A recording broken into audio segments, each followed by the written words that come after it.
When she raised her hand, it was to reach the highest point. When she raised her hand, it was to touch the stars.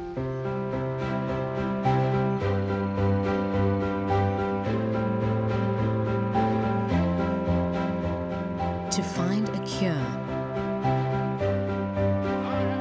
To give us a reason to dream. When he raised his hand, it was to stand up for his rights. To start over.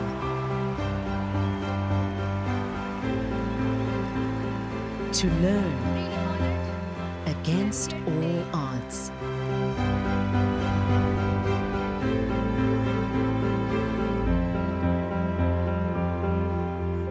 When she raises her hand,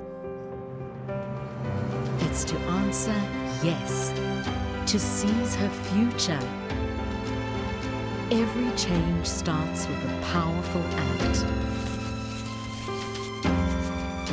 Raise your hand.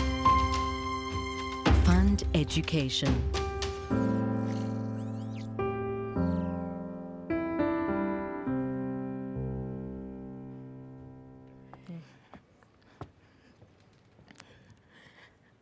Hello everyone and welcome to the Global Education Summit. Whether you're with us virtually or in person here in London, we are so glad that you could join us today. My name is Sikemi Okunrinboye and I am a GPE Youth Leader. We have come together today as a global community to raise our hand for education, to deepen partnerships, and to secure the financing that GPE needs to enable over 175 million children to learn.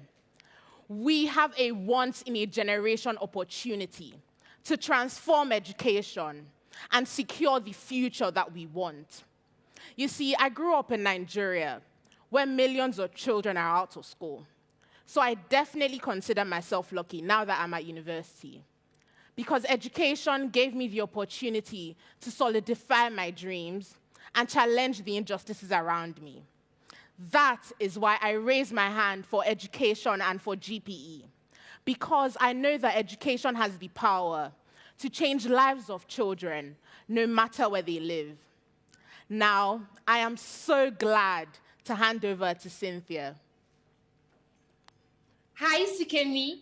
Hi, everyone. I'm Cynthia Nyongesa, a lawyer and GPE Youth Leader from Nairobi, Kenya. We are so excited to see you all here together, and we hope that the voices of young people will have an impact on the deliberations and decisions that will be made today. As a little girl, my father taught me how to read. My mother would take me to the library every Saturday so that I could be exposed to a variety of books. In fact, I was the fastest reader in my class. My teacher would ask me to teach my classmates how to read.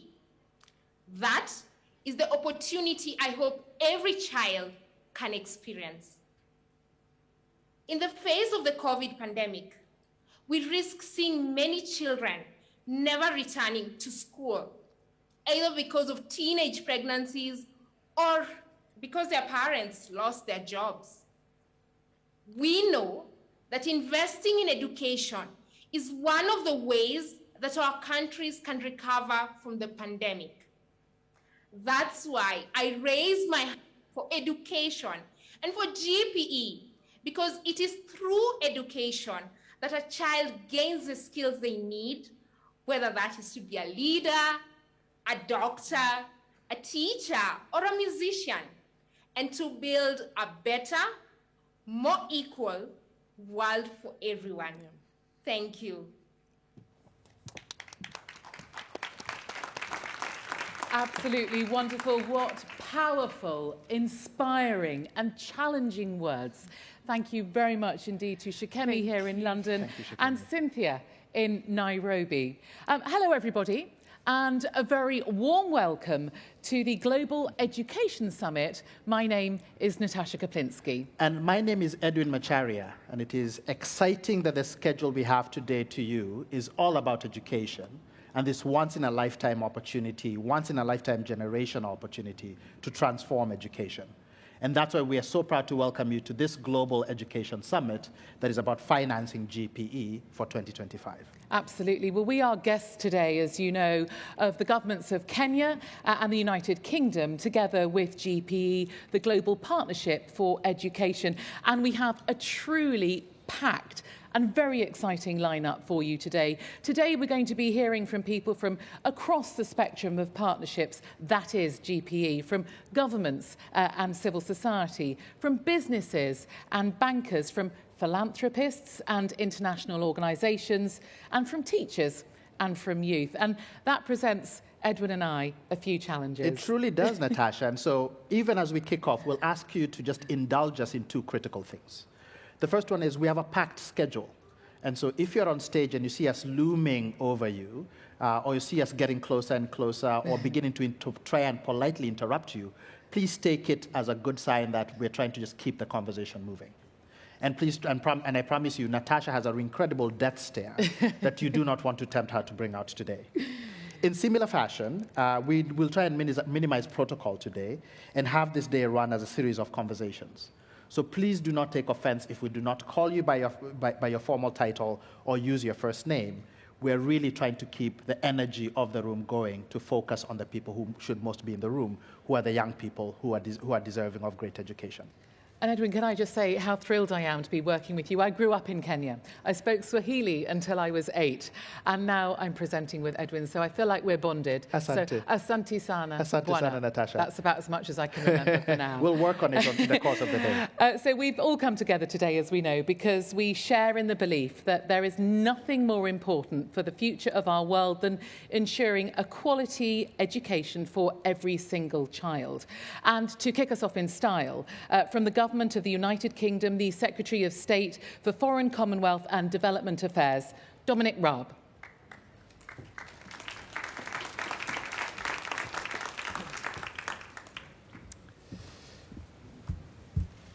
Well, thank you all very much. Excellencies, ladies and gentlemen, friends. Welcome to London and welcome to the Global Education Summit. We're gathered with heads of states and ministers from over 30 countries, NGOs, other partners, thousands joining online from right around the world. We're gathered because we're united in believing in one really important thing, and that is in the power of education as a force for good in the world. We believe in the testimonies we've just heard from Sikemi and my fellow lawyer Cynthia, and millions of young people like that. We believe in their potential and the power of education to unleash it.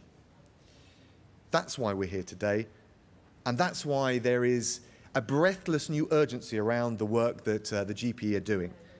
Because we know that COVID has set back progress further and faster than anyone could have possibly predicted at the time. We know that 1.6 billion children and young people were out of education at the height of those school closures during the pandemic. And there's a real risk that as many as 24 million children will never return to school. And of course, of those who are out of school, it is often the girls that are slowest to get back into education for a whole range of reasons. We just cannot allow that to happen. That's why we've got to get behind the vital work that the Global Partnership for Education is doing. And I want to pay tribute to Alice Albright, to Julia Gillard and the whole GPE team for the fantastic dynamism, determination and commitment that they've brought to this vital mission. And I think partnership is the key word in all of this, because we know that we'll achieve much more together, working in partnership, than we could ever alone. So it's in that spirit that we're delighted and honoured to co-host this summit with Kenya. And let me just say a little bit about that partnership that we've been nurturing and developing with Kenya. Because the government of Kenya has done a truly phenomenal job, and particularly on education. They've trained more than 102,000 teachers and distributed 60 million textbooks and in primary and secondary schools. They've realised the goal of universal primary education and gender parity in enrolment. That's quite something. And I want to pay tribute in particular to President Kenyatta and congratulate the whole Kenyan government and indeed Kenya as a whole on that inspiring achievement. And I'd say that we as the UK are also proud in helping to support Kenya in the progress they've made, just as we're proud to have worked in partnership with so many others who are represented here at the summit today. In Ghana, we've worked with the government, with NGOs to run community-based classes which have supported 270,000 out-of-school children to gain literacy and numeracy skills, as well as other life skills which are so important. In Pakistan, we've provided targeted support for over 400,000 highly marginalised young girls, and that includes providing scholarships for young girls from tough backgrounds to get an education. It includes setting up community-run schools to reduce the distance that girls must travel so that they can get that vital education. So let's keep that engine of progress fired up and build on what we've achieved to date. Because quite simply, we believe that educating girls is the biggest game changer in global development policy. And that's not just something we feel in our hearts. Take a look at the facts, the evidence that back that up. A child whose mother can read is 50% more likely to live beyond the age of 5, 50% more likely to be immunised, and twice as likely to attend school themselves. Our cause today empowers girls and women, but it also helps whole families, whole communities, whole nations get out of the poverty trap and into a better standard of living.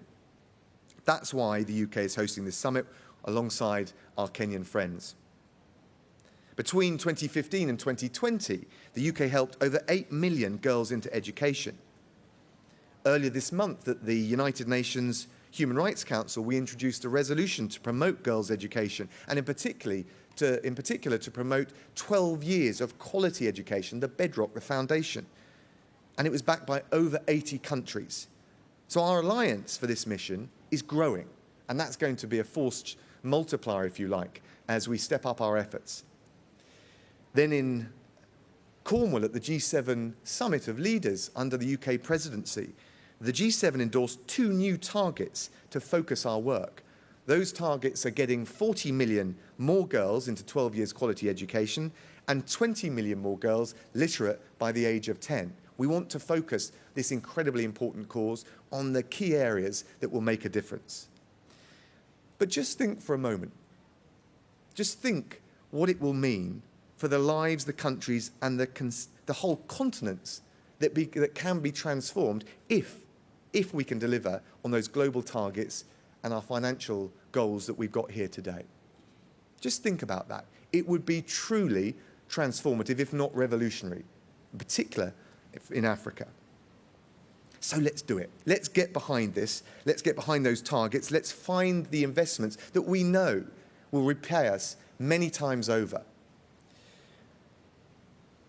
The Global Partnership for Education will be absolutely essential in helping us reach our goals. And as I said, I think the GPE is the linchpin in this mission that we've set ourselves. And to transform education in the world's most vulnerable countries, we want to raise $4 billion at this summit this week. And that is, of course, the lion's share of the $5 billion of funding that the GPE needs over the next 5 years to hit these crucial targets. And the GPE is going to be investing those resources with a plan they've got in wise ways, in smart ways, focusing on where the money is needed most and where the investment can add the most value, looking at the highest impact that we can possibly have. They'll work to boost the quality of education by working with countries to develop plans to transform their education systems, encouraging the reforming zeal of the brightest and the best across the continents, monitoring the implementation of those plans, and investing in key game-changing reforms, whether it's boosting teacher training or making the best use of education tech wherever we can. But we can't do any of those things without the money. The funds that we raise this week will allow us to take huge strides forward towards those ambitious targets. And again, let's just remind ourselves, 40 million more girls getting 12 years of quality education, 20 million more girls literate by the age of 10. It's absolutely critical we raise that 4 billion this week. If we can, it will be the single biggest financial boost to children's educational opportunities around the world in history. And it would come at the point, if we think about this pandemic, of maximum need. So we've got a really critical crossroads moment for us all here at this summit this week. Let's be restless. Let's summon all of our ambition, all of our passion, all of our focus, all of the best policy minds that are here. And for our part, the UK has pledged £430 million. It's the largest ever pledge we've made to GPE. It's 15% up on the last multi-year pledge that we made. And under our presidency, G7 leaders have pledged at least $2.7 billion. So we're off to a flying start, but we're not there yet. So today, forgive me, but I'm going to call on everyone to pledge whatever they can, to be as ambitious as they possibly can in pursuit of this life-changing, world-transforming mission that I know that we all share. Together, let's seize the opportunity that this summit presents. Let's revolutionize the life chances of those girls, those communities, those whole nations, and those continents that we have the power, the gift to support. I think we know it in our minds, and I think we know it and feel it in our hearts. Children want to learn. I've got 2 young kids myself, 8 and 6. They want to understand the world. They want to fulfill their potential and lift up their own prospects, but also their families, their communities, their nations. And that starts and ends with the education they receive. So please, please, please, together, let's make this moment count. Thank you all very much.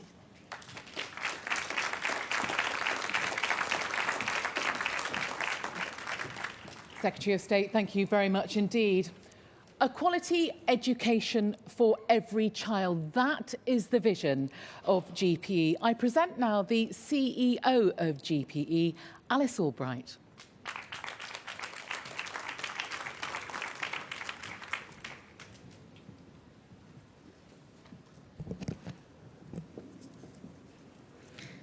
Good morning.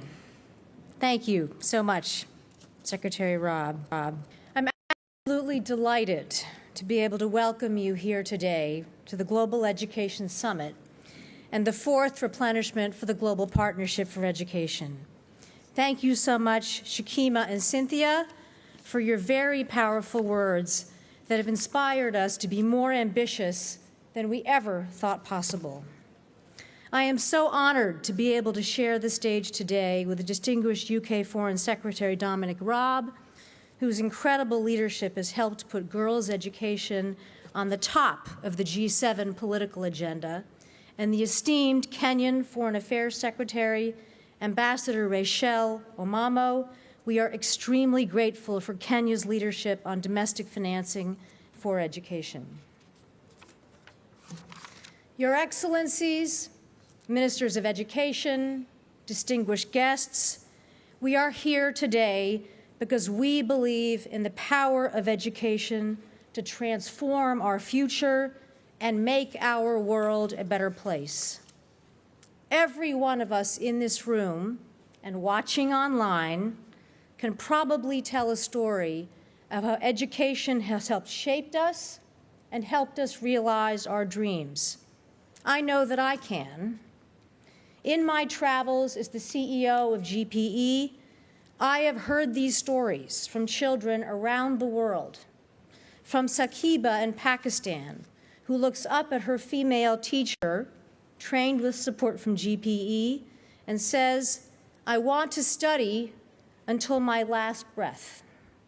From Achitu of Mauritania, who is now one of the top students in her class, and she goes to one of the community schools that GPE helped build.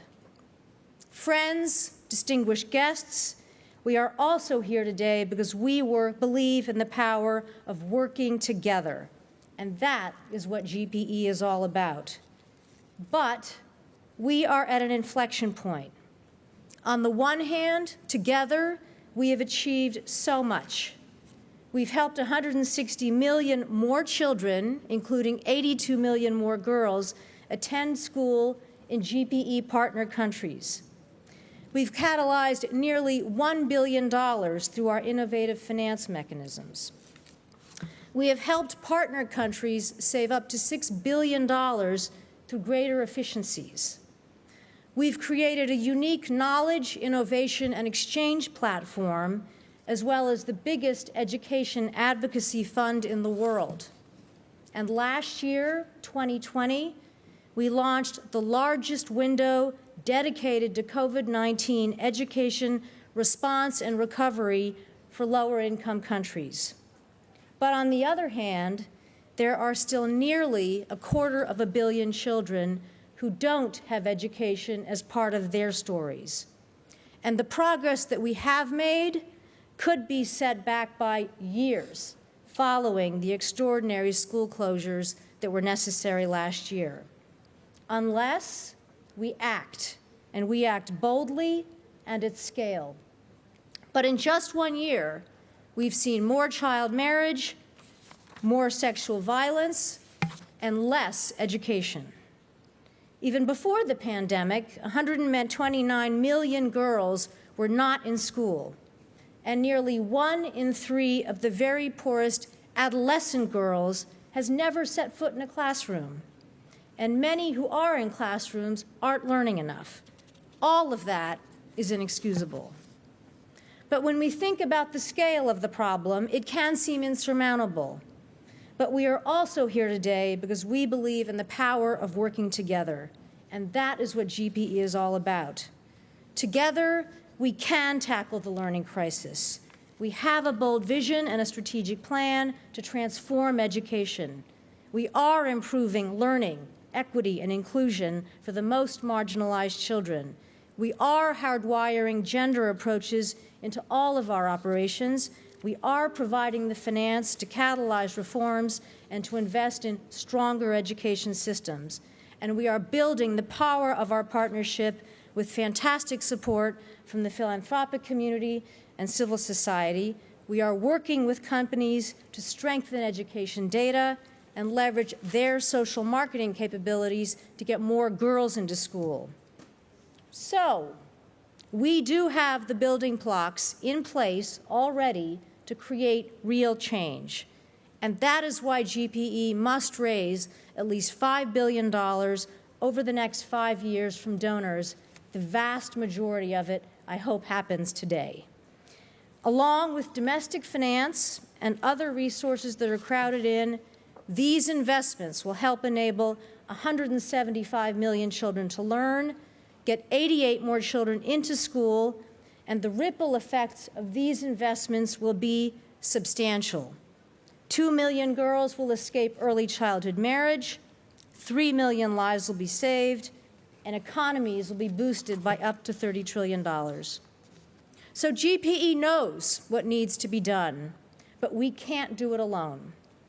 We are where we are today because of all of you, here and online, because of the heroic efforts of teachers, the unyielding support of civil society and young people, the leadership shown by donor and partner governments, and the efforts of every single constituency represented here. Thank you. Today is a demonstration of the power of a partnership, and it will take all of us working together to take the next steps. We must think and act bigger than ever, and we must stop at nothing else other than short of transformation for every girl and boy who deserves to have an education as part of their story. So let me say thank you. I also want to give, again, a fantastic thank you to the governments of Kenya and the UK for their incredible leadership and energy and dedication. I want to thank GPE's board leadership, Julia and Minister Thiam, our incoming board leadership, President Kikwete and Dr. Leotode, and I want to give a huge shout out to the team at GPE. Nobody has worked more tirelessly than they have to make today what's going to be a landmark day for us. Well done, guys. Thank you very much, Alice, for that rousing speech, really emphasizing why this is such an important moment for education in the world. Thank you, Alice. And now we'll invite the Cabinet Secretary for Foreign Affairs, who happens to be my Cabinet Secretary for Foreign Affairs, Raychelle Omamo. Karibu.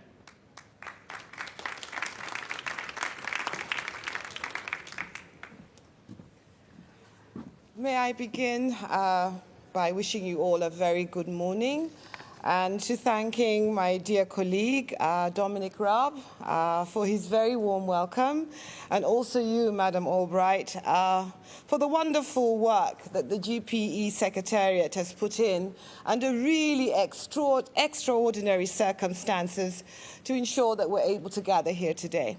I also want to thank Sikemi and Cynthia, our youth leaders, for representing the youth at the opening session of this Global Education Summit.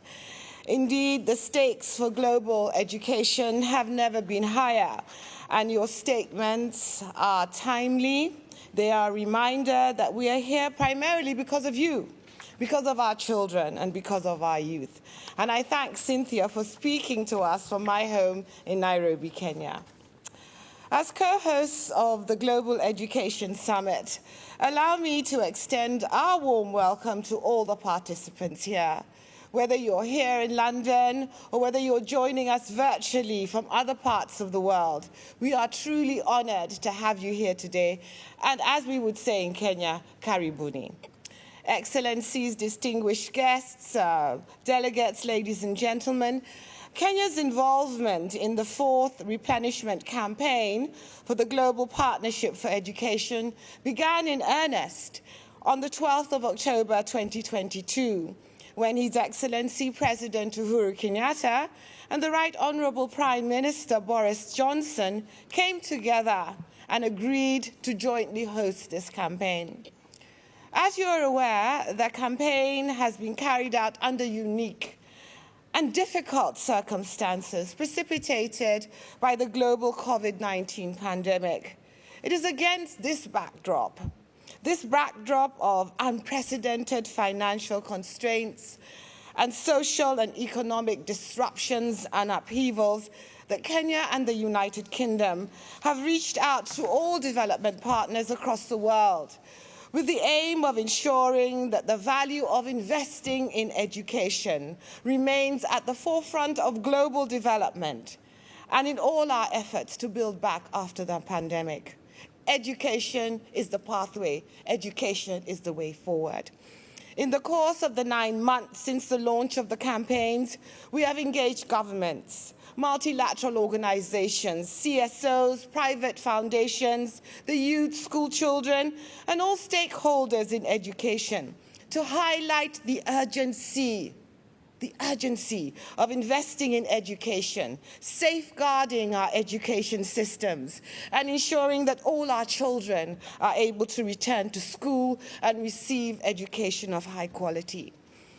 His Excellency President Kenyatta and the Right Honourable Prime Minister Boris Johnson have spearheaded a two-pronged campaign, focusing not only on raising funds to replenish the GPE, but also on providing a platform for all partners to restate and place on record their own domestic commitments to education. I'm happy to affirm here today that so many of you have risen up to that challenge. The true essence of partnership has been evident throughout this GP campaign. In all our interactions with you, you have consistently displayed your understanding that education isn't just an expense. No, it is a valuable investment. It is a thing that turns our world around and gives our young people opportunities. As President Kenyatta often reminds us, a nation's future is its children, and we, the leaders of today, are just custodians and trustees for future generations. Thank you all for your cooperation during the course of this campaign. Excellencies, distinguished delegates, ladies and gentlemen, to highlight some of the stories of the campaign, I recall with joy taking part in the launch of the GPE case for investment in the Middle East on the 6th of April this year, alongside Madam Alice Albright, Dr. Bandar Al-Hajar, the President of the Islamic Development Bank, His Excellency Dr. Tariq Al-Gurj, the CEO of Dubai Cares and the GPE regional champion in the Middle East, among others. The inspiring outcomes and engagements thereafter have been a reassuring and timely reminder of the strength and power of international cooperation. I also recall with fondness the virtual school visits conducted by the patrons of the campaign, His Excellency President Kenyatta and Honorable Prime Minister Boris Johnson, who gave school children, both in Kenya and in the UK, a school in Westlands Primary in Kenya and Cleves Cross Primary School in the UK, an opportunity to discuss with their leaders the objectives of the Global Education Summit and the reasons why the two leaders chose to spearhead the replenishment of the campaign. The key thing about this campaign is that it was a conversation. It was an intergenerational conversation, a conversation between leaders and the young, a conversation between those who had gone ahead and experienced the power of education and those who still seek it. So that is the power of that cooperation. It wasn't just a thing of engagement between leaders. It was engagement between leaders and the people. There are also some other highlighting and enriching parts of the campaign that I could describe forever. But I look forward to hearing you today, to hearing the speakers tell your own stories, to tell us about the efforts that you are putting into place to safeguard education and to restore the global community's pathway towards achieving SDG 4 and the ambition of ensuring inclusive, equitable, and quality education for every child, irrespective of gender, race, social-economic class, and any other barriers. I wish to conclude my statement by taking a moment to recognize all the GPE global champions that gave their time, their effort to help us in this campaign. I'll acknowledge a few of them. I thank the former First Lady of the United States, Michelle Obama, Kenya's Olympic athlete and world record holder, Eliud Kipchoge, the UK's very own Miss Naomi Campbell, and the Deputy Secretary General of the United Nations, Amina Mohammed, amongst many other remarkable champions. Thank you for raising your hand for education and reminding us of the true power of global cooperation. I think I would be remiss if I did not thank our co-host, the United Kingdom, if I did not say how wonderful it has been to work with you. Thank you for understanding the transformational power of education. Thank you for understanding that education expands freedoms. It expands choices. Thank you for understanding that education is a thing of emancipation. Emancipation for our young people and emancipation particularly for our young girls. I look forward to the rest of this summit. It is my hope that our discussions and deliberations today will trigger consequential actions, things that are tangible, and that the stories that we'll share will inspire us, will energize us, will recalibrate our thinking, and ensure that we play our part in rebuilding our education systems, particularly for young girls everywhere. Let's get it done. We can. I thank you.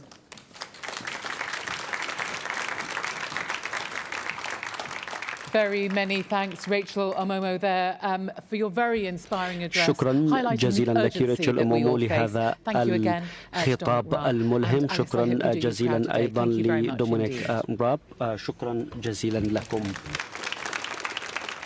Well, we now have the very great pleasure of being joined by a very special guest and our first French speaker of the day. So you may want to get ready your interpretation headsets. 3.5 years ago, as I'm sure you will know, in the Senegalese capital of Dakar, President Macky Sall teamed up with the French President Emmanuel Macron to host the last GPE financing conference. Let's hear from him now, the President of the Republic of Senegal, His Excellency Macky Sall. Excellencies, ladies and gentlemen, on the 2nd of February 2018, Dakar was host to the first replenishment conference for GPE. It was co-sponsored by Senegal and France, co-hosted by Senegal and France. I would like to invite you to work along with us to make efforts to improve education. I would like to thank Kenya and the UK, who are now the co-hosts of this fourth conference.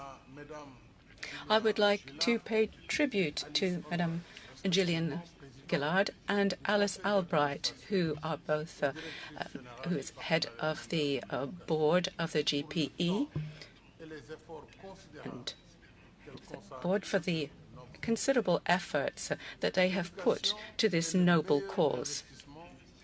Education is the best investment we can do to better prepare our citizens, to educate them, and to prepare our society to face the dynamics that are at the basis of the progress of nations.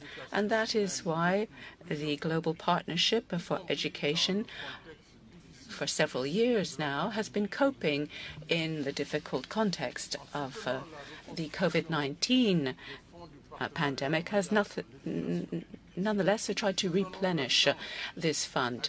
This is a way for us to give an opportunity to millions of children across the world to reach their dreams, to fulfill their dreams, and to support their families, their communities, their countries, and, in short, humanity. And by doing this, we're establishing the basis of peace, progress, and sustainable progress between nations. Together, let us work together for a better world by continuing to replenish the Global Partnership for Education. Thank you for your attention.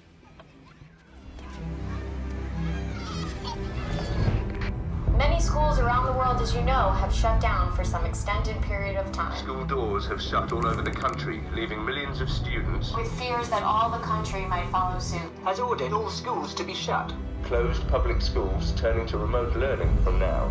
Et à partir du 16 mars, donc, nous avons dû prendre la décision, comme beaucoup d'autres pays, de fermer tous les établissements scolaires. The COVID-19 pandemic has not only brought on a public health crisis, it has created a massive emergency in global education. With the period of school closure extended, we are concerned with the losses in learning. We are concerned with the possibility of increased dropout rates. We are concerned with children missing their most important meal of the day. From gender-based violence to forced marriage and early pregnancy, girls face heightened challenges when schools are closed, and more than 20 million girls may never return to the classroom. We deployed over $500 million to 66 countries to help them overcome the impact of the pandemic. In compliance with the COVID-19 regulations, we worked day and night to deliver lessons to our learners at home. We launched the digital platform. So we created a studio and also Center for Digital Education. With the GPE funding, we have been building washing stations in different schools. COVID-19 has given us a chance to rethink and reflect on the reality that education has brought to our face. Our goal should not be to return to the way things were. We need a profound commitment to the way the world should be.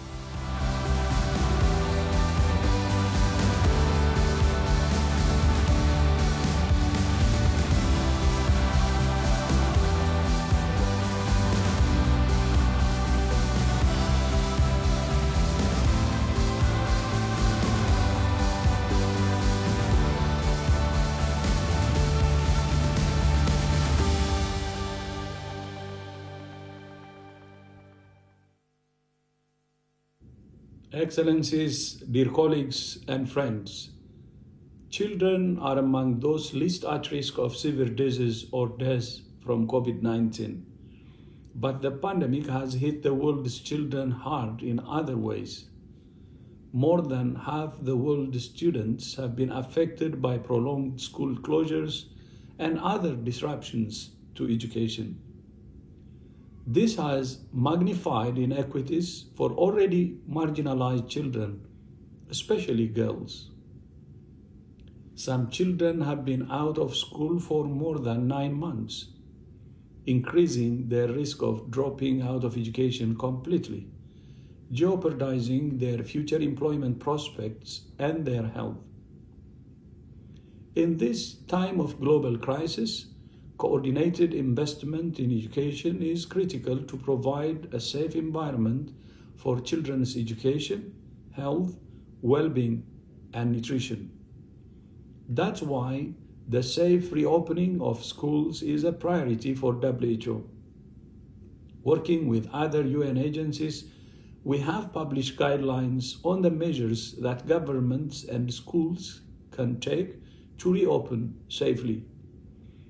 It's essential to ensure that all students and staff are protected and that teachers are supported so that they can work in the areas where they are needed the most.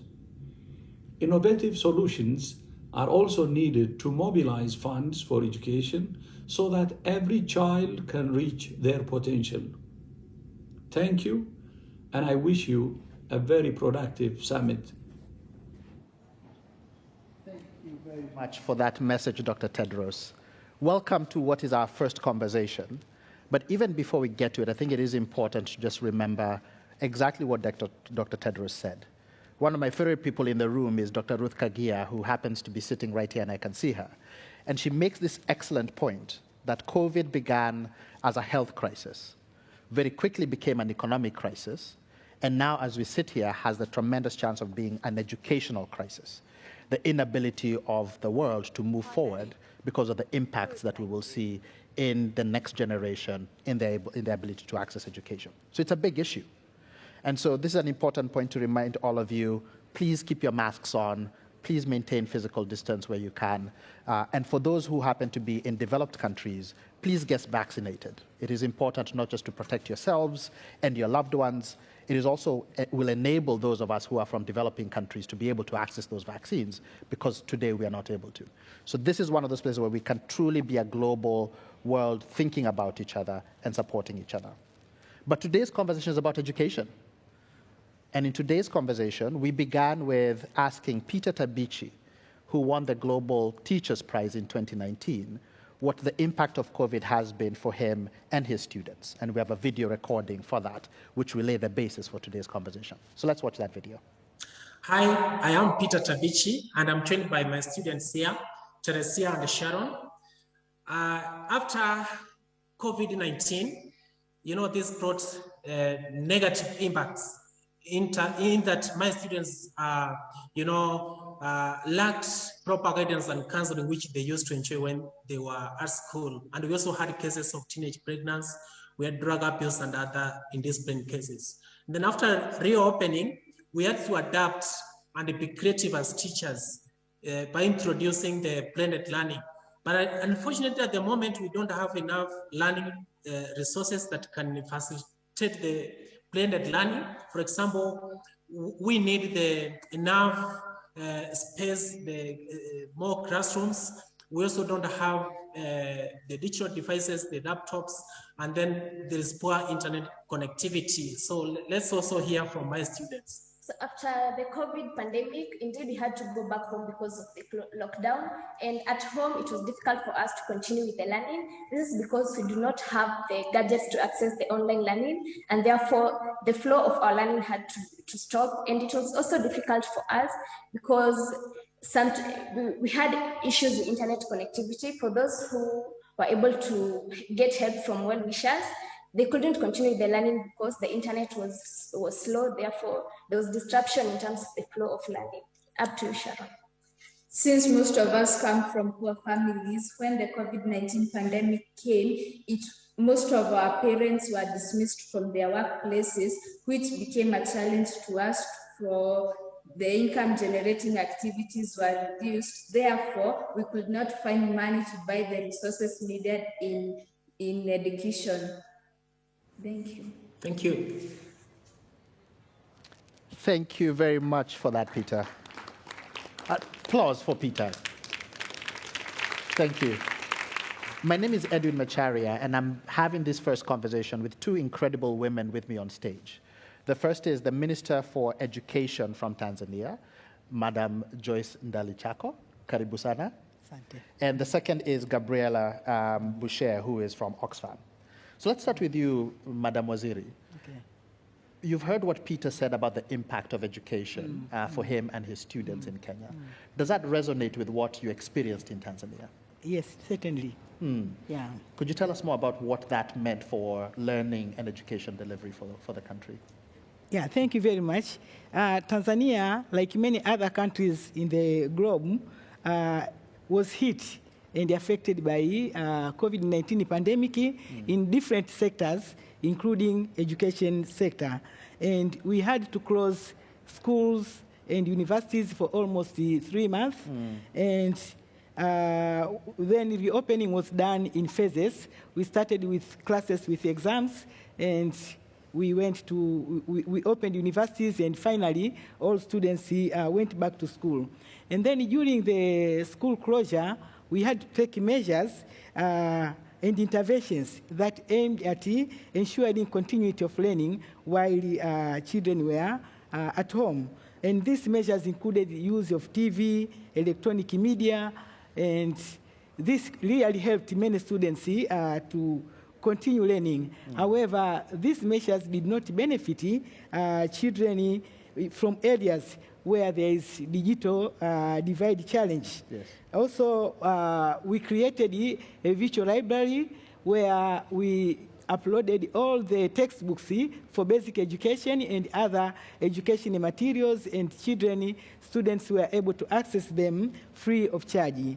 Also, online learning using different learning platforms were used, particularly at the university level. Certainly, there was an impact because we have to reschedule our school and examination calendars, and teachers experienced extra load because when schools were reopened, they had to teach extra hours in order to cover the syllabus. Also, teachers in the private schools, some teachers experienced challenges in getting their salaries while schools were closed, but this was sorted out when schools were after school reopening. Also, we would like to express our appreciation to GPE because we received the support of $15 million US that facilitated to ensure safe learning after school reopening, monitoring, and continuity of learning in case any other disaster comes. So that fund was used to develop a national education sector, emergency preparedness and recovery strategy, which is an important tool for preparedness. Yes. We also use that for printing and distribution of textbook to improve pupil-student ratio, textbook ratio, and also use this fund for acquiring facilities for recording e-learning materials. And what we have learned from this pandemic, overall, it brought challenges to education sector and has pushed us to expand digital and remote learning options in order to reach students where they are in case of unforeseen school closure. Thank you very much. Asante sana. And you make such an excellent point that anybody who's ever worked in government or a large institution, you know how difficult it is to find those kinds of catalytic resources to be able to respond to a critical challenge like that. And it's great to hear that GP was able to step in, and that shows part of the power of GP being able to step in and support in such challenges. Let me come to you, Gabriela, because Peter did raise a really important question, which is this question about equity. Right? That when countries pivoted towards a more digital learning platform, naturally there were people who are outside that ecosystem. How do you think about that particular issue of equity and what needs to be done to begin closing that gap? Thank you, Edwin, and thank you for having civil society here. Absolutely. And for all the GPE is doing for education. So yes, COVID risks to magnify inequality in all countries at the same time, and we see that inequality may rise in every place more than anything that records have had in the past. And we can see that one billionaire burnt 5 billion to get into space, while the whole world is having a lot of difficulty and trouble to get 5 billion to get millions of children to education across the world. So this rings alarm bells for everyone. At the same time, 2/3 of developing countries are having to cut their education budgets, despite the heroic roles of teachers like Peter and many others, and also how parents and children across the world have really learned to appreciate even more the role of teachers. So, and there's also the other problem is many donors are turning to a privatized model of education, which is exacerbating those inequalities. So it plows with income and profits into rich men, primarily in rich capitals, and really takes it away from investing in girls, in the poorest girls. So as always, the most affected are the poorest and the most marginalized, and those are the most impacted by this crisis, and particularly, as you say, in those technological divides. And the pandemic really shows that there is no substitute for public, free, quality education. And that's how we really reach every child. And that's why we need to have this GPE fully funded, so that we can deliver amazing programs, like, for example, Education Out Loud as well. And we need really to sustain it with progressive taxation that really allows us to fund this long term. And that's really all my first point. And secondly, I would like to say education doesn't exist in a vacuum. So vaccines that you were talking about and Dr. Tedros was talking about have an impact on all these school closures, and the effect is having on so many children worldwide. And if rich countries like the UK and Germany continue blocking poor countries from the right to produce those vaccines, as you were saying, so many are prevented from having vaccines. That's why we can't end the pandemic, and that in turn continues to affect and make education more unequal and deepen the crisis. And on aid also, the UK is drastically cutting aid, cutting programs from food to sexual and reproductive rights and health.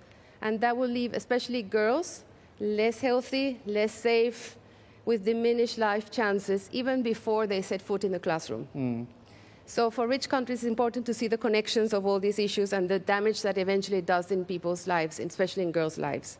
So we need people to be consistent and to really support a people's vaccine and to really support aid that is transformative and supports public education. Right. And both donors and developing countries commit to that. Right. So that is the way we think we can give children a chance to learn and to really come out of this pandemic in a transformative way that gives us a more equal world. Absolutely. Thank you. Thank you. Let us give a hand of applause to our panelists for that first conversation. And there'll be so much more that we will explore today about financing and transforming the education ecosystems, because this truly is an opportunity to build back better.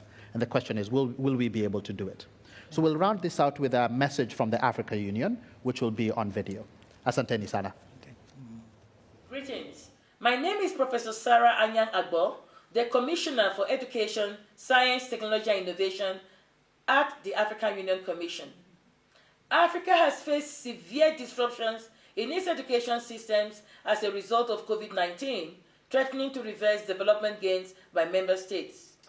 Millions of vulnerable children and youth remain at risk of permanently dropping out of school, particularly girls. Moreover, it has affected social indicators and hindered progress towards the achievement of African Union's Agenda 2063 and the Sustainable Development Goals. Therefore, this crisis is a wake-up call for all stakeholders to act urgently to tackle these challenges as schools gradually reopen and learning resumes, and the time is now to reset education in Africa. African children deserve safe learning environments, quality teaching and learning, access to education enablers, including technology, connectivity, and energy supply.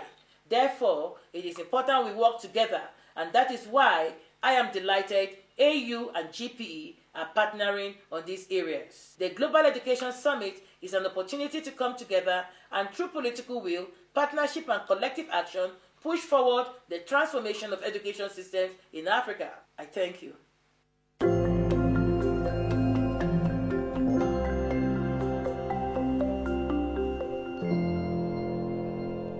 Well, thank you indeed to Sarah. Such a poignant and important message highlighting the real crisis that we face. Allow me now to welcome onto the stage one of the world's most tireless advocates for girls' education, the chair of the board of directors of GPE and former Prime Minister, no less, of Australia, Julia Gillard.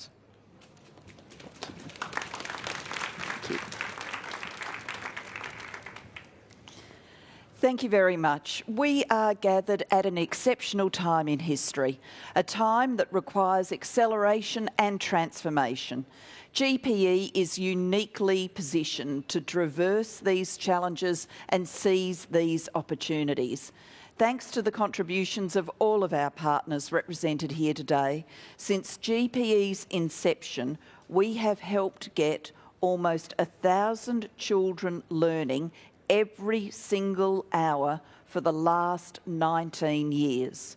Imagine the ripple effects of this many lives being transformed.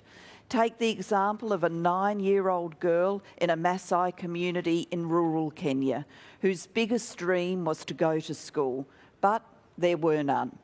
When external aid financed a new school specifically targeting girls, the first battle was over. But another began. Traditionally, this girl would have been wearing a wedding dress, not a school uniform. But with sheer determination, she became the first ever girl to go to school in the history of her community. Now she works tirelessly to empower Maasai girls to get a safe, quality education, ensuring the cycle of inequality ended with the first step she took into a classroom. This is the story of Selina Nicoli, one of our phenomenal youth leaders who joins us today to deliver her message to heads of state. This is the power of education. This is the power of young people's voices, ideas and leadership. So let's hear from them. Joining Selina in Kenya, we have with us Sikemi from Nigeria and Josephine Kamara in Sierra Leone. And I'm excited, indeed delighted, to be joined by a dear friend, a tireless global campaigner, known to all of you. Malala, over to you. Karibuni. Asante sana to you, Julia Gillard. Thank you so much. And thank you so much to GPE for inviting me here today. We all know that the world is facing a girls' education crisis.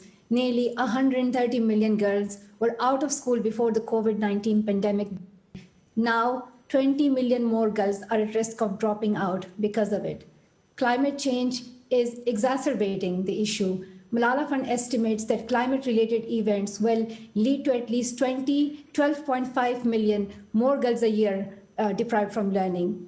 If we want a stronger, fairer world, we must keep girls learning. Girls' education improves public health, mitigates climate change, improves peace, and promotes economic growth. Strong education financing is key to achieving this goal. GPE's 5 years commitment to gender equality through funding and initiative is a great start. If fully replenished this year, it will result in 46 million more girls schooling very soon.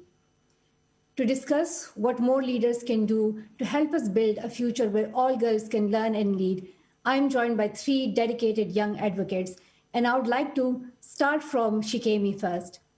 Sikemi, what do you think? Why are advocating for children to get an education so important? Thank you, Malala, and I must say I'm so honored to be here with you today with my fellow GPE youth leaders, with Julia, of course. And I definitely think that education is the tool that we need to have the world that we want to see. I basically think that the world I want to see is one where everyone is treated with equality, respect, dignity, where everyone is valid, where their dreams are valid, where a girl knows that she's equally as deserving as the boy in her class, because she is. And I think about it and I wonder, what other way, or what is the best way for someone to know that their dreams are valid than to give them access to the education that they need to achieve those dreams? And I know that that is true because I am proof, because I know that you are proof. My fellow GPE youth leaders are proof.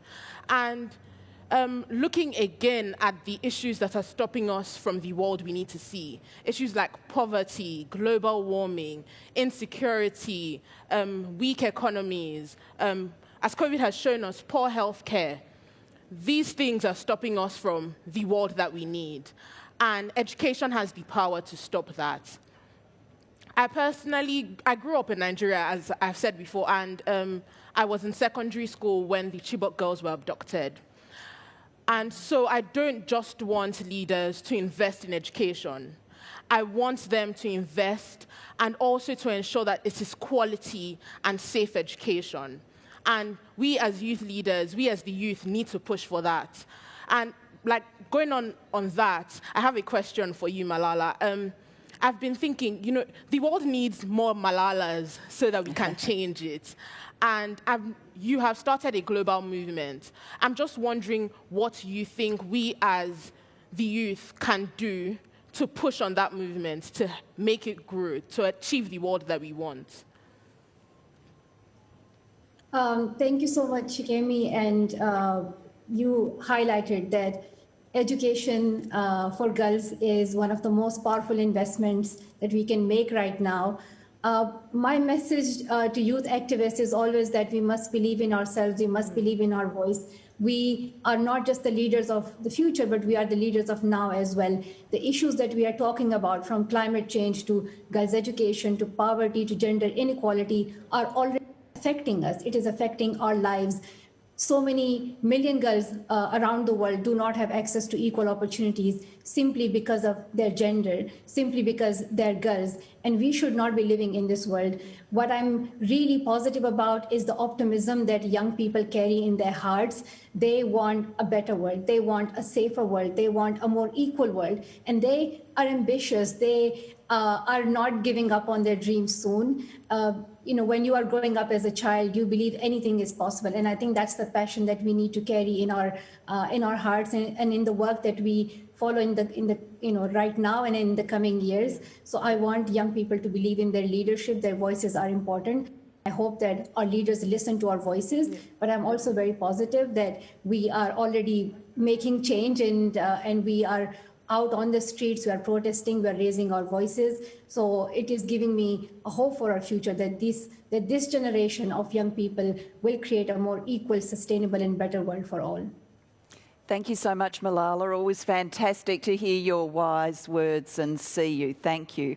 Josephine, can I come to you now as a leader of now, as Malala has described young women and men campaigning around the world? Can I ask you, what has the COVID pandemic exposed about inequity and especially the digital divide in Sierra Leone? Well, yes, schools were closed for 3 months. Immediately, we recorded the first COVID-19 case in Sierra Leone. And I must say, for a country coming from Ebola, we've learned that education should not stop due to a pandemic, because the fact is, if there's anything that could help us recover faster from COVID, it is a well-educated population. So one of the learning we took from Ebola to our COVID response was just continuing teaching and learning activities through radio. I work with a feminist organization here called Purposeful, and we're reaching about 17,000 out-of-school girls in 600 girls-only safe spaces, and through a weekly radio show that I also co-host. So it's very clear, and I've understood, and with data backing this, that radio continues to be the most effective platform for reaching a more wider audience in my country. But radio media is still a privilege withheld from girls because of ideas like all form of tech is not a girl thing, and so that people around us tell us to go cook instead of sit around and listening to the radio, even if it's for educational purpose. So yes, gender, education, income level are determinants to access to the media in Sierra Leone. And since our female population is poor, the least educated, held back by social and cultural norms, women and girls have limited access to digital platforms. So I really want to make use of this opportunity to ask world leaders to ensure that every child have access to the simplest technology, radio and solar channels, so that they can continue learning. And I also want to call them to work hard and commit to bridge the gender digital divides and generally gender gap in education. Most of the out-of-school girls, as I mentioned, that I work with a lot of out-of-school girls, most of the girls have interacted with either want to go back to school or learn skills that could help them fend for themselves and their children. And so I want to end by just asking world leaders, and especially now that I know that my world leader is sitting there, my president, Julius Maada Bio, I want to ask him, why should these girls be hopeful? And this is a question I hope other world leaders could help us to answer. Just let us know, why should girls who are continually excluded from school should be hopeful? Thank you so much, Julia. Thank you so much for your intervention, and I'm going to draw Selina into the conversation now. COVID is one of several crises facing the global community today. Obviously, we also face the climate crisis, where young people have raised their voices to demand change. Selina, how do you think these are linked, and how important is education to tackling the climate crisis? Thank you, Julia. In the Maasai village that I come from, the only socio-economic activity is nomadic pastoralism. But with climate change, education has been really greatly affected, and students are being pulled out of school to take out on new responsibilities at home. And also due to more frequent and prolonged droughts, as a community, we are experiencing children, especially boys, being forced out of school to accompany cows far away from home in search of water and grass, and usually leaving behind women and children facing extreme hunger. Also in Kenya, not all students were able to return to school after the COVID pandemic, and therefore we've lost many futures to teenage pregnancy, child marriages, entrance into the workforce, or just simple discouragement. And I think education is the best tool that we can use to fight climate change, because through education, young people like us have become better leaders, and we have become better at sharing knowledge and experience with our local communities on adaptations to the climate crisis we are facing. And education has also enabled us to share and teach the importance of protecting our precious environment and becoming environmentally friendly. And we always continue to remind our Maasai community that despite our devotion and love for the cows, which can only produce milk in season, they should embrace education, which is the other cow that you can milk in and out of season. And it has long-term benefits to children and our community and nation at large. So I want to take the opportunity to ask world leaders to really prioritize quality education for all girls, as it is an essential pillar for a better future for them and for the whole society. Thank you. Thank you so much. We have questions posed for leaders, and we have some leaders joining us now. I do want to welcome the following leaders on stage. President Bio of Sierra Leone, welcome. President Bazoum of Niger, welcome. And Prime Minister Roble of Somalia. We are turning from our young leaders to our national leaders. Thank you for joining us. Welcome to you. We've just been having a wonderful conversation with young leaders about education and what we need to do to seize the vision we all want of every child in school and learning. Now we'd like to hear your thoughts. But first, let me go back to Malala to give you a quick snapshot of our discussion. Malala. Yeah, thank you so much, Julia. And young education activists just spoke before this session. And I would like to summarize that We right now live in a world where 130 million girls are out of school. Issues like COVID-19 and climate change threaten to force millions of more girls out of school, and the global education financing gap could soon grow to $200 billion a year. This could reverse years of hard-won progress of education and equality. Girls and young women are eager to learn and lead. They are critical to meeting the challenges we face today. Educating girls promotes economic growth, public health, environmental sustainability, and workforce participation. But too many education systems are falling short. The challenge now is not about how we get back to normal and how we get back on track, but how we build back better. How can we create a future where all girls can have access to safe, free, and quality education? World leaders, those who are here with us today on stage, those who are listening to us virtually, and those who will listen to us later, must listen to young women. We need you to shift resources to girls' education and equip them with the skills and resources they need to thrive. We need you to see the links between climate change and girls' education and commit to gender-equal green learning for all. The commitments made for GPE help, but falling short of the goal also means that millions of girls will lose on the chance to quality education, and their futures are worth fighting for. Education promises a safer, more equitable, and more prosperous future for girls and our world. We must invest in education. And as I always say, one child, one teacher, one book, and one pen can change the world. But the reality is very different when a child does not have a book, a pen, and a teacher. So financing is crucial to making sure we create a world where all children, especially girls, can learn and can be in school. Thank you. Asante sana. Thank you, Malala. And to turn to a discussion of changing the world, let me start, President Bio, with you. Recently, Sierra Leone overturned a law so that pregnant girls will never again be banned from classrooms. How has this action changed the lives of girls in your country? And what are your plans for ensuring that girls have access to a quality education? Thank you very much. I want to start off by saying that access to quality education is a fundamental human right.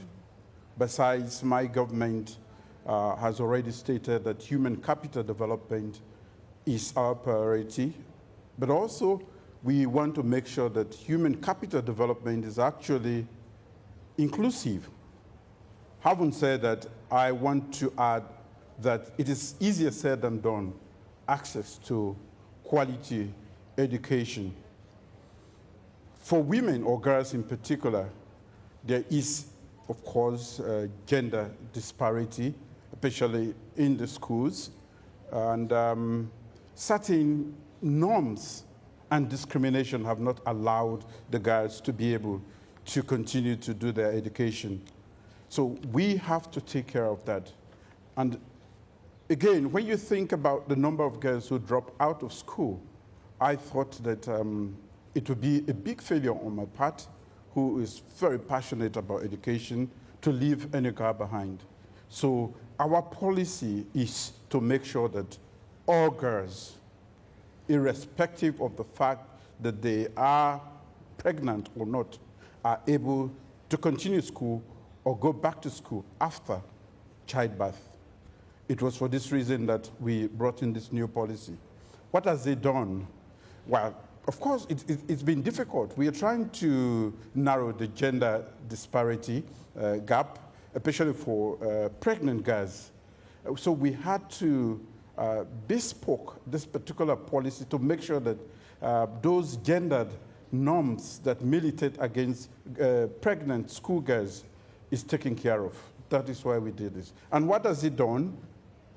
It has given confidence to girls, not to be pregnant, but to know that when they are pregnant, they still have another chance. That's a huge number. In Sierra Leone this year, last year alone, from our school census, we had about over 2,000 girls who were registered pregnant, schoolgirls. Normally, all of them will fall out of school, drop out of school. But because of this policy, they have a chance to continue school. And our policy is about making sure that they stay in school as long as possible and that they can return to school after childbirth. You know, on a lot of occasions, we have put the burden on the girls, little girls in their formative years. We look at them to be, what do I say, sexual gatekeepers who would have to say no. That is victimization. We are being unreasonable. And of course, after they get pregnant, we accuse them again. And that means secondary victimization. We want to get, what our policy has done is it's gotten rid of that secondary victimization. It prevents, we are doing everything to prevent early pregnancy. My wife is a big campaigner. She goes all over Sierra Leone. Hands off our girls is a campaign on her part, which means we don't want anybody to tamper with these girls. But should they fall victim, we should not secondary victimize them.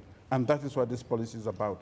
More girls are retained in the schools now, even with the parents, starting with me. I was vehemently opposed to it. But on second thought, and not wanting to go against my own belief that everybody should have the opportunity to go to school, I had to make a U-turn on that policy to allow pregnant girls to continue their education and to come back after they would have given birth. You know, so more kids are retained in school. The victimization has reduced dramatically. And what have we seen? A more confident group of young girls who know that they have at the highest position the president and the wife, who we advocate for them to make sure that their schooling continues. Thank you.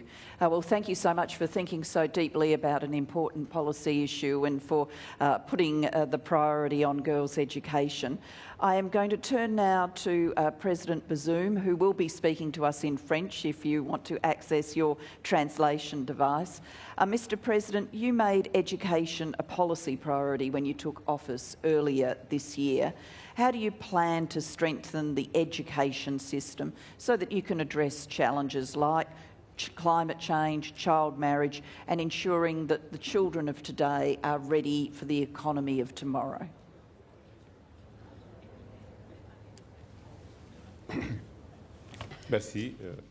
Thank you very much. Thank you, Madam. First of all, I would like to start with a couple of figures, if I may. I think it would give you an idea of the situation as it stands in Niger for young girls, for young women, and in particular when it comes to their right to schooling, their right to education, and their right to employment. Unfortunately, we are a country where the statistics are perhaps amongst the worst. We're unfortunately amongst the worst when it comes to statistics pertaining to the right for women to have access to different rights. Our country is has a tradition of polygamy, and early marriages, child marriages are very frequent. And according to the statistics that we have, 28% of young girls will marry before the age of 15. 77% will be married before the age of 18. 77% before 18.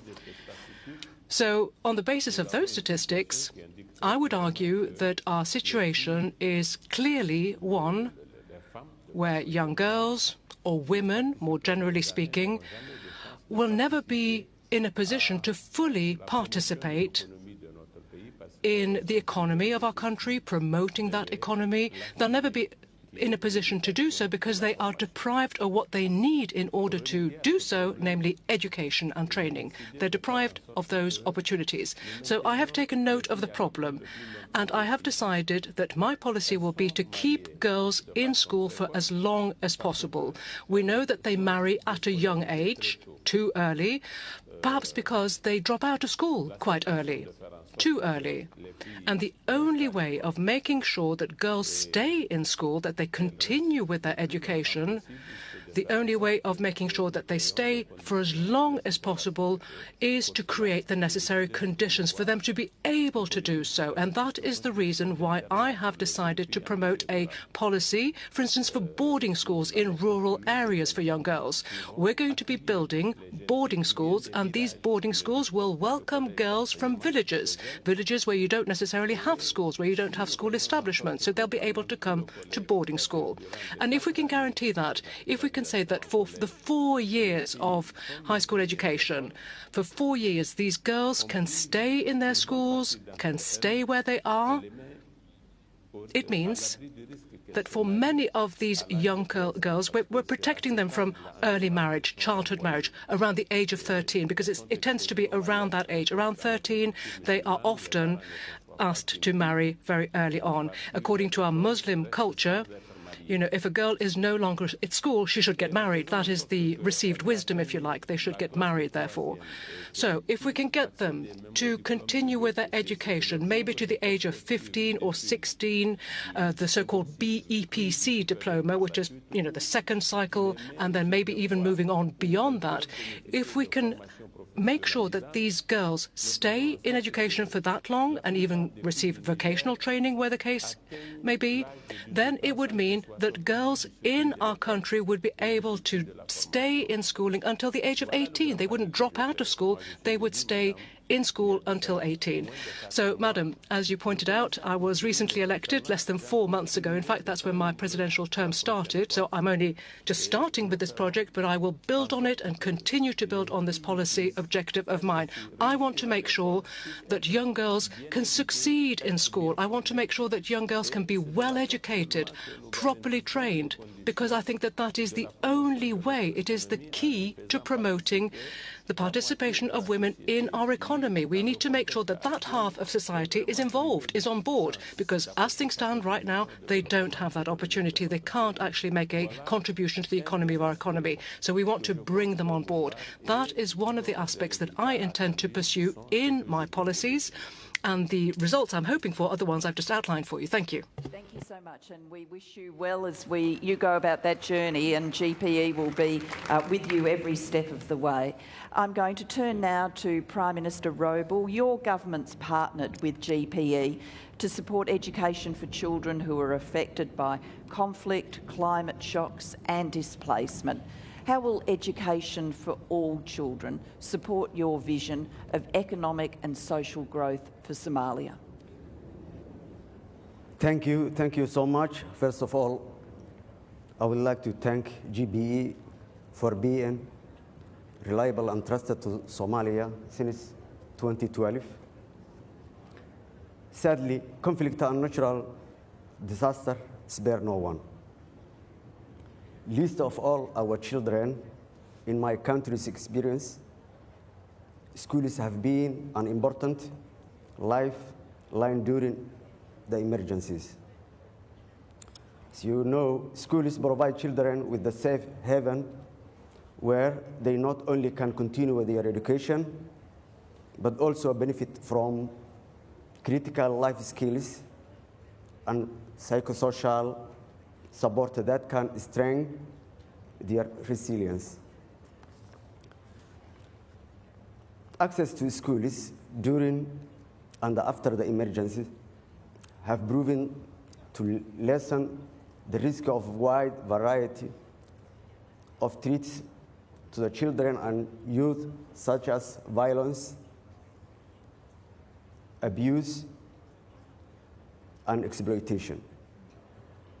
As we continue our military fighting against the terrorist group, Al-Shabaab, well-known terrorist group in Somalia, we also recognize the equally important battle to provide our youth with the quality education and critical thinking skills. Safeguarding education for youth during emergencies ensures that they don't fall behind, especially during period of the extended crisis.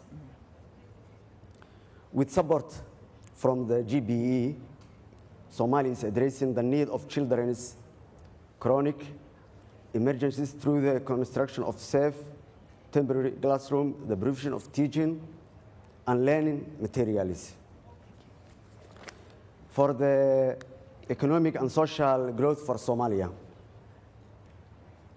most of you is well known in a country with the largest coastline in mainland Africa and significantly potential in the petroleum and hydrocarbon sector. Somalia is the most valuable resource, natural resource, is its people. Investment in education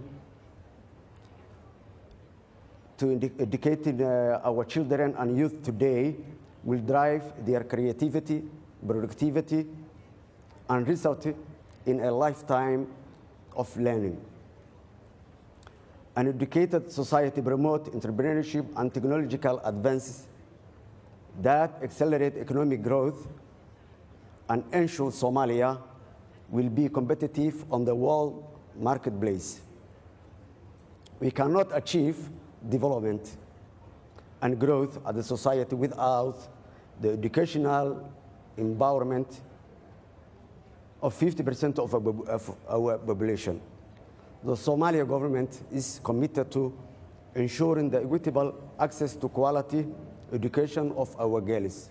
When you educate a girl, you educate a whole society. Thank you. Thank you so much for the invitation to participate in this today's session. Thank you. Thank you. Thank you very much, Prime Minister. And very, very quickly, 20 seconds, I'm going to, literally 20 seconds, I'm going to go to Sikemi for a response.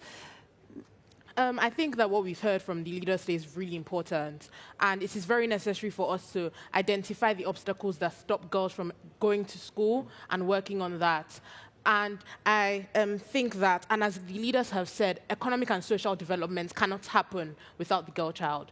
And so it is very, very important. What I want to emphasize is that at this stage, words must turn into actions. Plans must be executed. We must get the future that we want, and all girls particularly must have access to safe and quality education. That is what we want from the leaders. Yeah. Thank you so much, and well done on doing that so quickly. We're going to hear now from the Director General of UNESCO, from Audrey Azoulay, on UNESCO's perspective. Thank you for your question, dear Julia. It's true that education systems do not change easily, and that's why the multilateral work and the prospective work we're doing here at UNESCO is all the more important, so we can chart a path forward in the light of international experiences and the changes affecting the world. But thinking about the future of education has led us to one unwavering conviction that even though education must evolve, it is and it must remain a common good, that is accessible to all. And for this to happen, we first need more funding. And this means protecting domestic financing allocated to education.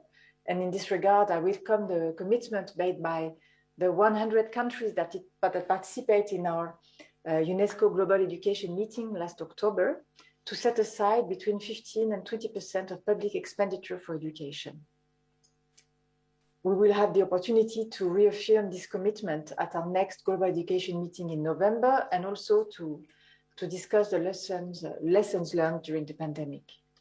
But it also means increasing international financing for education by mobilizing resources and leveraging partnerships. And this is why we're gathered here today. And I thank the Global Partnership for Education, the Prime Minister Boris Johnson, and President Uhuru Kenyatta for organizing this summit. 3 years after Dakar, we are gathering to reiterate that education is the best investment for the future. I thank you very much. Well, thank you very much indeed to Audrey, and thank you, Your Excellencies, to Julia, Malala, Josephine, Selina and Sikemi, leaders of today and very exciting and promising leaders of tomorrow. Thank you very much indeed. Well, we all know, don't we, that education is the foundation for change to the world that we want for our families, for our communities, for our countries, and, of course, for the planet. A quality education impacts all of the other development goals that we, of course, share. The ripple effect of education is one of the themes of this Global Education Summit.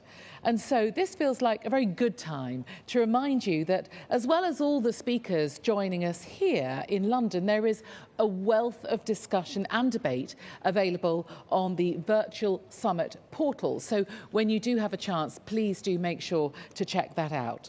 We'll bring you lots of tributes to that throughout the day.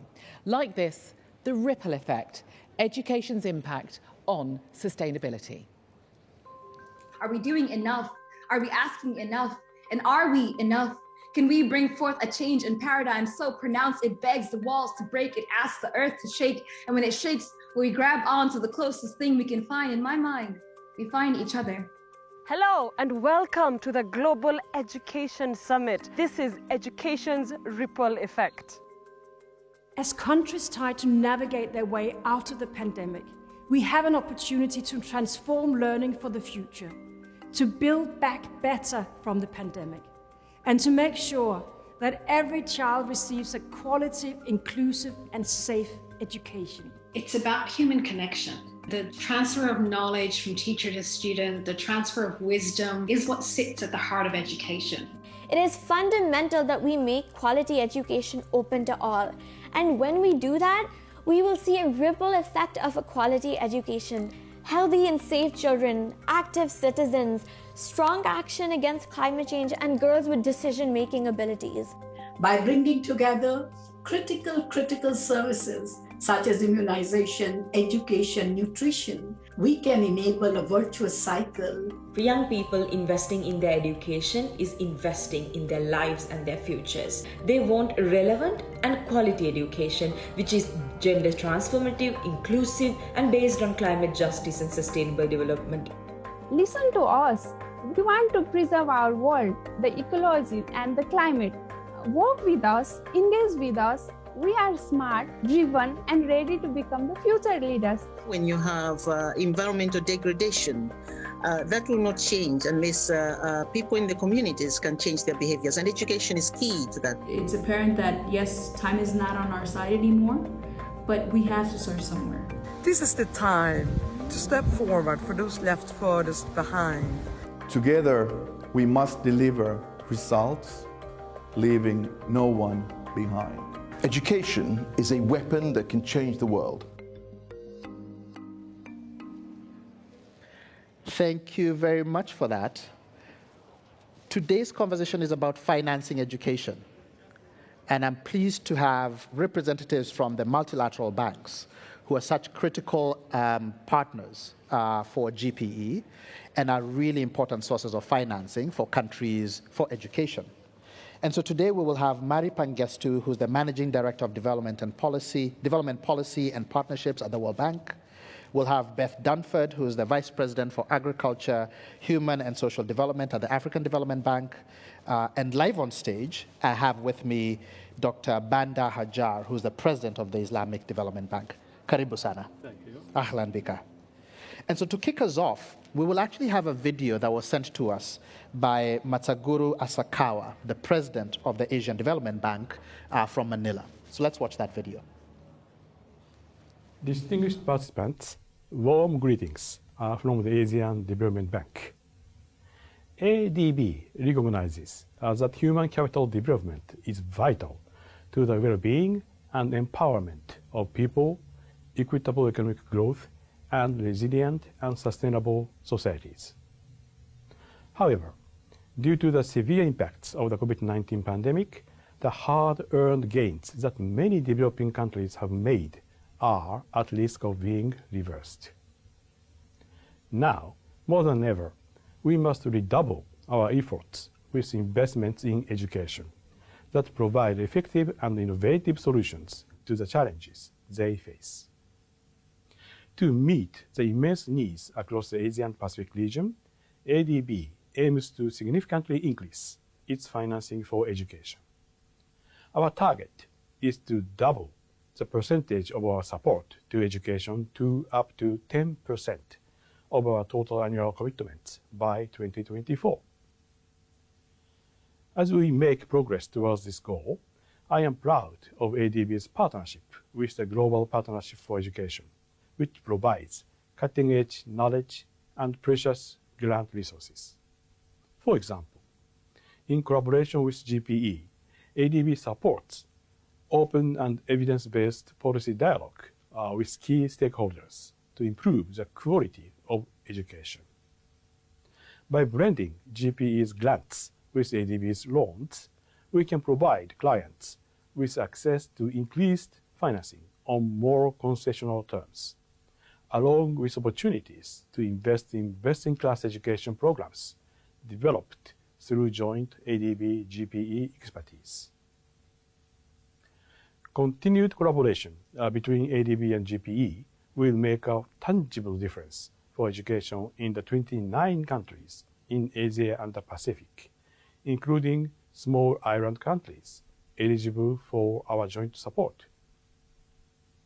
I believe this important event will empower GPE and its development partners, including ADB, to further expand our collaboration and maximize our impact on education for our beneficiaries.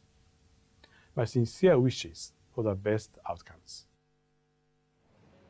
So good to hear that the ADB is planning on doubling its resources, its commitments to education by 2024. And so there's resources that will be available to countries. And you can see how GP is playing such an important role in being part of that blended finance that allows individual countries to access concessional financing because they're able to stack it on top of the GPE financing, the grants that are provided. So let me come to you, Mary, at the World Bank. I believe you're currently in DC, so good morning to you. With all that's going on in the world, where does education sit among the priorities of the World Bank and its clients? And how is the bank viewing its role with GPE beyond hosting GPE? Thank you. Thank you for that question, and good afternoon, everybody who's there physically. As you know, the World Bank has had a history of supporting education because we recognize the urgency of the learning crisis. And especially with IDA, our assistance program for the poorest countries, we have been ramping up our support for education projects in the last 5 years, including 7.2 billion just in the last 2 years. We know that the pandemic is going to pose serious challenges for learning poverty and urgency of the crisis. Learning poverty is being measured in our analysis as the ability of a 10-year-old to read and comprehend a simple text. It was 53%, and even though it had improved, it's still at 50% before the pandemic, and it's likely to go up to 63% with the pandemic. So kids being out of school. So there's urgency to act, and the three things that must happen urgently is first get kids back to school, open schools safely, especially for girls. Second is to make sure that we regain the learning losses. And third, empower teachers. And in the context of building back better, also start investing in the longer term education system, because we know from our Human Capital Project that learning is the key to growth and development, resilient and inclusive development. And within that, our IDA resources, we are now in the current round of our negotiations for IDA. We will be ramping up the education component of IDA, right. And it will be a special theme. And how do we fund all this urgency to fund the urgent needs? One is government budgets. I think a friend from UNESCO mentioned it, but budgets are constrained. Second will be IDA. And we will be ramping IDA up, as I just mentioned. Third is GPE. The global partnerships, such as Global Partnership for Education, is key to make sure that we can not just get the finance, but also the knowledge. And as you mentioned, they will complement grants and concessional loans, such as from IDA. And the World Bank, being the largest partner of GPE, really looks forward to working with with country clients to make sure that we can make this investment in education and learning that will really get us back on track and have resilient and inclusive development. So listen, in the video that was played just before this session, the children were saying, listen to us. So we need to listen and really support GPE moving forward. Absolutely, absolutely. And let me come to you, Dr. Bandar, because you're here with us live. The Islamic Development Bank is actually changing its engagement with GPE and with education. And I'm aware you have some prepared remarks that you'd like to deliver to really lay out what is this new strategy and the engagement model. So I welcome you to share your remarks. Thank you so much. In fact, this summit comes on the heels of the devastating effects of the COVID-19 pandemic on the global economy and the education system worldwide. The combined impact of school closures and economic hardship could push millions of vulnerable children out of school, deepening learning loss and the first decade of hard-won gains towards attainment of SDG 4. Allow me to commend the impressive campaigns led by the GPE Secretariat with the support from the co-host, the United Kingdom and Kenya, leading to this global summit. Thank you for bringing us all together. The ISDB was honored to host the Middle East launch of the case for investment at our headquarters in Jeddah, Saudi Arabia on 6 April 2021. The event was a unique opportunity for the Arab institutions to showcase their engagement in education and reaffirm their commitments on the global stage. The purpose of education is to build, strengthen, and sustain society. As we gather here in London, the global community is at a crucial juncture. Our joint commitment to invest in quality education now will help shape the future that lies ahead. Therefore, I stand here today to reaffirm the ISDB commitment to this inspirational call as enshrined in our holy text that seeking knowledge is mandatory to all Muslims and that society has an obligation to fulfill this fundamental human rights for every girl and boy. Also, ISDB membership comprises a range of income groups and education system. There is a clear consensus on the scope and scale of challenges facing children and young people in these countries, from access to education at an early stage to ensuring education system deliver and skills children needed. The ISDB organizes the unique role that investing in education system can play to help countries build stable, peaceful, and prosperous societies. Investing in education is the most cost-effective way to drive economic development through improved skills and competencies of youth for productive and gainful engagement in societies and the economic opportunity within their environment. These are not the challenges that any single institution can meet on its own.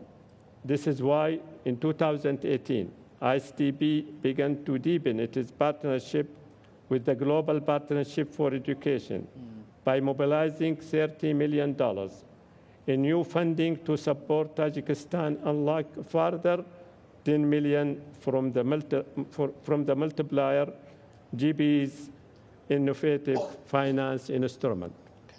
The combination of the GPE's grant finance, ISDB concessional lending, and both our organization expertise will build dozens of new schools in Tajikistan, introduce an assessment mechanism to support competency-based learning, train teachers, and modernize education management information system so policymakers access better data on performance for informed decision-making. At the global level, ISDB now joins the World Bank and the Asian Development Bank as accredited grant agent for GPE fund and work alongside with the World Bank on GPE's board of directors for the Multilateral Development Bank constituency. The ISDB wants to build on this early success. To scale up our collaboration, we must do this with an urgency that matches the scope and speed of learning crisis our member countries face. At this Global Education Summit, I am pleased to tell you that the ISDB aims to develop and deploy a new blended finance tool. Our ambition is to mobilize at least $400 million concessional lending from a range of partners, with at least $100 million in grant finance from GPE. Together, we can deploy $500 million towards quality education across 37 GPE partner countries that are members of the Organization of Islamic Cooperation. To achieve this, we are working closely with the GPE and our colleagues in the Arab Coordination Group of Development Finance Institution. I am particularly proud to note that the Islamic Development Bank, as a member of the Arab Coordination Group, hereby pledge up to $250 million of the $400 million in co-financing needed to activate this innovative new approach. The balance of the funding has also been committed by other members of the ACG. The resulting pool of funding will give clients the opportunity to invest much more in schooling and learning by working together on a single harmonized approach to project financing and design. We can do this without sacrificing agility or a single-minded focus on impact. Member countries will ultimately have access to financing on even better terms while taking advantage of our institution's collective technical expertise in building effective, sustainable education system. By working together with new partner and with old friends, we can give our client countries the funding and the expertise they need to recover from the crisis and ultimately to thrive. Thank you. Wassalamu alaikum wa rahmatullahi wa barakatuh. Alaikum salam. Thank you very much. Let me come to you quickly, Beth, in Côte d'Ivoire, where you head the Human and Social Development portfolio at the African Development Bank. What are you hearing from African countries as they're grappling with this economic impact of COVID on their budgets? And how is the bank thinking about supporting them in partnership with GPE? Well, thank you for that question, and really allow me to start by thanking the United Kingdom and Kenya and the Global Partnership for Education for organizing this timely and important event and for inviting the African Development Bank. And let me also recognize the presence of other partners around this table joining us today. So the overall financing gap is enormous. This is prior to COVID-19. Estimates showed that Africa would need $40 billion a year to bridge the education financing gap by 2030. And so, of course, we know that this figure is going to increase post-pandemic.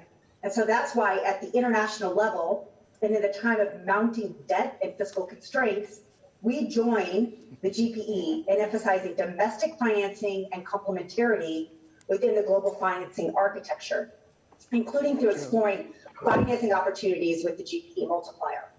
So as a direct response to COVID-19, I'm proud to announce and to note that the bank's board approved up to a $10 billion COVID-19 rapid response facility to save lives and livelihoods in African countries. And going forward, as we position to support Africa recover and build resilient economies post-COVID-19, the bank recognizes the importance of strengthening partnerships to address funding bottlenecks at all levels of education so as to build the necessary skills for employable and productive workforce in Africa. In particular, we applaud GPE and all partners that invest in foundational learning, which forms the basis for investments in education in later years. And in recognition of other development partners' strengths in foundation learning, the bank, in complementarity, is focusing its support on higher education, science, technology, engineering, and mathematics, or STEM, and technical, vocational, and education training, TVET. So this is in light of evidence that shows that Africa's slow progress in building a critical mass of skilled workers qualified in these skills is adversely affecting the continent's ability to transform its economies. So that is why, since 2010, the bank has invested over $1.5 billion to support young Africans to access the STEM and TVET qualifications. So we plan to continue a similar focus going forward with an additional focus area to support digital skills and online learning infrastructure to improve connectivity, access to virtual learning, which, as we all know, has become much important post-COVID. So the African Development Bank, in conjunction with the African Union, is developing a $300 million African Science, Technology, and Innovation Fund to boost investments in Africa's human capital, mainly in technical and vocational training, or TVET, as well as science, technology, engineering, and mathematics, working with private sector capital to extend our reach. So going forward, we are very excited about the partnership agreement we are discussing with GPE, mindful of our respective strategic focus areas in education, and we envision to undertake joint activities in policy reform, knowledge generation, and capacity building education across Africa. Thank you. Thank you very much, Beth. Thank you very much for those comments, and great to hear how the AFDB itself is stepping up into exactly this critical challenge. I think I'll channel all the young people who were on the previous panel who said it is one thing to hear big commitments made on stage, it is another thing to see action on the ground. And so anything we can do to accelerate those resources flowing to actually change the lives of the people on the ground will make a dramatic difference for our lives. Let's give a round of applause for those who are on video and Dr. Banda, who's on stage with us. Thank you very much for that. We are going to transition to the next session. Thank you very much. As teachers, we have always found it important to support learners with new ways to learn and help build a skilled and ethical society. Even before the pandemic, we engaged our students through curriculum development and research, affordable prints and publications for schools, animations, and our award-winning radio and television stations. This infrastructure was critical for continuity of learning during the COVID-19 pandemic. In compliance with the COVID-19 regulations, we worked day and night to deliver lessons to our learners at home. To help our learners access the material easily, the lessons produced were posted on EduTV YouTube channel and the Kenya Education Cloud so that learners could listen or view on-demand content from any device. Through the support of the Global Partnerships for Education, GPE, we produced more programs for our students and increased our technical capacity to deliver remote learning for free. Our world has shifted, and with it, we had to shift as well. As we are now fully returning to our classrooms, we take this moment to acknowledge the victories of our silent heroes during the trying times. The timely response by our dedicated teachers and educational media was critical to sustaining learning during this period. As we forge ahead, we need to move towards more inclusive, resilient, and effective education systems that are sustainable and adaptable to our context. GPE will help us develop quality and inclusive lessons, reach more students with professionally trained teachers, and help lift many more people out of illiteracy and poverty. Together, we call upon world leaders to increase investments in education because education is the foundation for a brighter future. We raise our hands for education. Education is the largest public service, delivered to the widest demographic, and it touches every single household in our country. Transforming the sector, therefore, requires immense efforts to bring all stakeholders into common cause, working with complexity, uncertainty, and being ready to deal with unprecedented crises, as we've seen with COVID-19. In a moment, I will be joined by 5 ministers who will share their examples of what is possible when leadership, evidence, and resources are aligned behind an agenda. But first, let's take a look at some of the highlights from yesterday's virtual session on Education Reset, learning from COVID-19. La COVID nous a vraiment obligés du jour au lendemain à tenter des choses. From one day to the next, we've had to look at things differently. We've thought the unthinkable. We are in the 4th industrial revolution, where you cannot in any way look at education as secondary to anything. Education is not just a piece of the puzzle, it's the whole puzzle. Many governments have risen to the challenge of reaching these children. It's nice that we can think about putting a man on Mars, etc., but we haven't fundamentally understood how to deliver a learning experience in person or online. So this pandemic has been very, very suboptimal. But it has created some silver linings, and it also reinforces the idea that we shouldn't have to pick between in-person and online, that the ideal is when you can use both. A movement from a pedagogy of chalk and talk to one of inclusion, discovery, the old Freirian notion of by doing we learn and learning we do better. Clearly, we must allow people to use the technology because it's equalizing, it's transformative, it allows every student to have access to the content, and they can learn at their own pace. Teachers and students need to have the agency and control over their own learning, including what, how, and to what extent they will use technology. The truth is that all children can learn, and that the main barriers to learning are largely extrinsic. The funding of GPE actually has been critical in this process of supporting countries. Indeed, collaboration and partnerships are important and they work. We have to know where we are in order to see what we need to do. Being willing to measure the impact and the performance of the change that you're trying to make. Ensemble et non être côte à côte. Parce que ensemble, ça veut dire que nous avons les mêmes visions, nous avons les mêmes projets. If there's anything that the last 18 months has taught us, is that things can pivot very, very quickly. Empower or equip your students to develop the skills that they need for the future. This is the ultimate aim of teaching. All right. We are now ready for a conversation with ministers of education.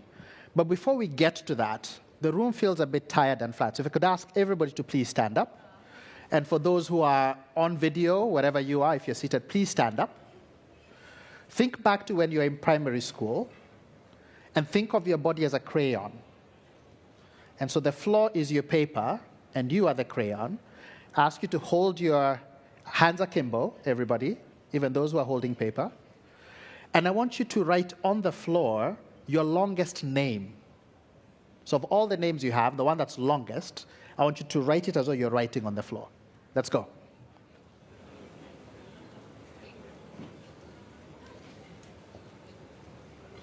We have David Senge from Sierra Leone. We have Shafkat Mahmood from Pakistan. And we have Ranjina Hamidi from Afghanistan. Please, Karibuni. Welcome. Ladies, gentlemen, you're the people who are charged with transforming education, and transforming education in a time that the world has seen such disruptions and the need to accelerate that transformation so that we finally do, so that those who are most vulnerable are not left behind. So I'll start with you, Professor Magoha, in part because I'm Kenyan and you happen to be my Minister of Education. Kenya has been a hub for innovation. And you have been driving some of this transformation of the education sector. What are some of those innovations and new solutions that you've seen have come across that are really important to share with the rest of the world? Thank you very much for that question. As a matter of fact, I've now been secretary for 2.5 years. And in Kenya, we have a very transformative movement within the education system, where, first of all, our constitution guarantees that every child must go to school free of charge in the primary school sector. And in the secondary school sector, day school secondary is also free of charge. So those who pay fees are only those who stay in boarding schools, representing about 25%. His Excellency the President also brought on board, as I joined, a concept of 100% transition to secondary schools, from primary to secondary school, and we took it further and went ahead to mop all the children. For example, girls who had dropped out of school 3 years earlier because of pregnancy were taken back to school. Right. The other very transformative thing that we have done is that we have a NEMIS system which was assisted by GPE, which is a critical component of a data storage system that gives us real-time data of the number of children that we have within schools. Yeah. This helps the government to ensure that no money is lost and that money that is transferred to support schools is based on the child. Yes. Another very transformative system that has been assisted by the GPE is providing books for the children. We have acquired a ratio of 1:1 by buying the books and ensuring that they are delivered correctly. As we speak now, perhaps the earth-shaking one is the competency-based curriculum, which is taking us back to the many years that we were before. Yes. Where we are actually training the children to get skills, not just certificates. Right. And we are now in grade 5 of this program, where, like Malala said, there's a teacher, there's a child, and there's a book, and there's a pen. Right. This is happening with a competency-based curriculum. It has energized our teachers. They are now all the time available with the children.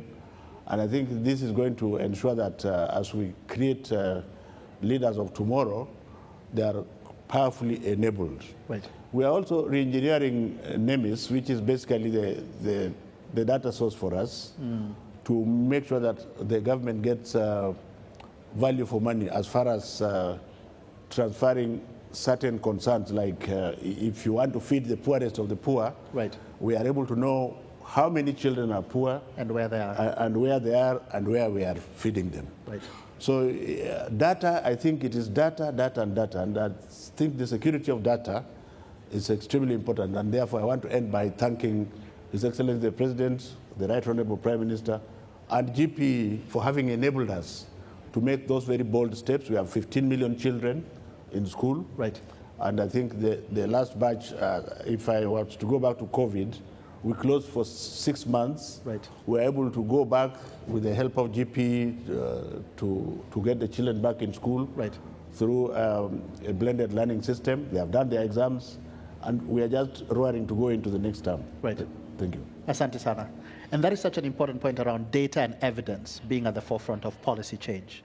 Minister Nyalonje, I know you've also been having the similar challenges in Malawi, really trying to bring that change and that transformation, but recognizing you can't do it by yourself, and you must bring in all the other stakeholders to the table and get everybody aligned into action. What has that experience been like, and what are some of the lessons you've learned that would be worth sharing with others who are asking that critical question? How do I bring people around the table, around a shared vision, and then truly get to action the action of transformation? Thank you very much. For Malawi, the focus, especially during the COVID pandemic, has been coordination. We're fortunate that starting in 2010, Malawi has had some coordination mechanisms within the education sector. Of course, in the beginning it wasn't perfect, but as time has gone, we've improved on it, such that we have what we call a sector-wide approach within the education sector, which brings all the partners together. Perhaps private sector is not as strongly represented, and perhaps we should do more to have the youth represented, but the structure is there. The benefits of that structure is that planning and coordination, monitoring, and alignment to national priorities is assured. We also find that it provides a space for ongoing dialogue, something that we found extremely useful during the COVID pandemic, where we had to plan very quickly. We had to share information and data of what is happening on the ground very quickly, and we had to trigger action very quickly. So the coordination mechanism exists at the strategic level, where you have steering committees, as well as at the operational level. And let me also add that part of the benefit is the joint financing, the pooling of finances. That, during the COVID pandemic, has been extremely useful, because one of the things that the joint financing assures is predictability of the money. When you have a crisis, you need to know whether you have the money when you need it. You need to know how much money you have. You need to know how quickly you can get the money to the schools. Because in our case, we found that with the congestion, especially in lower primary, for example, we had to start building low-cost classrooms very quickly. As we speak, these are being built. That meant we had to disperse money to each of the over 5,000 primary schools. And to do that, you needed a system to be in place. So that system helped us. Of course, we've learned that there are things we must tweak and improve on, but overall, the system is there.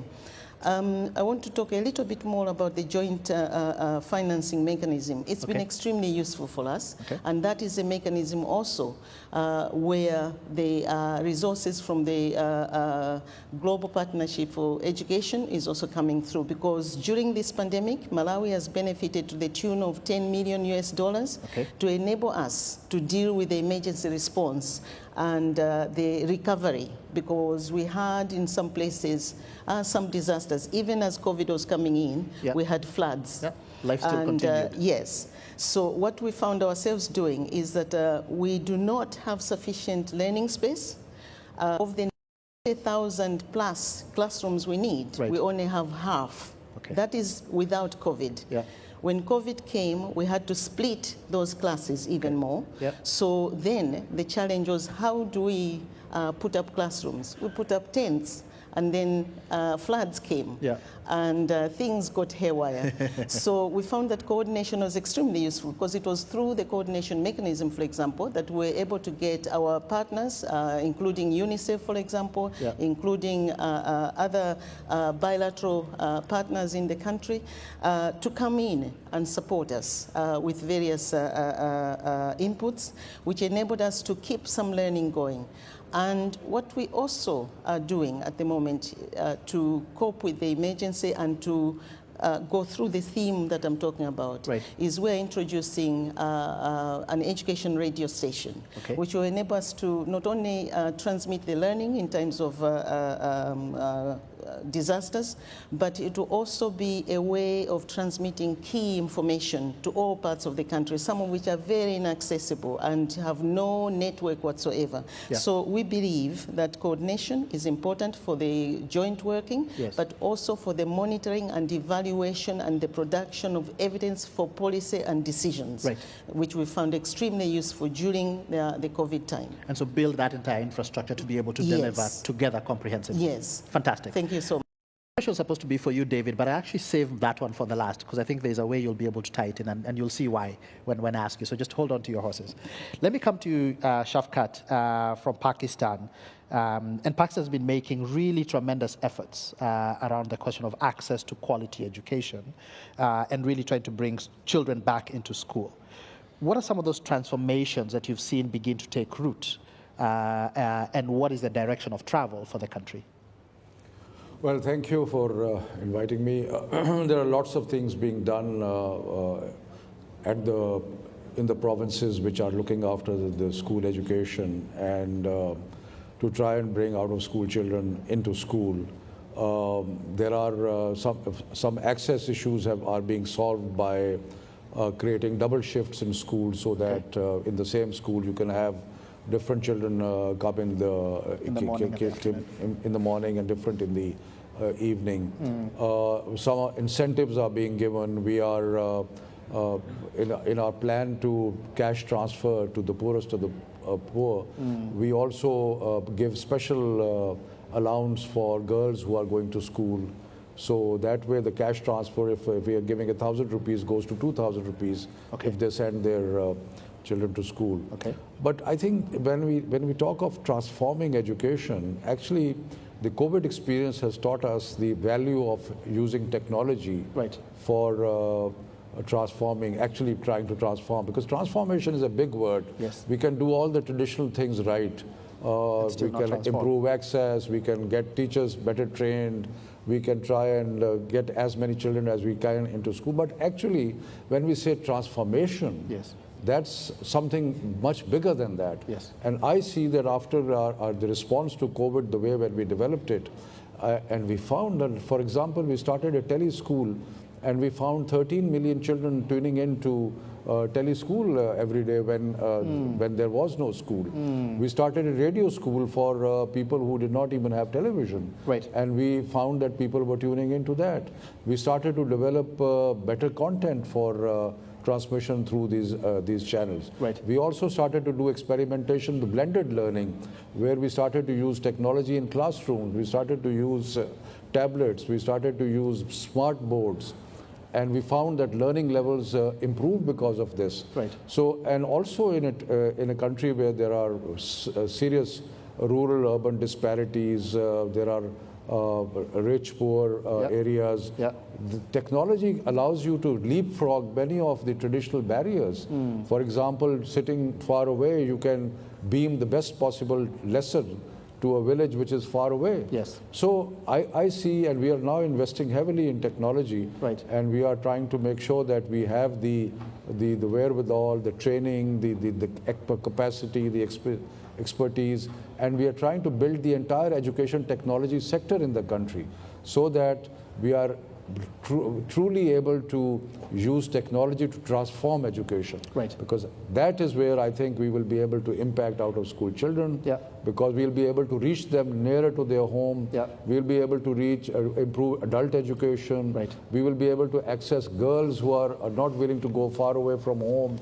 So there are a number of things that technology allows us to do, and I see the role of technology as truly transformative in the long run. And then you start bumping into issues of access and so on and so forth, which then it's a coordination with the relevant ministries within government to be able to do that. In fact, one other thing, we found that there was a digital divide in the country, because when we started using technology, we found that certain children were denied technology because there was no internet connection. So we are now launching a major program to cover the entire country with internet, so that technology can be used by everybody. There's a group that we at Dalberg increasingly call people who are caught in the coincidence of exclusion. So when you think about the people who are poorest, have the worst agriculture outcomes, have the worst educational outcomes, have the worst access to clean water, it's usually the same people, it's the same communities.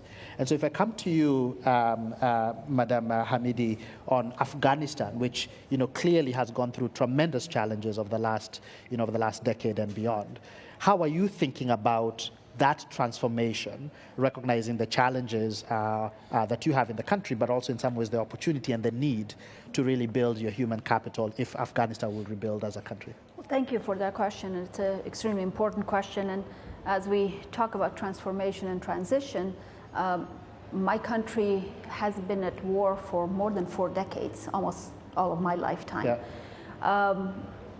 We've made a tremendous amount of gains in the past 20 years, from building the greatest number of schools on the ground physically than we've ever had in the history of Afghanistan, to increasing the number of students to over 7 million children right now, which is the highest in the history of our country, with a great portion of that, about 40% of that being girls. And so for the past 20 years of the international community's involvement and investment in Afghanistan, the progress has been great and very much valuable and accepted and wanted by the Afghan community. Unfortunately, the situation, as you all know, of the past 2 or so months, there's a regression or the fear of regression to going back to prior to the past 20 years of invasion, where girls' education was a serious threat, where schools were shut down for girls in my country. And so being responsible for an entity as important as the Ministry of Education of Afghanistan at the moment, and as a woman, is no easy task. But our commitment, our people's commitment, there is one beautiful and wonderful collaboration that the Afghan people have come to, is that they unanimously, no matter which part of the country you are and no matter which ethnic group you belong to or which social class you belong to, unanimously the Afghan population now believes the power of education, both for their girls and boys. And that's an accomplishment that we need to work towards. But to make it a more real scenario of what Afghanistan is facing, we're not only facing the challenges of the COVID pandemic, but we're also continuously addressing conflict and a severe drought that is expected to affect over 18 million of the population, which is more than 50% of our population. And so delivering education services, which might seem as a commodity in the face of all the conflicts that we're faced with on a daily basis, it requires exceptional commitment, dedication, innovation, and flexibility to be able to deliver the services that we have promised our people. And I'm happy to report today that the Afghanistan population has reached a national consensus over the value of protecting our educational gains. Our schools are not only open and operating in spite of the pandemic, but we've also embarked on a very historical and a revolutionary reform plan about a year ago to make sure that we remain focused on our core function as Ministry of Education, to provide the service of education to our children. And for that, we have three main areas of focus, which is to cut on unnecessary expenditures, as the ministry got used to in the past 20 years of excessive funding, to share the responsibilities and be responsive and accountable to our nation, and to minimize costs while setting standards that will give a bit better focus to our education sector. And let me tell you that to be in charge of this grand responsibility as a woman in a nation that is forced to once again consider elements in society who define the mere existence of women, as an inherent flaw is no easy job. Absolutely. I was lucky as a refugee child. I was speaking earlier to Mr. Minister of Pakistan that I actually grew up in Quetta, Pakistan as a refugee child. And my family was lucky to get a warning at the time when I was in grade 3 that I needed to be kicked out of school, or forced out of school, because it was not necessary for girls to get educated.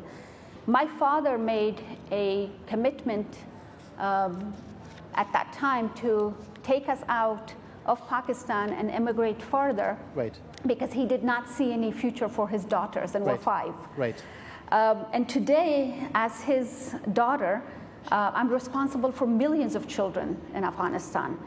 And as their symbolic mother of education, I pledge to work with all my might and power and give it the full amount of my energy to support the education of all children, but particularly girls, and having a president, a very progressive and extremely supportive president as His Excellency President Ashraf Ghani, who continues to support women, not just in words and with symbolic commitments, but with action. And so that action helps me to enable girls going to schools today so that they may become the future leaders of a country that is shattered and continues to struggle through this shattering. But as a woman myself, and once upon a time I was a girl who had to deal with the ability or people stopped me from getting education. Today, sitting in this position and this power to serve my nation, I'm hopeful that if we empower many more girls, even when Rangina is no longer in the world. Yeah. There will be many Ranginas to continue. Amen. Amen. That's a shout out to your father. I'm a father of a 13-year-old girl, so I hope she understands the privilege of the education she's able to get now. And fathers have a very critical, important role in their girls' lives, and we need to call on all fathers across the world to support their daughters. I feel that weight on my shoulders every single day. So thank you for that inspiring story. Thank you. Let me come to you, David, and I left you last for a particular reason, because you wear two really interesting hats. You wear the hat as the Minister of Education, but you also wear the hat of being the Chief Innovation Officer for the country, right? And we've talked about transformation and why transformation is important, but to transform, you have to innovate, and then you have to see the action go all the way through. How do you reconcile those two parts of your portfolio? And if you were to speak to education actors, to ministers and others, what are the things they should be thinking about, the future they want for their people? Because education is about delivering a workforce, but it's also about creating citizens who are engaged and are conscious about their role in the country and in society and in the world. When you put those two things together, what's the advice that you would have? What have you learned and would be great for other people to take up? Thank you very much, and it's such a privilege to be sitting with colleagues and learning from all of us, really, and learning from each other about what's working. I think it's less a coincidence that I'm both the Minister and Chief Innovation Officer. It really is to the vision of His Excellency President Julius Malala. I personally believe that every country needs a Chief Innovation Officer. Agreed. It is important that we are systematic about how we think about the future, how we deploy technology and systems that cut across the entire governance framework, and particularly when we're thinking about education. I think in terms of vision, everything has to be hybrid. From everything we've heard, whether it's radio, television, paper is technology. Yes. So for the kids who cannot have radio and television, and because of the agenda, we need to be able to ensure that they have access to the oldest form of technology, that's paper. And we need to be able to have humans who are around as well to give them the support that they need. So it's really important that first we deploy hybrid solutions, online, offline, on TV, on radio, on mobile, with paper. We have to think hybrid. Just as this conference is hybrid. Yes. But I think the second part is data and analytics. It's important to have data, but it's what you do with that data. It's how you analyze it. And most importantly, what the evidence, how you're going to deploy it to make an evidence decision making. And when you think about vulnerable groups, unless we step inside of the data, beyond national, beyond district, go at the school level, go at the individual level, that's where we can transform. And so one of the things we're doing in Sierra Leone is we're working with several collaborators, actually.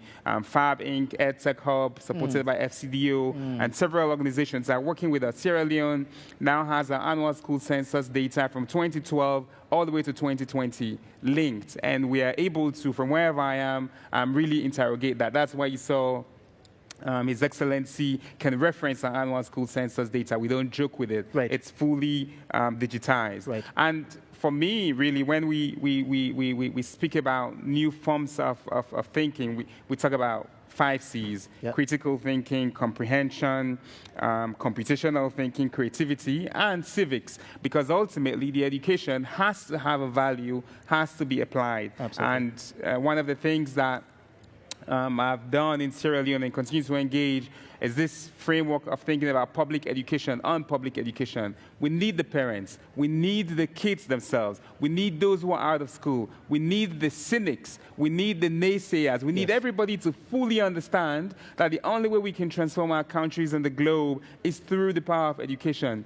And that's not theory. And for you to move it from theory, you have to deploy solutions that work. So one example His Excellency spoke about was radical inclusion, where we think about pregnant girls, kids with disabilities, kids who are in hard-to-reach areas, and kids who are poor. If you build a solution for a pregnant or parent female who's poor with a disability living in a place that you're not going to reach in 3 hours, you're guaranteed that will work for somebody in the urban area than that for the wealthy boys. So we have to really think about radical inclusion, not as theory, but the way in which we get universal. And one example, right? We just finished the national primary school exam, and we talk about technology.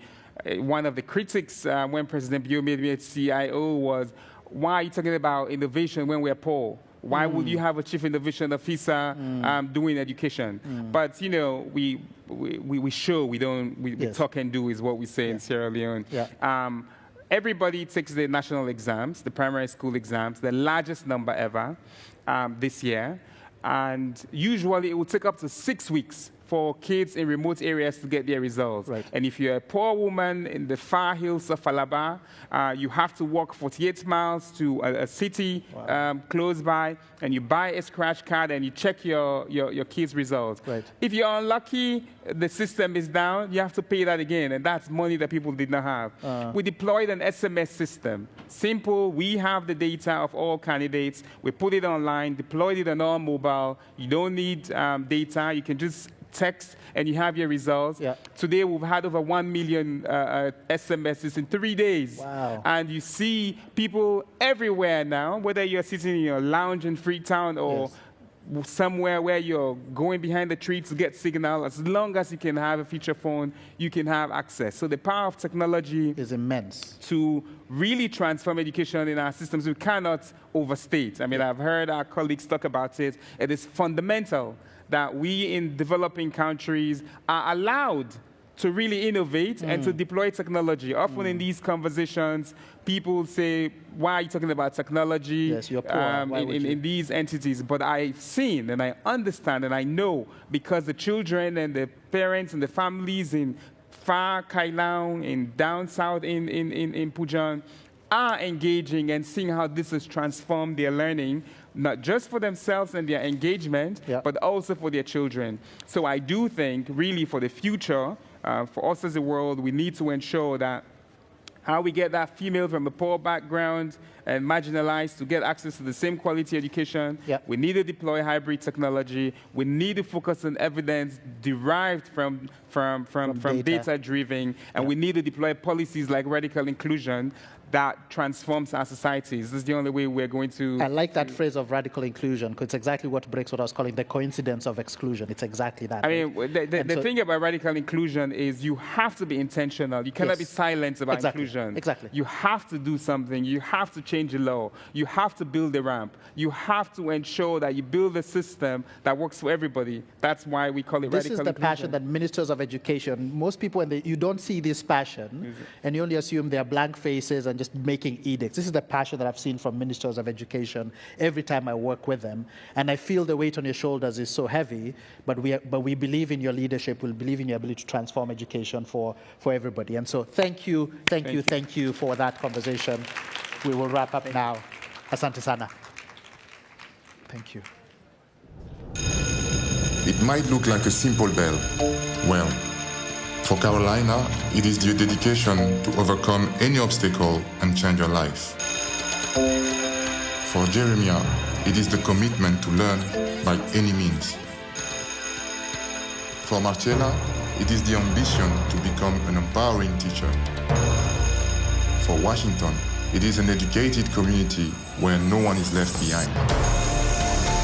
For us, it is the opportunity to transform education and unlock a brighter future for more than 1 billion boys and girls. The stakes are now higher than ever. More than 250 million children were out of school even before the COVID-19 pandemic. And many more could lose their chance to learn if world leaders don't step up to invest in education. It is not a simple bell. It is a call for their future, for our future. Raise your hand, fund education.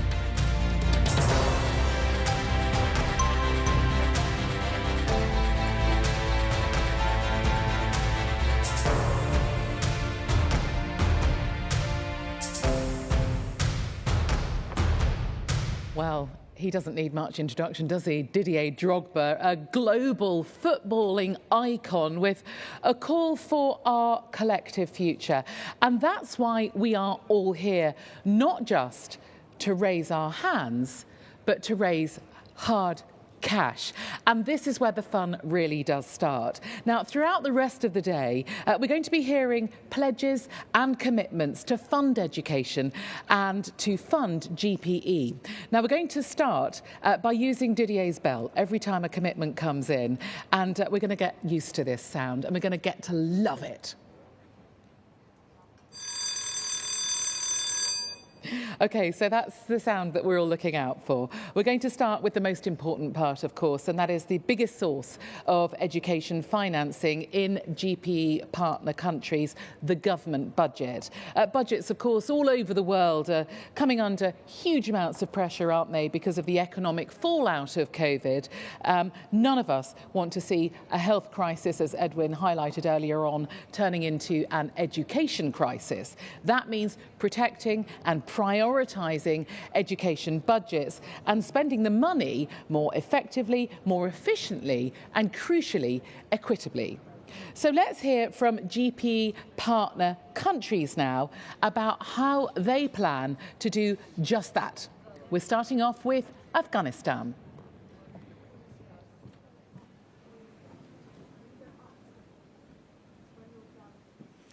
Assalamu alaikum. Bismillahir Rahmanir Rahim. As we all know, Afghanistan is going into war again, and we have been forced by the circumstances of our nation to relook at our national budget and allocate funds away from services to a war that we do not want to fight, but we are forced to gain all the gains that we've made as a nation and as a people for the past 20 years. In spite of what is happening in my country today, I am here to pledge that the government of Afghanistan will continue to commit to the benchmark of 20% financial commitment to education sector, and we will fight for this commitment until our last breath, knowing that it might take many years and much time, but I'm here to make a commitment on behalf of my people. Thank you. Afghanistan, thank you very much. Moving on to Benin.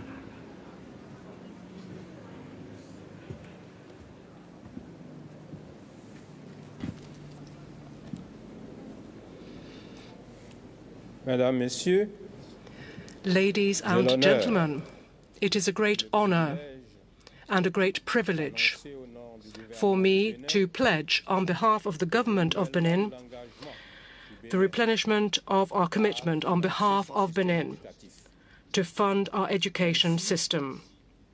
We are renewing that commitment, and Benin therefore commits to support its educational system by attributing an average of 32.2% of its national budget to this system.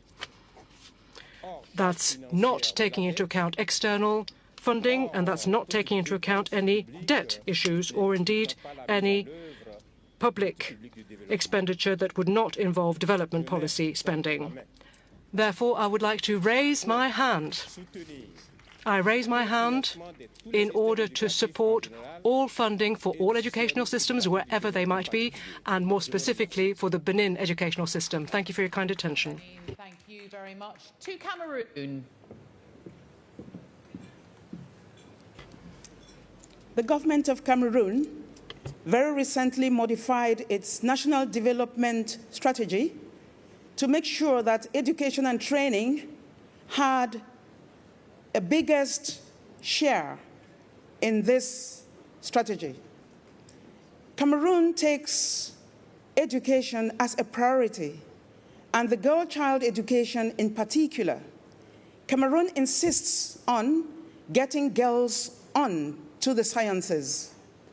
Cameroon's budget is, at present time, 20% of the general national current budget. We hope that by 2025, we would have moved from 20 to 26%. The Ministry of Basic Education that I here represent has a budget of about 32%. By 2030, which is the end of our new national development strategy, we hope to move it to 42%. I therefore pledge on behalf of Cameroon that the government will continue to take education as a priority, putting girls at the center. Thank you. Cameroon. Thank you very much indeed to Cameroon. To Chad next.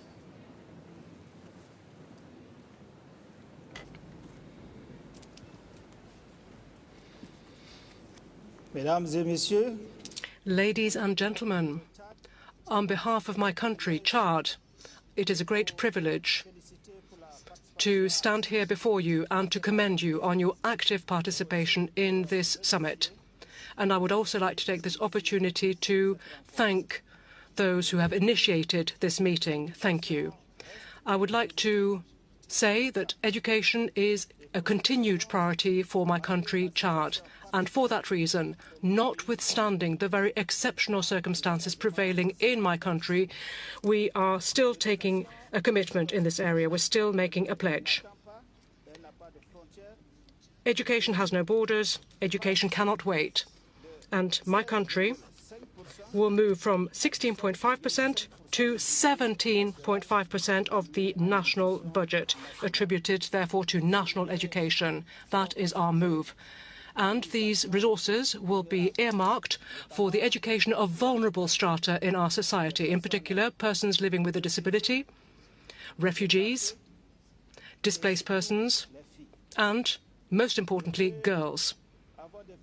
Ladies and gentlemen, before concluding, I would like to reiterate once again before you that my country stands firmly behind the laudable mission of the GPE, and I raise my hand for that laudable mission. Thank you. Thank you, Chad. Moving to the Democratic Republic of Congo.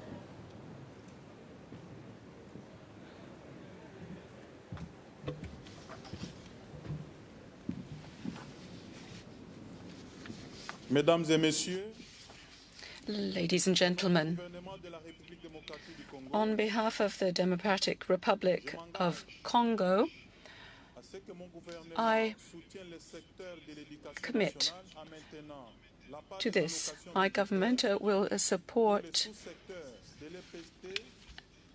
to set aside parts of its national budget, 20% of its national budget between 2021 and 2025 for education. And despite the terrible impact of COVID on our national economy, nonetheless, my country undertakes to increase its efforts to finance education. Therefore, we will ensure that is about 22% of our budget, that is far beyond the level of 20%, will not come below that, and that until 2025. Thank you. Thank you to Congo. Next to raise their hand, Côte d'Ivoire.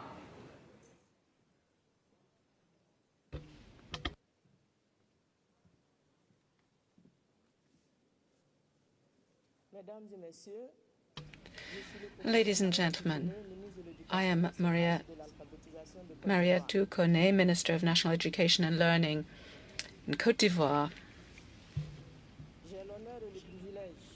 It's my honor and my privilege to announce an undertaking on behalf of my country for the funding of education in our country. Côte d'Ivoire, under the leadership of His Excellency Alassane Ouattara, President of Côte d'Ivoire, undertakes to maintain funding for education sector. It is already beyond a 20% level that was set by the international community. We're now at 22.4% of our national budget for financing education, and we undertake to maintain that level until 2025. I raise my hand for the global partnership for education. Thank you. Thank you, Côte d'Ivoire. Djibouti is next.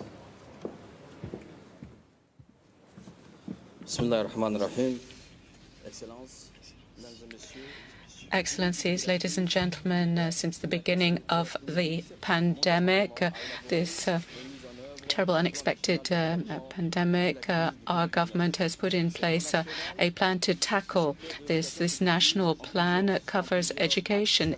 There are a number of strategic elements to this in order to act immediately to ensure that there is continued education, that we can bring teachers and children back to school so that the Department of Education is equipped to face this crisis and ensure that there is a resilience plan for all students so that we can offer quality distance learning if necessary. And we need vaccinations for all our workers in schools. We have done all we can to ensure that we've maintained education systems with the proper health standards in place.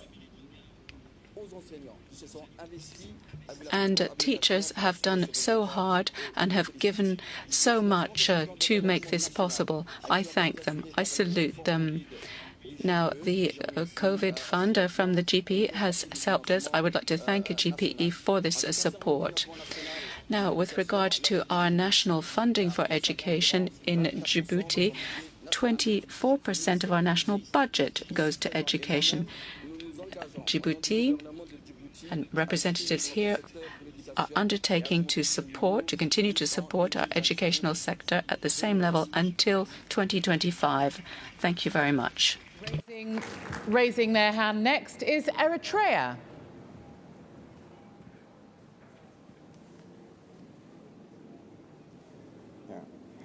My name is Petros Hailemariam. I'm the acting Minister of Education in the government of the state of Eritrea. The government of the state of Eritrea is committed to support our national education sector by increasing the share of the national budget dedicated to education towards the 20% global benchmark. In 2021, education's share was 14.5% of total government expenditure. I raise my hand to pledge on behalf of my government that by 2025, we commit to increase this to 20%. Thank you very much. Moving straight on to Ghana.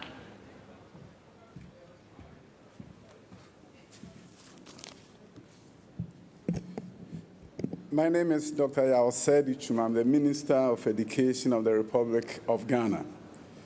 The President of the Republic, Nana Addo Dankwa Akufo-Addo, has made a solemn pledge to ensure that education remains the center stage of our development effort.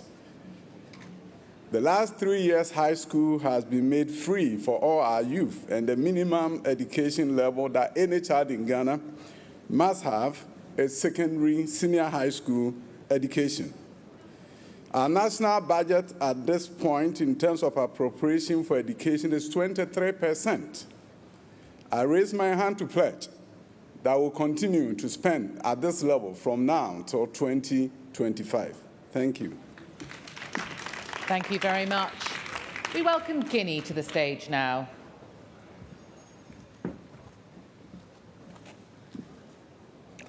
Mesdames et messieurs. Ladies and gentlemen, I am Professor George Mahogoba. I'm sorry, I'm Mr. Diallo Amadou Tiano, Minister of Cooperation for Guinea. With instructions from Mr. President of the Republic of Guinea and based on the budget drawn up by our head of government, it is my great honor today to tell you on behalf of the 3 departments responsible for education in Guinea, I can say that we have undertaken to ensure that the education budget should move from 15 to 20% as a percentage of GDP. This budget will be focused, therefore, on education. We want to focus on girls' education and on providing digital education. In other words, we want to make our education system more resilient, be it in-person learning or distance learning. This is something we've experienced during the COVID pandemic and also when we had Ebola in our country. So I too would like to raise my hand and say that the government of Guinea undertakes to make available these essential resources for education. We move now to Kenya. Merci. Guinée. Je passe maintenant au Kenya.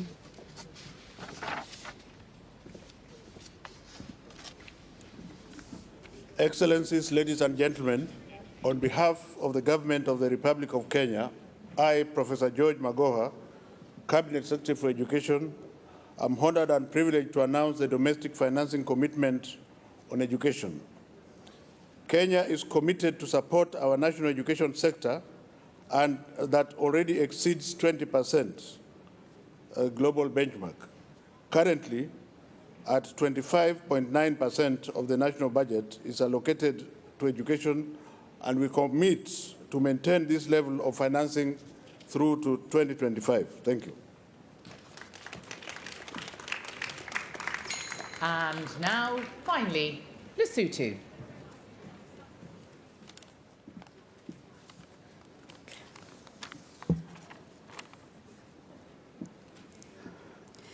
I'm Mamwa Lady Spiri, the Minister of Education and Training of the Kingdom of Lesotho.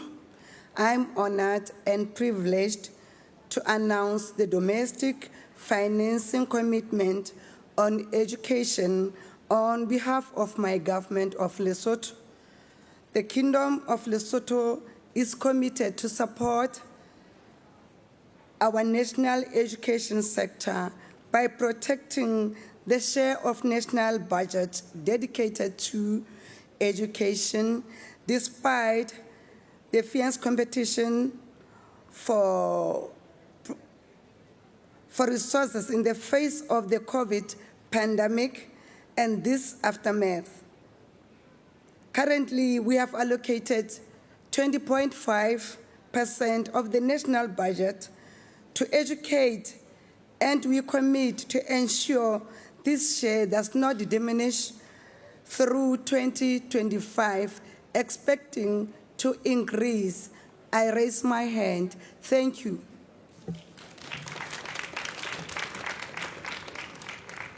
Thank you very much indeed. And huge thanks to everybody there who prioritises education and for their commitments today.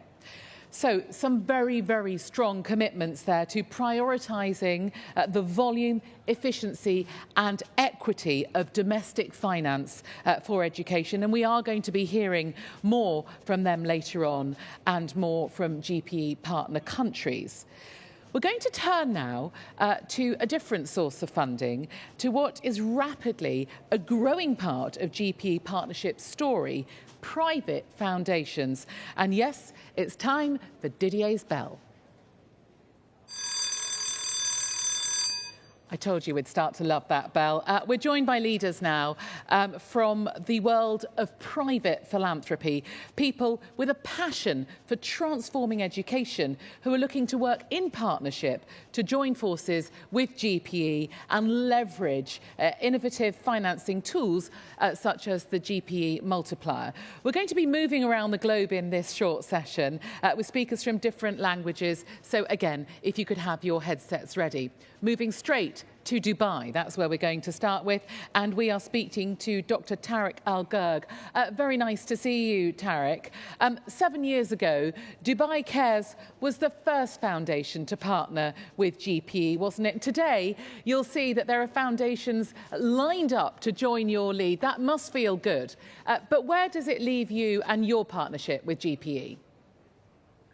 Well, let me start by saying that Dubai Care's long-standing partnership with the Global Partnership for Education stems from our strong belief in GPE's approach and ability to transform education in lower-income countries at scale. GPE's focus on impact and clear mandate, as well as their significant reach, are crucial elements driving our continued collaboration over the last 7 years. Global philanthropists and foundations like ourselves cannot deliver systemic impact through individual projects on our own. Let's be very clear about this. Partnerships like the GPE allow us to come together and leverage each other for system-level transformation and results. And as the first philanthropic partner to fund the GPE 7 years ago, as you mentioned, I really commend the steps that GPE has taken since to strategically engage both foundations and the private sector within the wider partnerships. Now, to acknowledge the impact that education has on all sectors and how the education and learning of children is in itself impacted by other sectors, together with Expo 2020 Dubai and the UAE Ministry of Foreign Affairs and International Cooperation is hosting the Rewired Summit from the 12th to the 14th of December later this year in Dubai in order to rethink and reimagine the future of education, especially against the backdrop of all the disruptions caused by the COVID-19 pandemic. And to make this happen, we need to come together under one critical mission, united by the conviction that education systems around the world must re-emerge stronger and more resilient than ever. Through the summit, the Rewired Summit, we seek to foster meaningful collaboration between new and unlikely allies from philanthropy, government, and the private sector, whilst bringing together existing platforms and partnerships such as GPE to amplify their impact and ensure that education is at the center of human development and investment, of course, for a future that is built on equity, powered by innovation, and rooted in humanity. I hope you all come there, you all participate and engage at the summit, and I'm sure we can make this happen. Thank you very much. Dr. Al-Ghurg, thank you very much indeed for your generosity and, of course, for leading the way for foundations. Thank you, Al-Ghurg. So we are now joined back in the room by Sabina Vigani, who leads the Jacobs Foundation in the Ivory Coast. Hello to you. Very nice to see you. Now, I understand as you find your way to the lectern that you are a firm believer in working in partnerships, aren't you? And you're looking to join forces with us here today. Tell us more about it. Good afternoon, Excellencies, ladies and gentlemen, colleagues. I'm delighted to be here today and to be able to learn from you all about amazing experiences to transform education for the better. At Jacobs Foundation, we truly believe in the African proverb that says, "Alone we go faster, but together we go farther." And we are walking the talk in Côte d'Ivoire since 2015, when we launched a partnership initiative called TREC, which stands for Transforming Education in Cocoa Communities. TREC has mobilized an unprecedented coalition around the shared goal of improving quality education, involving the government of Côte d'Ivoire, 3 philanthropic foundations, and 12 global cocoa and chocolate companies. The power of the TREC partnership lays in 3 main aspects. It brings together stakeholders who were not used to talk to each other, let alone collaborate.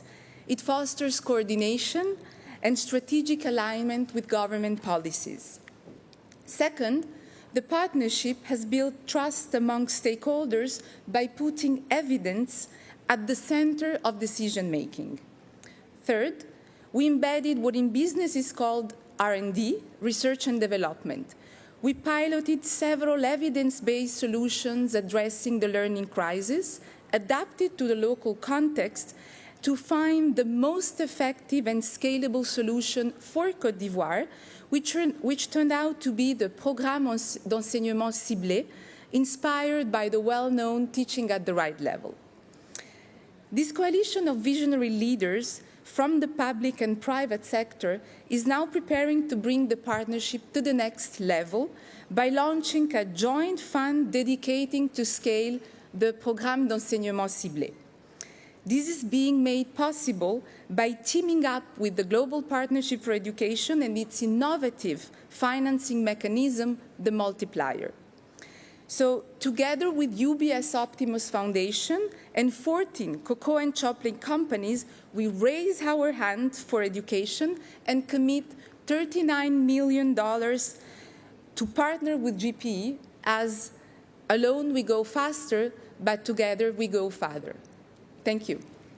What a lovely slogan. Thank you very much indeed for your huge generosity, the Jacobs Foundation. And there is a lot more information about the Foundation's work on the virtual portal, so please do access that later on. Thank you very much. We're going straight to Denmark now to meet Ewan Wilmshurst, the Lego Foundation. Hello to you, Ewan. And now, of course, the Lego Foundation is not a newbie when it comes to forging bold alliances. But what brought this partnership together? Firstly, thank you, and it's a privilege to be here today, both as a representative of the LEGO Foundation and also as a member of the GPE board. So here at the LEGO Foundation, we know that great will only happen when we team up with partners. And like everyone else here today, we are fully committed to giving all children the opportunity to receive quality education. Like GPE, we believe we can only truly achieve impact at scale through transforming whole education systems. So today, I'm delighted to underline the LEGO Foundation's support for GPE by announcing that, in addition to our initial pledge of $23 million US, $3 million of which was for the Knowledge and Innovation Exchange, $20 million was for GPE's Multiplier Fund. Today, I'm happy to pledge an additional $7 million US to provide additional support for teaching and learning opportunities to help address the challenges children, especially those from the poorest families, face due to COVID-19. This brings our total pledge to $30 million US. We're committed to providing this additional support to help ensure that all girls and boys have the opportunity to learn through play, develop the holistic skills they need now and in the future. We raise our hands. Ewan Wilmshurst from the LEGO Foundation, thank you very much indeed for your huge generosity over this partnership. Now, moving straight to Qatar, here is a message from Fahad Al-Salati, the CEO of Education Above All. Good afternoon, everyone. I would like to thank GPE and its partners, UK government and Kenya government, for co-hosting this important and key event today. And I will start that stating that a key partners of the GPE since 2012, Education Above All Foundation has a collaboration with GPE and several funders to unlock significant financing in a number of countries. In 2020-21, Education Above All Foundation will committed $10 million in co-financing to support Nigeria unlock additional GPE resources. The program totaling $62 million, bringing additional co-financing from the Islamic Development Bank, Kuwait Fund, and Save the Children.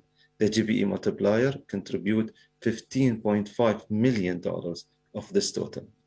The partnership in Nigeria is the first to be enrolled as part of a broader commitment between Education Above All Foundation, GPE, and the Islamic Development Bank and other partners on funding solution to a long-standing global program of out-of-school children. This expanding will up to $30 million in co-financing to support out-of-school children at the primary level in jointly agreed country with our partners, which will unlock additional resources through the GPE multiplier. Fantastic news, Education Above All. Thank you very much for your generosity. It's so wonderful to see the money rolling in, but there is still a long, long way to go. So we're going to keep the pledges coming in from different corners of the globe now. Let's hear from some local foundations in Guatemala that are also committing funds to unlock GPE's financing. But first, another commitment from Insights for Education. Today, too many children are still unable to access school or to learn effectively. And yet there is so much we know about how to address learning barriers, and despite the best intentions, significant gaps remain across knowledge, policy, and practice. And this is why we founded in 2019 with great partners Insights for Education, a foundation dedicated purely to advancing evidence to improve education for every learner. And together with the Kenyan Ministry of Education, with civil society leaders too, we are crafting a program that builds on Kenya's strong success and which enables education decision makers to more easily access, navigate, and use massive volumes of evidence for their context and their priorities.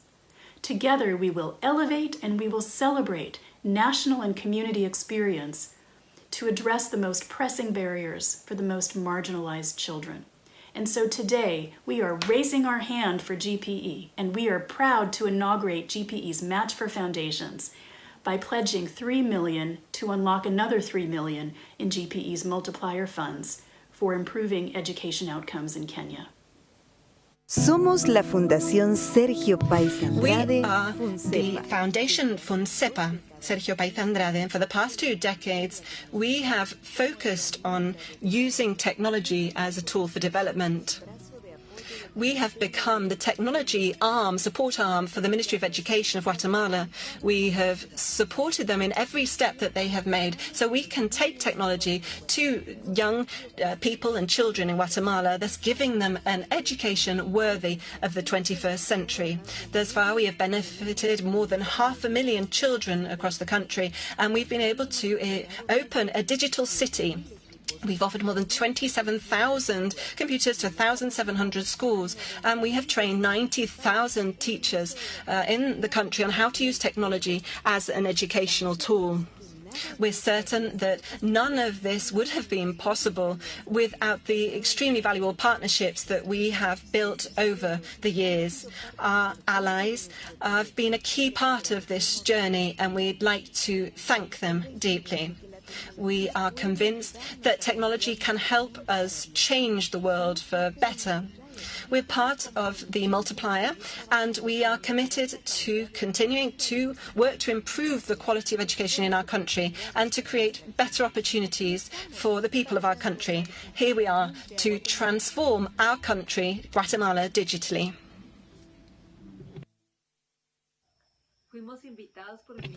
We were being invited by the Ministry of Education to be the coordinating body for the GPE chapter in Guatemala with Funsepa.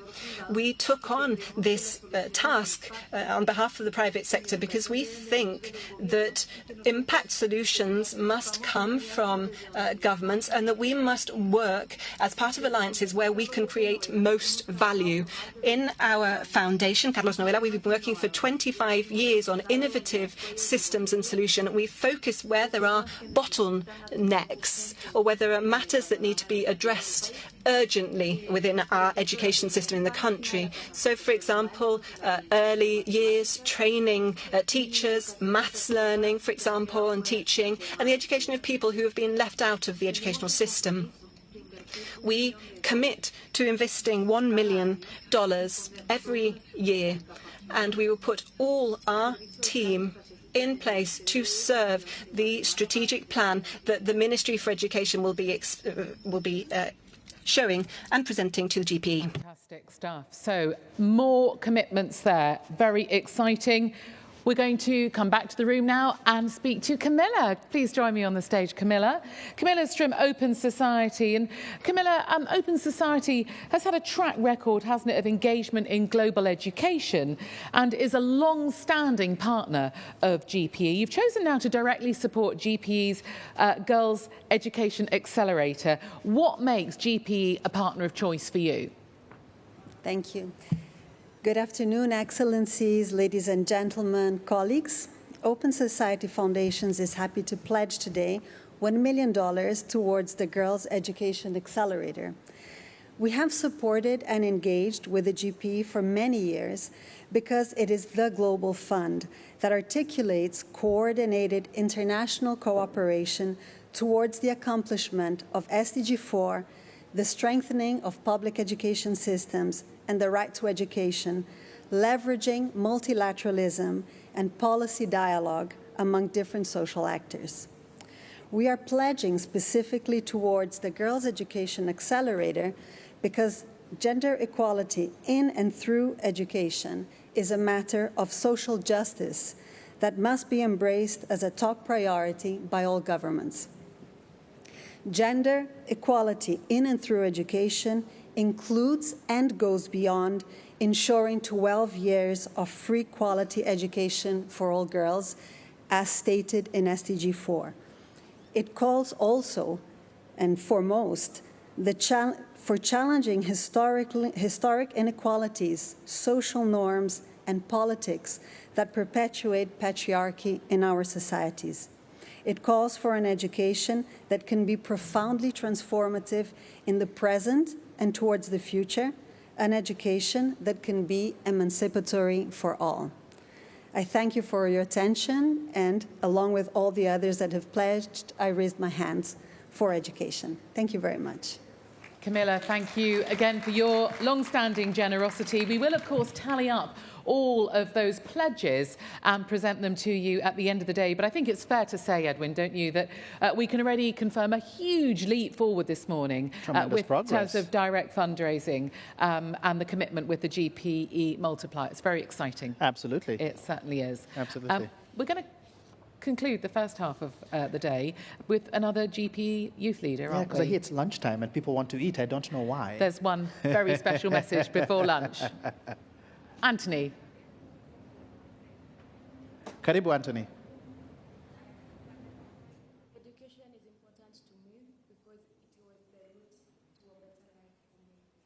For a long time, like many children with disabilities, it was challenging for me to learn because of communication barrier.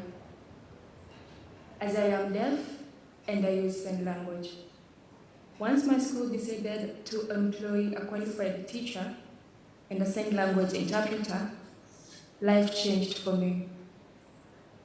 One of the reasons I went into the teaching profession and became an inclusive teacher and support other teachers to become inclusive was so I could make sure that other learners do not go through the same challenges I went through when I first went to school. GPE supports government to be able to provide better state education system for all children. It is important that education system responds to all children. There shouldn't be a separate education system for children with disabilities, but the system must be fully inclusive of all children. This approach helps to create a more inclusive society, better than a segregated society. For example, National Education Sector Plan must make sure that there is funding for school buildings so that they can be more inclusive and accessible. For example, accessible washrooms, accessible ramps, accessible learning materials, and inclusive sports activities. I welcome the fact that GPE will commit to raising more funds for education for all children, and they are committed to make sure that children with disabilities are not left behind. Thank you. Oh, Anthony, thank you so much for sharing your journey with us. Absolutely wonderful to hear from you. Thank you very much, Anthony Ware. Yeah, and it reminds me of the phrase that David Senge said about radical inclusion, and shows you that kind of talent would not have been included if we're truly just doing business as usual. So how are we transforming education to make sure people like Anthony are critical parts of the education ecosystem and they're able to get the education they need? So exciting. Very exciting. But what's more exciting, just for a short 15 minutes, is that you can now have a little break. If you would please be back in the room at 1:30 for those of you that are able to be with us. We're going to have a short lunch break and we'll be back at 1:30. Don't forget social distancing, masks, everything. Keep yourself safe. Thank you very much. Thank you very much.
engaged at just 5 years old. I was expected to begin preparation for marriage at the age of 12. However, I wanted a different life for myself and made the sacrifice to undergo this tradition of female genital mutilation if my father would allow me to continue my education. No girl should ever have to make this heavy sacrifice to get an education. I decided that the best way to give back and uplift my community was to provide a pathway to education for other girls. With patience and community engagement, I slowly secured the support of leaders in my village to start an all-girls boarding school that has supported over 500 girls to get educated and empowered. At Kekenya's Dream, we work with men and women in our community to educate them on barriers to girls' education and create champions for our cause. Together, we continue to create a chance for girls to compete on the world stage as leaders, without the economic, social, and cultural limitation that once stood in their way. Today, have children of their own. Like them, their daughters will avoid FGM and child marriage, receive an education, and be empowered to forge their own path and lead the life they dream of. This is why financing girls' education, especially those that are further behind, must be a priority for world leaders. Today, I raise my hand to ensure all girls get the quality education they need to achieve their dream.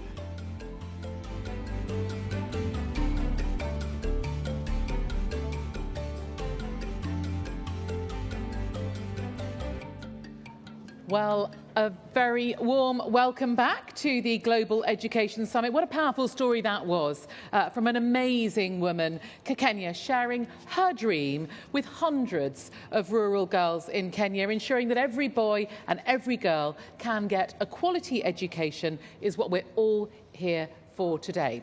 Now, for those of you who are lucky enough to be in London with us, and if you are watching from outside the building, if you are able to speed through your lunch and join us back in the auditorium, we would love your company. So look forward to seeing you. And you can get this. Edwin changed. I didn't get the memo that you had to change outfits, but this is to wake everybody up this afternoon. Edwin, you're looking very suave. Figured we need something a bit brighter for this afternoon session. It works. It Usually really after works. you eat, you know, the blood goes to the stomach and you slow down. This should help perk people up, hopefully. Yes, absolutely. Now, looking forward to this second session, in part because of the conversation we heard earlier this morning, knowing that, excuse me, that the world faces this slow-moving crisis with millions of children denied the right to education.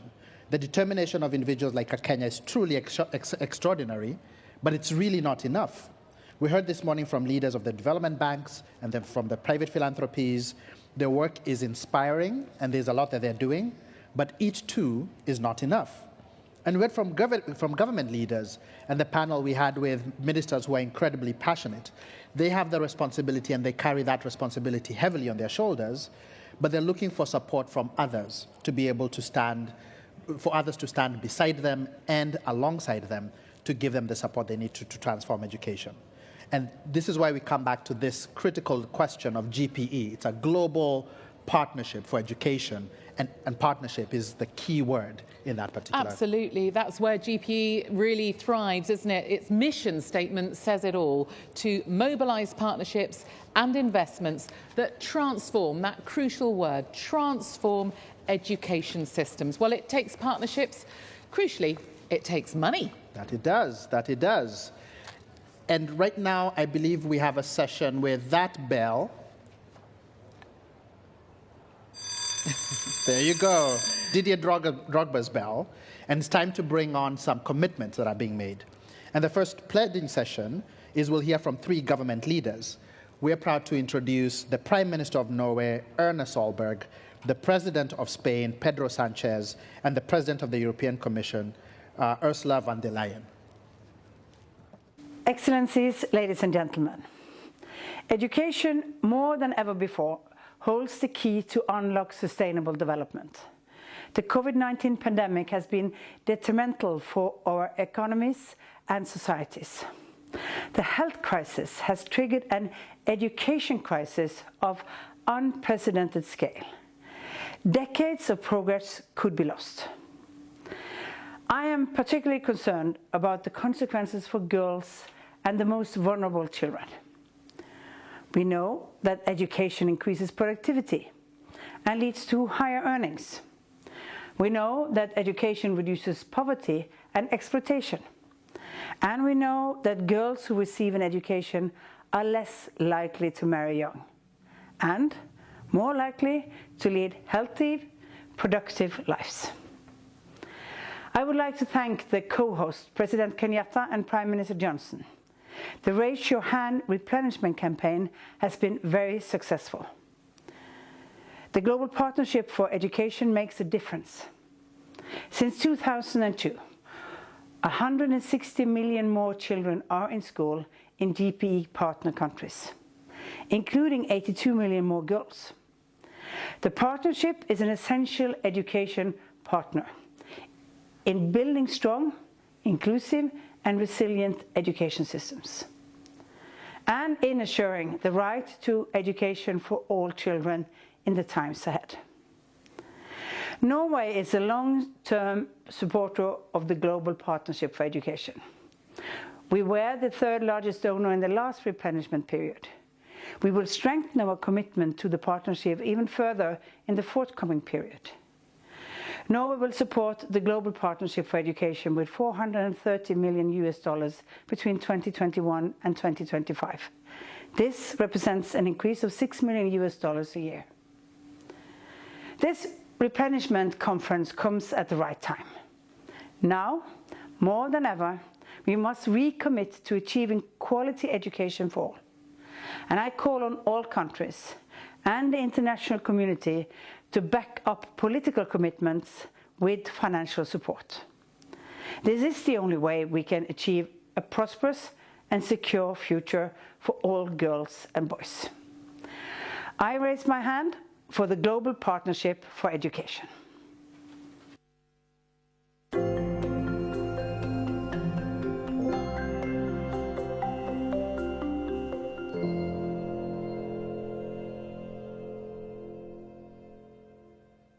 Global equal access to quality education is the only path to inclusive societies. And yet, the pandemic has put us farther away from that goal. We must therefore row together twice as hard to reach that target. Spain is committed to achieving CDG 4, Sustainable Development Goal 4. We must ensure inclusive and equitable equality education and promote lifelong learning opportunities for all.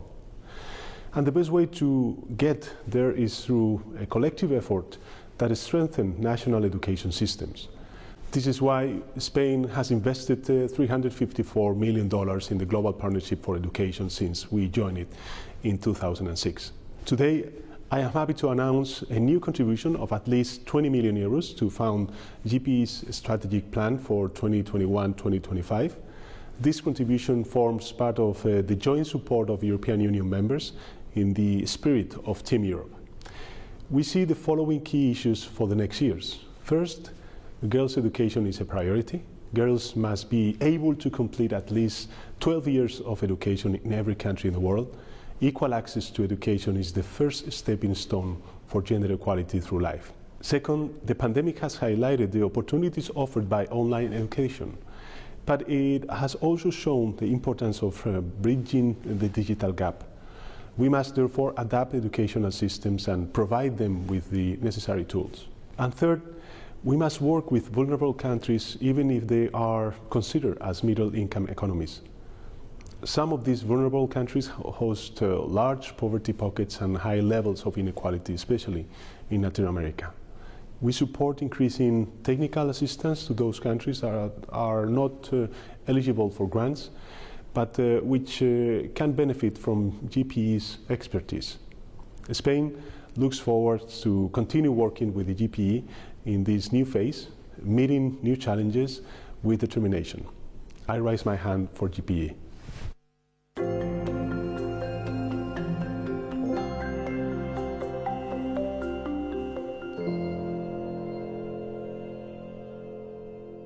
Prime Minister Johnson, President Kenyatta, distinguished guests. Education is the most basic infrastructure for human development. Reading, writing, math, logic, digital skills. It is about understanding our life. And no matter on which continent you live, these are the foundations of any economy and of any democracy in the 21st century. And that's why education should be a truly universal right. The European Union already invests in aid for education more than the rest of the world combined. But these are extraordinary times, and the European Commission is stepping up in two ways. First, we will raise our contributions by 30%. This is 100 million euros a year for 7 years to the Global Partnership for Education. Second, the European Commission will increase the share of its development assistance that is going to education from 7% to 10%. And if all high-income countries invested 10% of their development aid in education, we could fill the education funding gap in low-income countries. This is the best investment for the recovery. Our children, boys and crucially girls, a better world begins with them. So let's make it a reality.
When we came back home, life has become hard than before.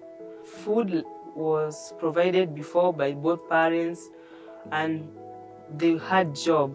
But right now, we don't take meals like before. During this COVID-19, you can see many parents were fired from their jobs. No, they did not have money to cater for the girls' essentials like the sanitary pads. The girls are forced to go to involve themselves in sexual activities so that they can get some things like sanitary pads and other essentials.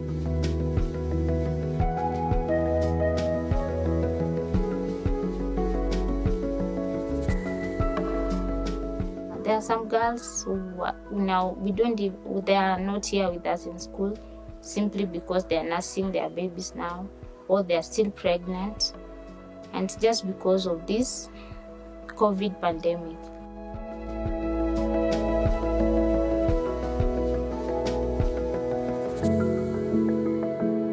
When I am in school, I'm better off.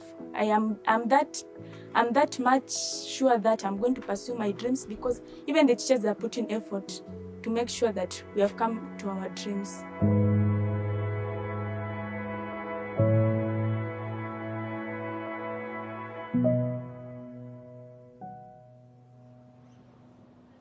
Well, some very moving stories there, aren't they, from Kenya this year, with the experience of girls with school closures and the challenges that they have faced due to the pandemic. Well, I'm sure you'll all agree we've had some fascinating discussions so far today on the power of education for girls and how we need to transform education to make sure it meets the needs of each girl, no matter her situation. We're now going to talk about what it actually takes to make those changes, what it takes to build systems that work for girls to encourage gender inequalities and gender equality, not just in the schoolyard, but in the ecosystem of laws, social norms, and also gender roles that girls live in. I'm honoured to be joined by a really amazing lineup, I have to say. Helen Grant, if I could welcome you to come and sit next to me, the UK Prime Minister's Special Envoy for Girls' Education. What a great job you must have. Ruth Kagia, Deputy Chief of Staff of the President's Office in Kenya. Hello to you. Vivian Asheri Kilo, Minister for Basic Education from Cameroon. And Faith Mugwani-Powell, CEO of Girls Not Brides. Hello to you, Faith. We're also going to be joined for this session virtually by Dag Ing Ulstein, Minister of International Development in Norway, and Henrietta Fore, Executive Director, UNICEF, and also from Nigeria, GPE Youth Leader Mary Jacob Okwoso. So, a really fantastic lineup, a wonderful group of powerful women, just exactly how I like it. We've had a lot of questions that have come in online, and later Edwin is going to use some of the questions from the audience. But Helen, if I could start with you, one of the questions that seems to be recurring is, how did the COVID pandemic affect our efforts as a country to support education for the most marginalised? Well, the pandemic has been one of the biggest educational disruptors in our history, affecting 1.6 billion children at the peak of it in 2020 last year. So yes, it's been enormous. Many of the children out of school are girls. Many of them will never return to school or even start school, lowering their chances of jobs and decent livelihoods. So as far as the UK government is concerned, we've been adapting our aid programmes to make sure we can deal with children being out of school. Some of that work has involved radio and community lessons being delivered in all sorts of different ways, accelerated learning programmes and catch-up programmes too. So a lot is going on, but we just need to keep on doing that and be very focused and adapt. And there's a roadmap ahead. There is a roadmap, and we need to keep on it, and that's why events like this are so important. Absolutely. We are now going to hear from Minister Ulstein from Norway, who's going to address the fact that COVID has set us back, obviously, and also how Norway, amongst others, can help the most vulnerable girls still access their right to education. Thank you for that question. You know, classrooms are exactly where children prepare for a meaningful future, where they enable themselves to turn silence into eloquence, to take up a job, even to create jobs for others. So it goes without saying that providing girls with a quality education is one of Norway's main development objectives. The pandemic has brought about a major socio-economic crisis, an education crisis, so existing inequalities have been amplified. School closures have stripped too many children of the opportunity to learn, to have a safe space, and even of healthy meals. In close collaboration with our partners, we have done what we can to provide children with education in spite of the situation. And we will do what we can to help them return after the pandemic. Increasing our support to the Global Partnership for Education has been an important investment. We warmly support the G7 girls' education targets. In the times ahead, it is very important to track children, many of them girls, many of them with disabilities, who risk never coming back to school. We must bring them back to school and provide them with skills that will give them access to decent work. If we fail, they are in danger of becoming victims of different forms of modern slavery, such as child marriage, trafficking, and forced labor. Inclusive education will be a topic of the Global Disability Summit hosted by Norway and partners in February 2022. Over to you again.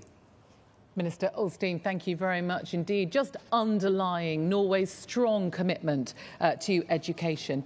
Ruth, back in the auditorium here, just before we assembled as a group, we saw a very powerful film, didn't we, about how girls in Kenya were seriously and severely affected by the impact of COVID on their education.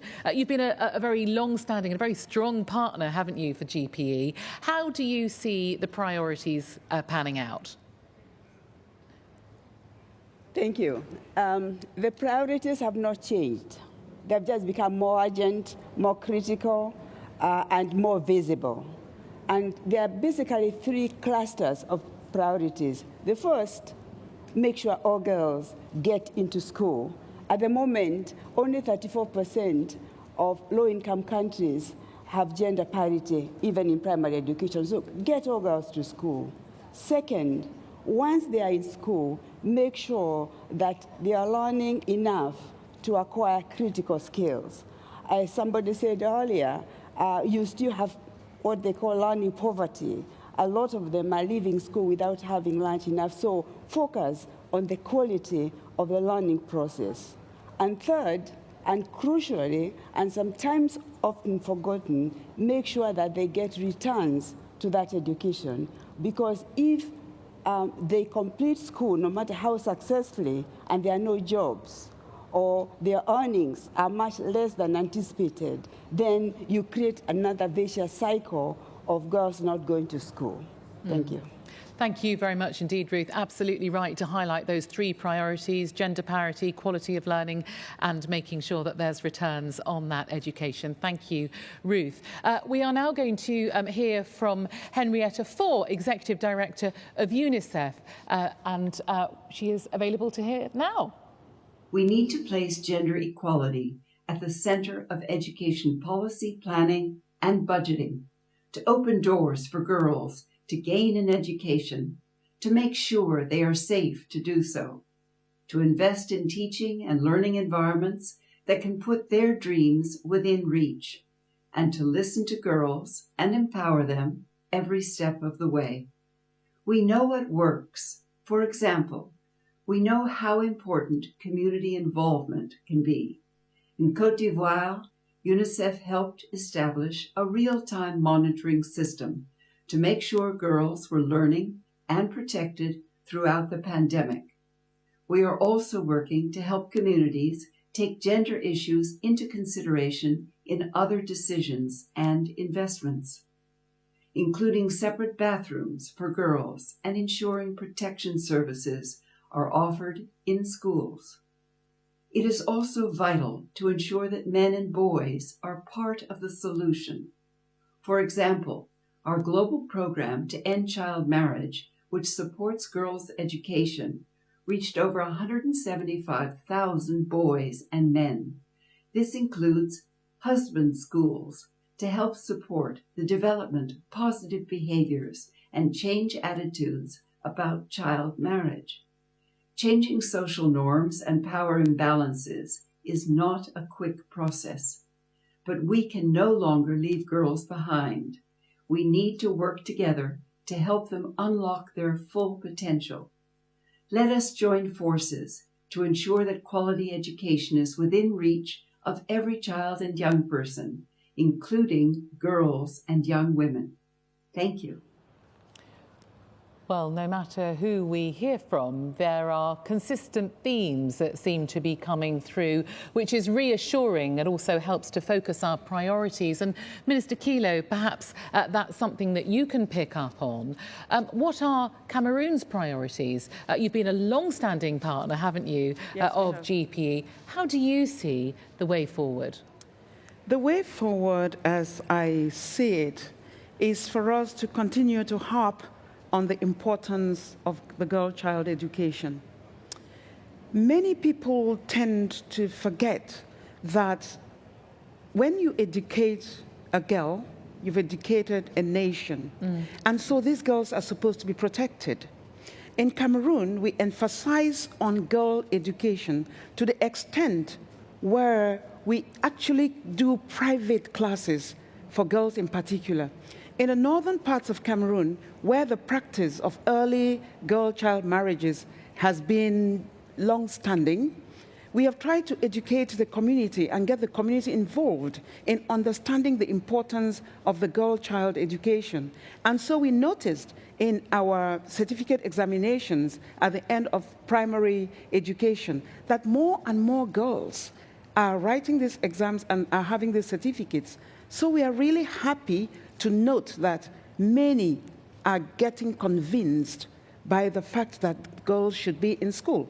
And we do not only encourage girls in school, we encourage girls in the sciences, in technology, because before it was a gender-based thing. Sciences, technology was for boys, and girls had to just stay back in the kitchen. But that has changed now. When we look at our examinations and registrations at school, we notice that the parity is there between boys and girls now. If you have 259 boys in a school, you would have 249 girls. So the tie is coming really close, and we are very happy about that. Again, one of the things that we do to encourage this is to give the girls role models that they can look up to, is to make the girls have confidence in themselves, is to make the girls understand that they are the leaders of tomorrow. If you build this confidence in these girls, we are almost certain that once they finish their education, they would stand tall in the community and they'll be leaders that the younger ones would follow. Minister Kilo, thank you very much indeed. You're absolutely right to highlight the returns being very high when you educate a girl, you educate a community, and you build a future. Faith, I know that's not something that you're going to disagree with. How could you? But it's not just numbers, is it? It's societal change that we need to look at, and Girls Not Brides. I'm sure that's a challenge that you have looked at many times. Can I just first of all say how excited I am to be here, that nobody is telling me to unmute or we can't hear you. I'm really excited too, and I'm really excited that you're excited. To be here, and I hope you feel the same, just seeing the real people. And I'm the CEO for Girls Not Brides. We are the largest global partnership to end child marriage, working across 100 countries, and we are saying that if girls are not given the opportunity to go to school, if all the choice the girls find is child marriage, we are not going to reach, they are not going to fulfill their dreams. I say that I am an example of a girl who grew up in a village in Kenya, and I'm so proud that Kenya is partnering with the UK to do this. And my dream as a girl was to be a big CEO of a big organization. And the only way that happened is because my dad spoke on my behalf and said, my daughters need to go to school. And all of us, 5 of us, went to school. And we are doctors, we are pharmacists, we are CEOs, all over the world. And none of my sisters is actually at home. We are all over the world changing lives. And I think for me, somebody said that there is no silver bullet to end child marriage or the social norms which really hinder girls, but education is so close. If I was not given that education, I wouldn't be sitting here with you today. And there are so many girls, and we need to be the shoulders upon which our girls stand and speak on their behalf and make sure that we really make sure they get access to that education. And the only way to do that is to start speaking. All of us need to talk about this so that we don't get involved in the conspiracy of silence around these social norms, the gender violence, FGM, child marriage. We need to speak about it. And I was very privileged to hear the president of Niger talking about child marriage. We need all presidents, all ministers, all women, all girls, all men, all boys, everyone, including all of you today. When you go home, please tell people I heard about child marriage and we need to do something about it. Oh, Faith, thank you very much indeed. You are that example that Minister Kilo was just talking about. Your father must be very proud of all of you and your family. We are now going to cross to Nigeria to hear from Mary Jacob. What are your experience, Mary Jacob, working in partnership with communities and the skills that girls need specifically? Thank you very much. And as much as I still have to do the muting and unmuting, I am still very glad to join all of you amazing women today and listening to you. Just like the minister from Cameroon rightly said, it is beyond just making changes, but it is also making very strategic changes, like in the spaces that these girls live. So to actively support girls in their education and beyond, from my perspective, I think it is the right time that we start engaging more stakeholders. And in stakeholders, I'm not just talking about institutions and schools, but stakeholders beyond the school environment.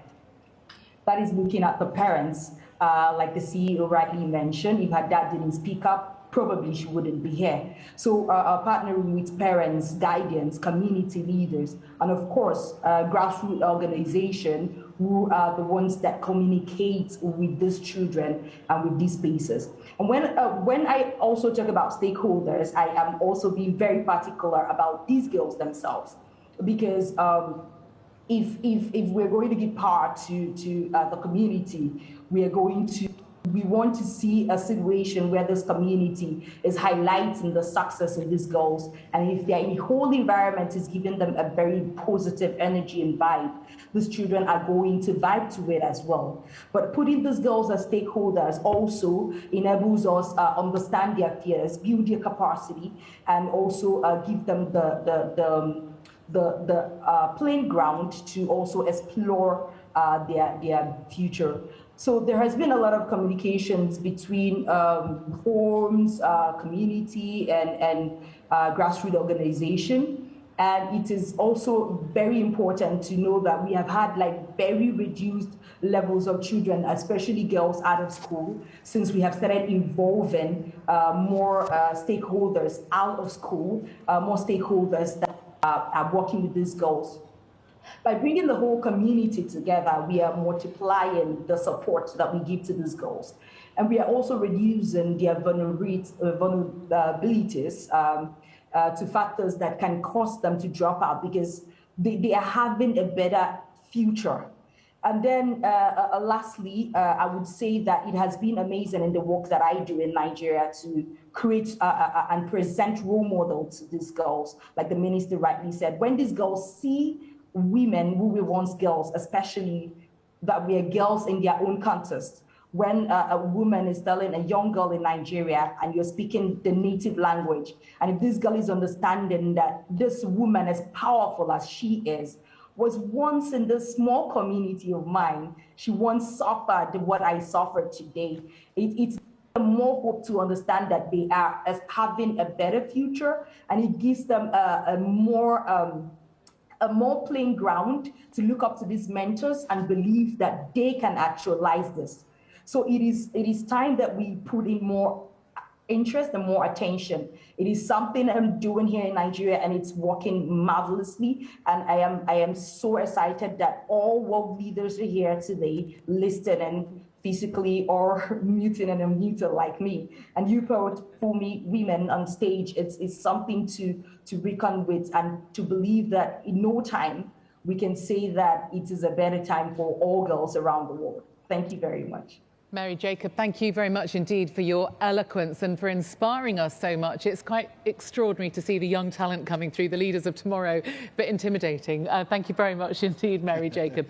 There is so much that we can talk about, I know, but Edwin earlier talked about a death stare that I might have. I think I'm going to get a death stare from him if I don't throw to him now, because Edwin is in the audience with some of the questions that have been coming through. And thank you so much for those of you who fed into these discussions. It's so difficult to get through everything. But Edwin, over to you. You've got a couple of questions for us, haven't you? I actually have one question. I was walking around the audience and I was trying to find those people who are sleepy. And then I came across an old friend, David, and I told him he has to ask a question to see if he was paying attention. So, David, what's your question? Thank you, Edwin, and I'm sorry I don't have the same jacket. Yeah, thank you. My name is David Thompson. I have the privilege of leading a strategy in collaboration with Plan International. And my question is for Mrs. Ruth Kagia and Dr. Vivian Kilo. We've been hearing through this morning, and we know quite clearly that girls' education is priority for GPE, and you are both long-term partners of GPE. If you can think of one thing the partnership should do in the next 5 years to radically shift girls' education, what would it be? Brilliant question, David. Thank you very much indeed. Ruth or Dr. Kilo, who's going to answer that first? Dr. Kilo. I would say that if we had to do something really drastic to make sure that we improve girls' education, maybe we all end up today with a strong commitment and also giving a quota that we expect every country to try to achieve by the time we meet maybe next year or the next 2 years. Because at this point, I think we have the statistics of girls at school in all our countries. Let's say, for instance, that by the time we meet next year, after all the talking, we have 1 or 2 years to work more with our communities, talk more to parents, change mindsets, and see what we get in terms of school registration for girls after this meeting. Thank you very much, Dr. Kilo. So, Ruth, to you, David was asking, how do you move the needle in 5 years? We've done very well in terms of creating awareness about the importance of girls and women education. What we need now is to change the conversation from what is versus what could be, recognizing the transformative power of girls' education and women's empowerment. How do we close the gap between what is happening now versus what would happen? How do we remove the barriers? So in a sense, it's not doing anything we don't know how to do. All the pieces are now in place. It is how we sharpen that focus by making this issue more central, more linked to the outcomes we seek. So if you're talking about building back better, if you're talking about sustainable post-COVID recovery, what is the place of women and girls in that, and how are we positioning them to take that place? So in a sense, it is changing the conversation, closing the gap between what is versus what could be. Okay, thank you very much indeed. Well, I'm very sad to say that time has beaten us on this panel, but I would like to end by echoing Faith's enthusiasm at the start that it is wonderful that we are all convening here to talk about such an important subject, and let's hope that when we do meet again, that we really will have some outcomes that we can assess and set ourselves new challenges. So thank you very much indeed to our panel in the room, but also those who've joined us virtually. Thank you very much indeed, ladies. Thank you. Well, one of the summit's portal thematic stages is on gender equality in and, crucially, through education. If you haven't seen it yet, please do take time to visit later. And here is a little taste of what you might find there. And we're just not going to bend the curve towards inclusive and sustainable opportunity for any of our children, on whose shoulders the future of this world rests, unless we give them much greater space, much more possibility. And once again, gendered bigotries are the enemies of that. I'm Josephine Kamara, coming to you from Freetown, Sierra Leone, and this is Gender Equality. Everyone, regardless of their genders, have equal access to education and are encouraged to follow their dreams. We don't teach girls that they can do more than just being a mom, but they can be a professional. They can change the world. It's important that we create a critical mass to begin to change the education system. So education is the best ladder out of poverty and to gender equality. And it's just crazy that we live in a society where people feel like they have a control over how kids play, over their bodies, over sexualizing parts of bodies of girls. Teachers can challenge and change gendered stereotypes in the classroom in many ways. How is it that we can really bring to the discourse of education issues like sexual reproductive rights and health? How is it that we can bring the issues of violence, not only school-based, but society-based violence against women, and all the other dimensions that our panelists have here put forward. Getting that dialogue happening at country level with the right voices at the table, particularly young people. Without addressing these gendered vulnerabilities, these most marginalized children will never be able to uptake on their right to an education. This is our moment, and I firmly believe this. I think it's our moment to turn education into a movement.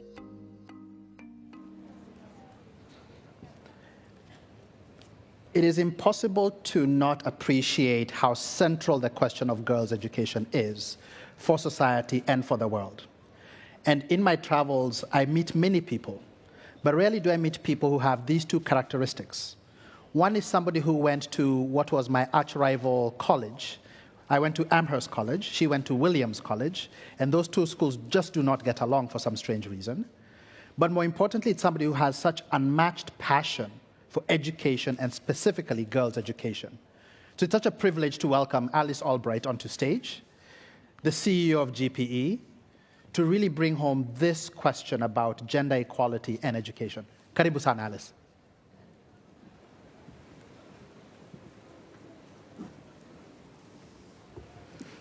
Thank you, Edwin. Edwin and I had a long talk last night about the fact that we went to arch-rival colleges. As you've heard from the panel that just preceded and those amazing leaders, educate a girl and you can change her life. But there are far too many girls who desperately want and need that chance. 129 million girls, to be exact, who don't go to school. Nearly 1 in 3 of the poorest adolescent girls has never set foot in a classroom. And many girls who are in school are not learning enough. All of this was true even before the pandemic, which shut schools across the globe. And now, as many as 20 million girls may never return.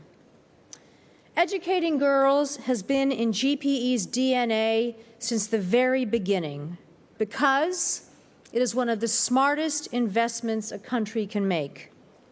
By giving girls 12 years of a quality education, we can boost economies by as much as $30 trillion, improve health outcomes, and face the climate crisis with more resilience. We've made some good progress. Together, we have helped partner countries enroll 82 million more girls into school, including 39 million living in places of crisis and conflict. Nearly 3 out of 4 GPE partner countries have achieved gender parity in primary school completion rates. But that is not enough. Today, girls, especially teenagers, still face immense obstacles in attending school.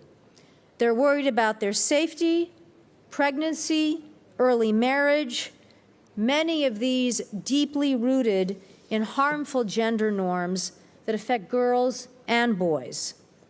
That's why addressing gender equality is at the heart of GPE's new strategy. Our new operating model hardwires gender into everything we do. We will work with partners to tackle gender inequalities and through education.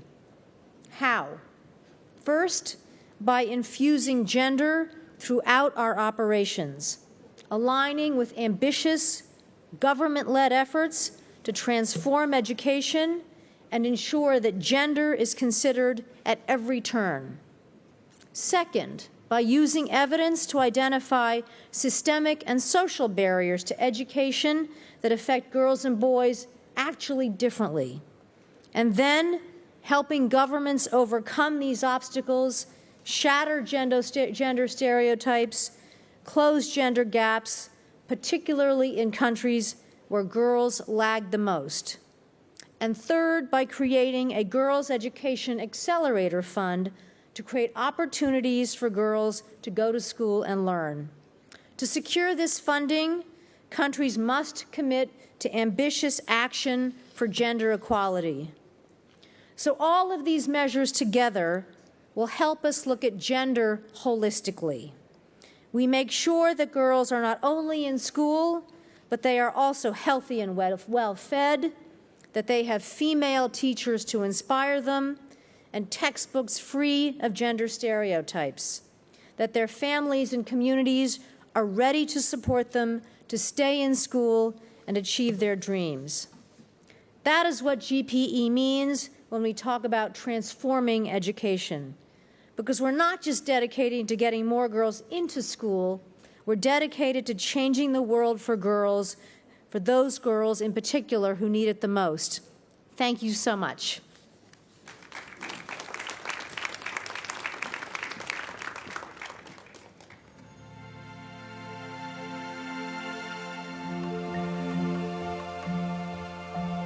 I walk every day 30 minutes to reach my school. It's a long walk, but I know it is worth it.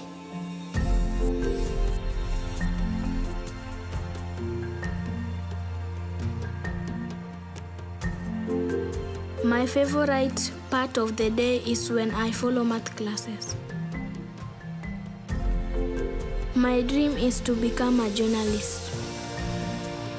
That's why I have learned English by myself during school closure, thanks to the textbook I received.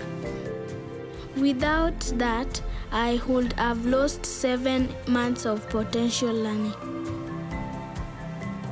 Now I can only improve thanks to my teachers. My favorite one is Lynette. I enjoy listening to her when she takes us around the world, and I learn and dream at the same time. While my classmates play, I keep on reading because I don't want to lose time. I am the last after 4 brothers, and I want my mother to be proud of me. A girl with a dream, a girl that every day is able to raise her hand and say, I am here.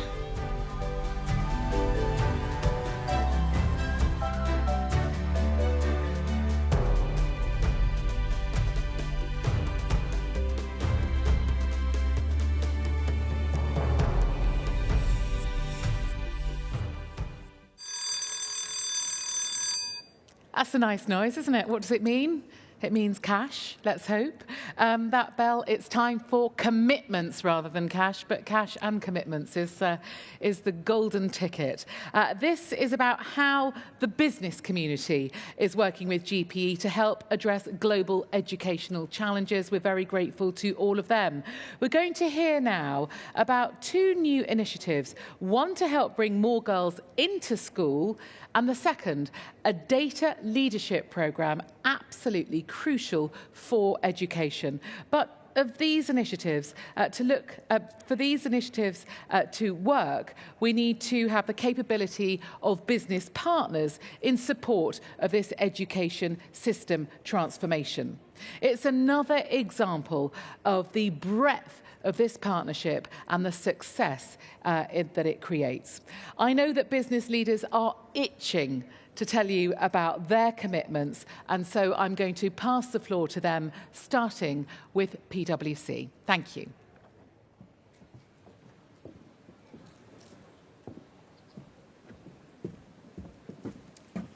Thank you, Natasha, and thank you, everybody.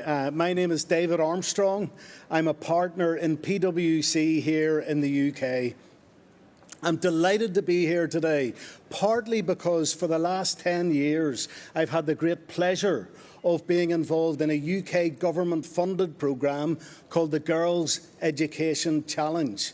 The aim of this programme is to work with others to help improve education outcomes amongst over 1 million marginalised girls. And I'm really proud of the UK government's global leadership in this particular area. I'm also delighted that, in my personal view, the GPE has changed the conversation with the business community and has recognised that we in business, working alongside others, have a legitimate and important part to play. Thank you, Zlatina.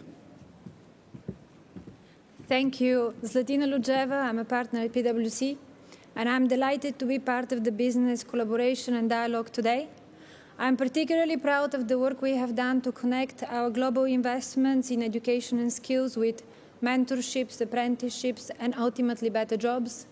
And I genuinely believe that this is where our collaboration can be a game changer, and we raise our hands.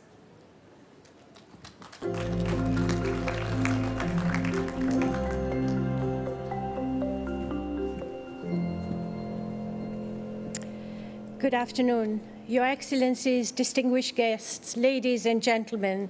With all protocols observed, I would like to thank Global Partnership for Education for welcoming Rotary to this distinguished table of people dedicated to creating an equitable future for girls everywhere. My name is Gita Manek from Kenya, and I represent Rotary International and the Rotary Foundation. On behalf of the CEO John Hyuko and Rotary International President Sheikha Mehta, I'm delighted to share with you Rotary's commitment to partnership and participate with GPE Girls and enabling environment for girls' education, such as water, sanitation, hygiene access in schools. But Rotary's commitment is much larger than the dollars we put towards quality education. We are a group of educators, business people, policymakers, and neighbors. Rotary is a global network of 1.2 million Rotarians and volunteers around the world. One of our priorities is basic education and literacy. We invest up to $10 million a year on quality education around the world, and even more than that, we participate continuously in all areas of Rotary's focus. Rotary is committed to increasing learning outcomes for girls through access to quality education and building partnerships around this common goal. We invest in teachers, support local community programming, and we use our voice for the positive change. Through GPE, we will focus our efforts in Kenya, Uganda, Zimbabwe to begin with. We will mobilize our local networks and grassroots connections to support girls' educations. We intend to continue working directly in schools, offering mentoring opportunities to girls and working with local and national officials to spread the key messages. As the Rotary Foundation trustee, I'm personally committed to this cause, and as a young child growing up in Kenya, I was fortunate to attend school which many girls were not afforded this same opportunity. I will work with our Rotary members to uphold this commitment to our service and action, and our philanthropic investment is focused on creating a more equitable future for girls around the world. Rotary is committed to supporting education, and I raise my hand. I pledge that Rotary members around the world will support this very important cause. Thank you, Prime Minister Boris Johnson, President Uhuru Kenyatta, and Ms. Alice Albright for convening this very, very important summit. Thank you.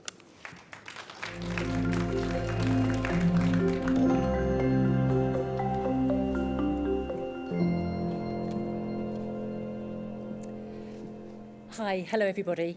I'm Debbie Mavis. I'm the Global HR Director and responsible for the CSR, humanitarian and education projects in Avanti Communications. Avanti Communications, as an organisation, was founded on the belief that technology would be an enabler to help the African community. For 15 years, we've worked to launch satellites to deliver high-throughput broadband to areas otherwise difficult to reach. Our mission is to enable people, countries and continents to be more, and education is one element of the journey to success.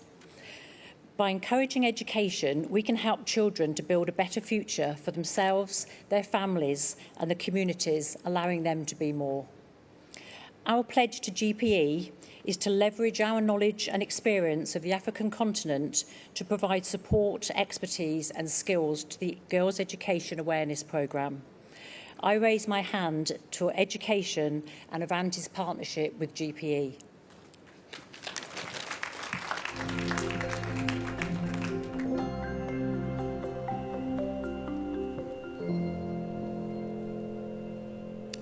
Good afternoon. My name's Steve Bezic, and I'm the Business Development Director for the Microsoft Education Worldwide team. We believe that GPE and Microsoft have very, very similar goals.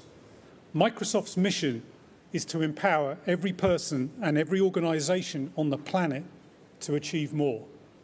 In the education context, it is about empowering every student, every teacher, every university, every college, every school on the planet to achieve more. And we do that through skills development, devices, and connectivity. Microsoft is pleased to partner with GPE's global education efforts via a series of in-kind training and technical assistance over the next 12 to 18 months.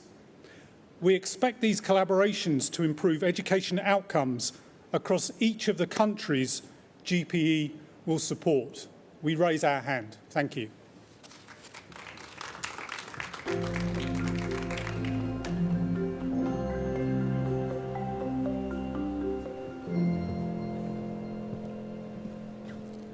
Hello, my name's Chris Reeves. I'm Vice President of Country Digitisation at Cisco. At Cisco, we are fully committed to driving inclusion and education. As one of the world-leading technology companies, our purpose is to power an inclusive future for all. Our pledge is to support GPE's data leadership programme across a number of fronts. Firstly, we will be providing data analytics skills and resources into the programme. Secondly, we will leverage our global NetAcad platform to train 3 million students a year by 2023.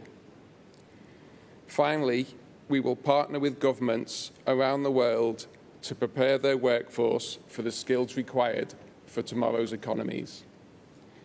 We believe at Cisco, what is good for the world is good for business. I raise my hand.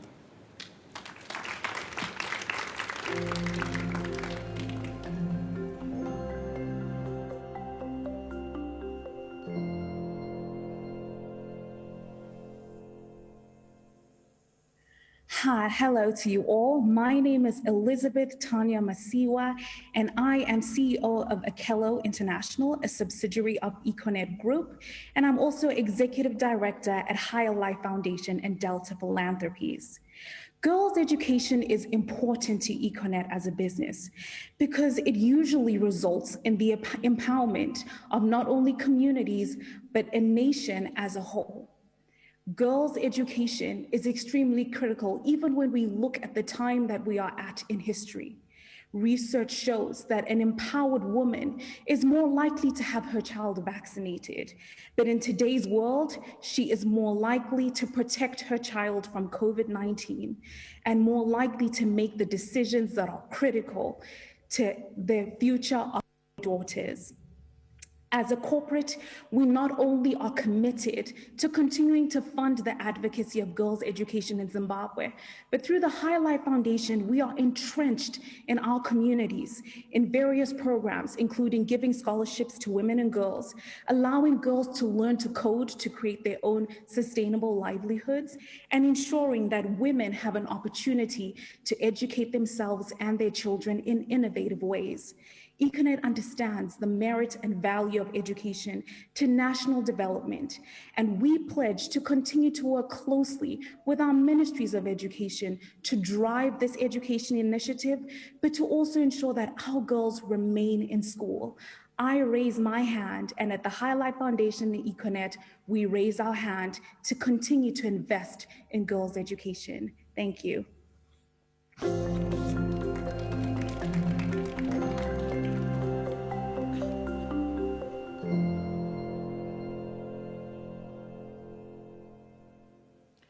Thank you for the question. IBM is committed to building a different future, sustainable, equitable. The best way to do that is SDG 4, ensuring inclusive and quality education for all, mainly children. Looking at IBM, we have AI, cognitive, data as the core of our technology, our global education efforts, and corporate social responsibility programs Skills Build, PTech, and STEM for Girls are focused on education equity and workforce inclusion. We are committed to execute these programs and measure impact. So why GPE? The way we work, we partner with key stakeholders in the public and nonprofit sectors, providing expertise and technology, along with the commitment to change at scale. GPE is the only global partnership and fund entirely dedicated to education in lower income countries. It was only natural for us to work with GPE in their educational data leadership program. So let me share what we will do. We will help GPE develop a data skills training program for Ministry of Education staff. With IBM volunteers, what we call IBM Service Course, we will review GPE's existing training materials, including platforms, gap analysis, and an assessment of desired future state. We will provide recommendations on additions to their trainings corpus and how they can leverage our Skills Build platform. We will also develop a monitoring and evaluation framework to enable GPE to measure outcomes and improve training. Additionally, we will be a member of their consortium of data experts. We have got a lot of work ahead of us. We are very excited to be part of this announcement and are proud to provide our technology, content, and IBMers to make a difference in the world.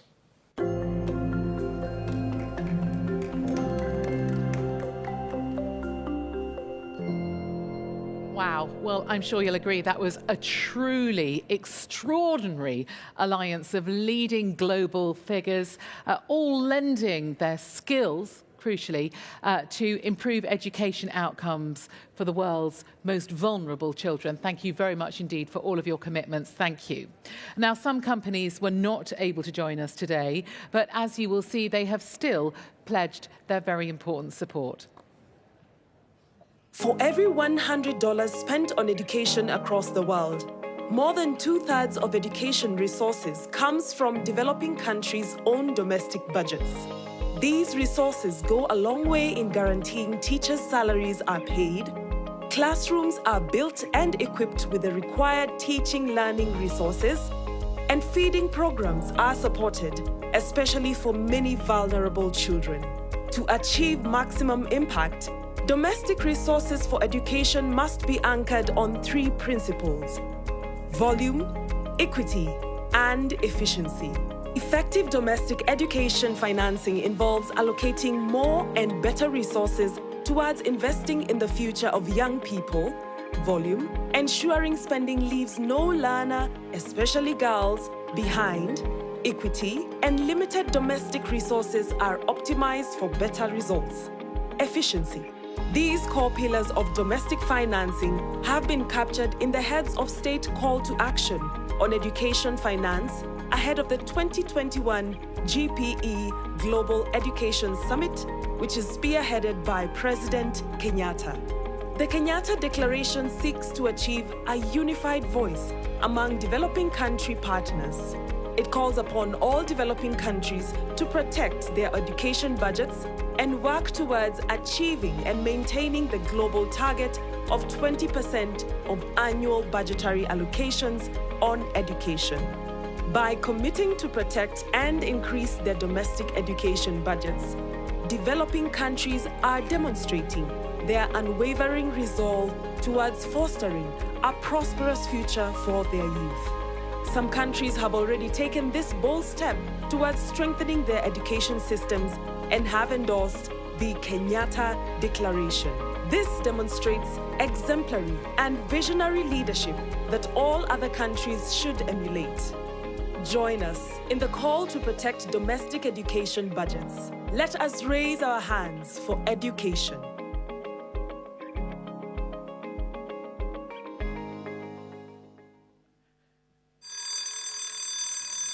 There goes the bell again, and this time it is a reminder of exactly what was put on that video, that education is primarily financed by domestic resources. up to 2/3 of every country spends money, finances 2/3 of its education budget. And so protecting that volume of resources, especially in the days of COVID, is so critical if we're going to get to educational outcomes for the next generation. But it's not just a volumes question.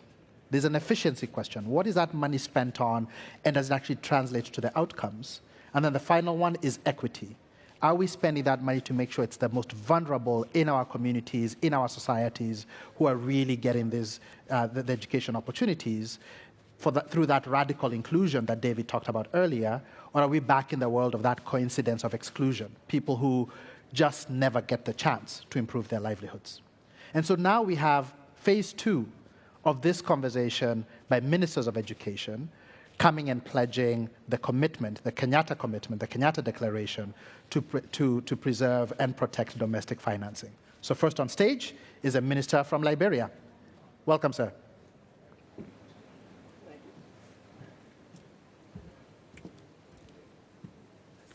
This is the Minister of Education from the Republic of Liberia, Professor Soni. COVID has taught one lesson, that no one is safe until everybody is safe. And it also goes for education. The equalizer of the whole world is education. When men become equals, it's not by their might or just by their wealth, but their minds. And so it becomes a responsibility for all nations, including mine, to ensure that the support to education is second to none. And this is why I'm here. And I come this morning, this afternoon now, to raise my hand alongside the hand of my president and alongside the hands of all Liberians here and elsewhere, that we shall, going forward, ensure that we support education not less than 15%, but between now and 2025, that 15% shall graduate when they get to the basic benchmark of 20% or maybe more. What choice do we have but to do just that? Thank you very much for this organization. Bless you. Thank you for that passionate speech. Minister Nyalonje from Malawi.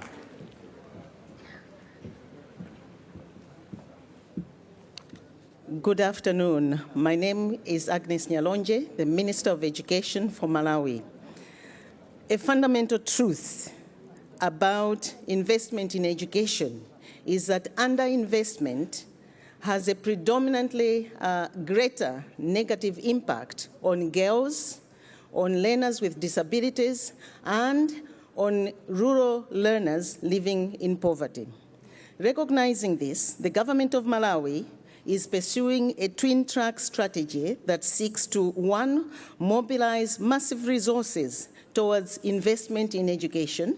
Number 2, it's a strategy that seeks to place a laser-sharp focus on equity for girls, for learners with disabilities, and for learners who are bedeviled by poverty. Currently, the government of Malawi has allocated 21% of its national budget to education. Over the years, we've tended to keep to 20% or more, and going to 2025, I, on behalf of the government of Malawi, pledge that we will maintain our investment in education to at least 20%, but going beyond 20%. So that all our girls, all our disabled learners, and all our impoverished learners in rural areas can access quality education. Thank you for your attention. Very much, Madam Minister. And because education is devolved in Pakistan, we will have representatives from each of the provinces. So first will be the representative from Khyber Pakhtunkhwa.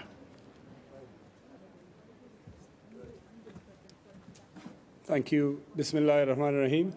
I, Shahram Khan Tarake, Minister for Elementary and Secondary Education, Province Government of Khyber Pakhtunkhwa, Islamic Republic of Pakistan. I represent my government, and as it is mentioned that, education, secondary education is devolved to the provinces in Pakistan. for any government to know what their policies are, it reflects in their budget. What allocation that is being made by any government during the budget for the people of that particular country or province. So the government of Khyber Pakhtunkhwa has been increasing the budget in education every year over the last 8 years, and we have been spending more than 20% even now in this 2021-22 year.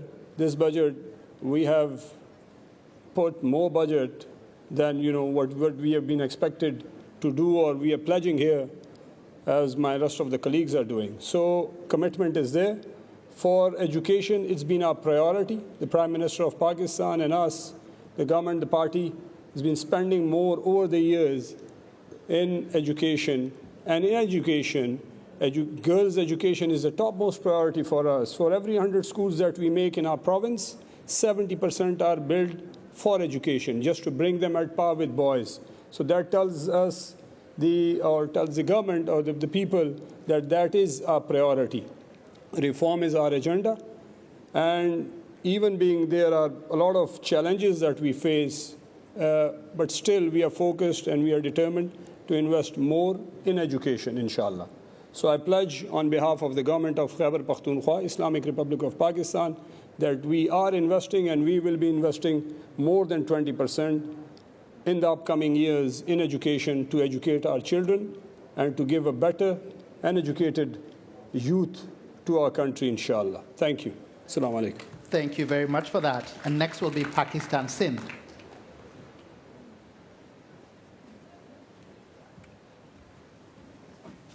Assalamu alaikum.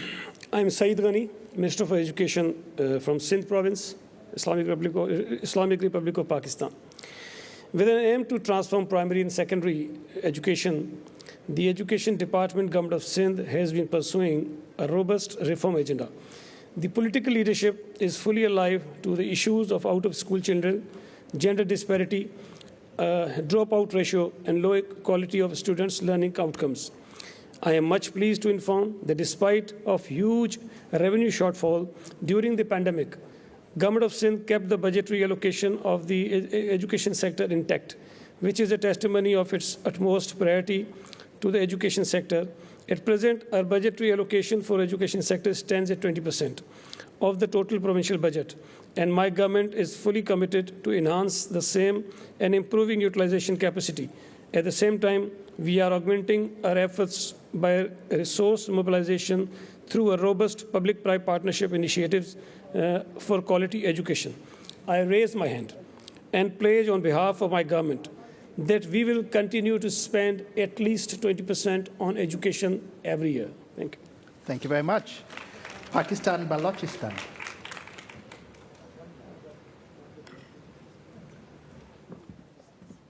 Ladies and gentlemen, I, Sheikh Ambazai, Secretary, Secondary Education Department, Government of Balochistan, am honored and privileged to announce the domestic financing commitment on education on behalf of the Government of Balochistan, one of the provinces of Pakistan. The Government of Balochistan is committed to supporting our provincial education sector by protecting and increasing the share of the provincial budget dedicated to education toward 20% global benchmark. In 2020-21, education share was 18%, and by 2025, we commit on the behalf of government to increase this to the 20%. Thank you very much. Thank you very much. Pakistan Punjab.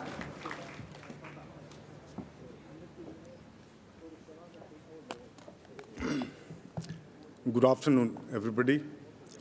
I'm Ghulam Fareed, Secretary, School Education Department, Government of the Punjab.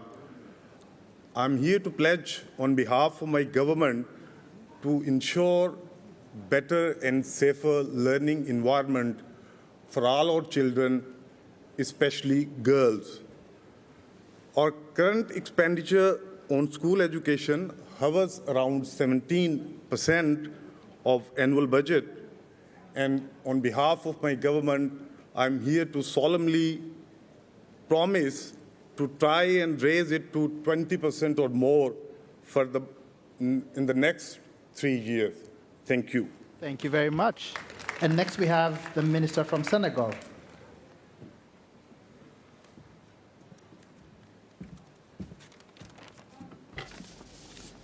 Mesdames et messieurs. Ladies and gentlemen, my name is Mamadou Talla. It is a great honor and a great privilege for me to tell you, as National Minister of Education for Senegal, our pledge for education on behalf of our national government. Senegal would like to reiterate its commitment to support national education by attributing a certain percentage of our national budget for the period 2021-2025 that would exceed the threshold of 20% as agreed by the international community. That is the will of His Excellency, the President of my country. In 2021, 24.2% of the national budget was set aside for education, and we pledge to maintain at least that percentage until 2025. And I therefore raise my hand for education and for the GPE. Thank you. Next, Somalia. Karibu ndugu.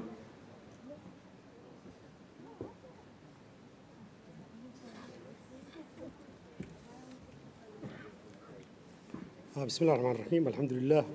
Ladies and gentlemen, I, Abdullah Abu Bakr Haji, Minister of Education, Culture and Higher Education of Federal Government of Somalia. I'm honored and privileged to announce the domestic financing commitment on education on behalf of my government. The federal government of Somalia is committed to support our national education sector by appropriating the following percentage share of the national budget from 2021-2025. The federal government of Somalia is committed to support our national education sector by protecting and increasing the share of the national budget dedicated to education toward the 20% global benchmark. In 2021, education share was 4.36%, and by 2025, we commit to increase this to 8.36%. Thank you. I raise my hand to the GPE. Asante sana. And next is one of my new BFFs from Tanzania mainland, Professor Ndali Chako.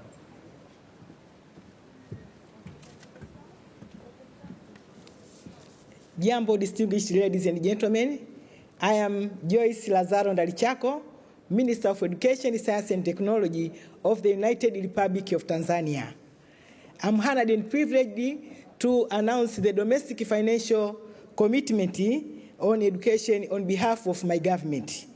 The United Republic of Tanzania is committed to support the education sector by increasing the education share of the national budget from 2021 to 2025. We are committed to ensure that we improve teaching and learning outcomes, and also we are committed to ensure that we give special consideration on girls' education and children with disability. I raise my hand to announce that the United Republic of Tanzania is committed to support the education budget by protecting and increasing the education share of the national budget. In 2021, we had 18.7% of the national budget, and we commit to increase this to 20% by 2025. Thank you very much. Asante sana. Asante sana. And finally, the Minister from Zanzibar. Karibu ndugu.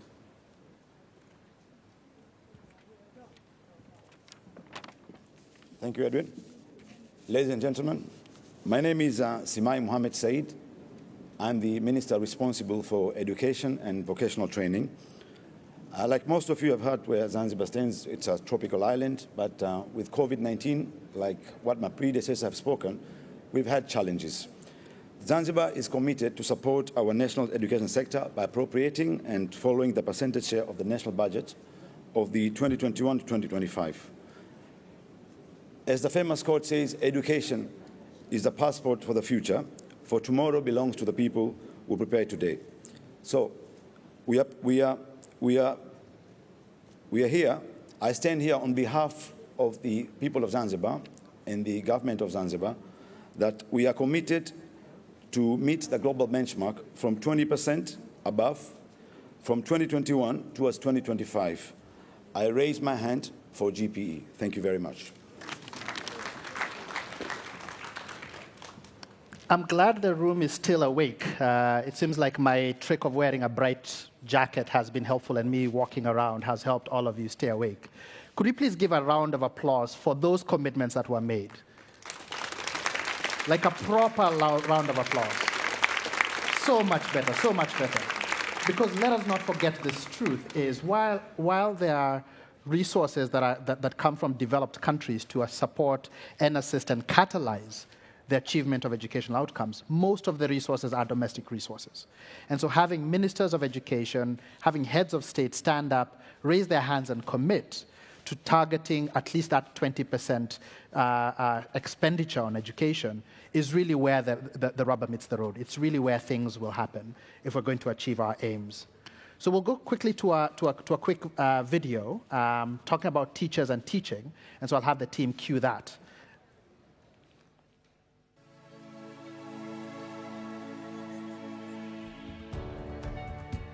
When you see that a child is happy to learn, you know that you are going in the right direction.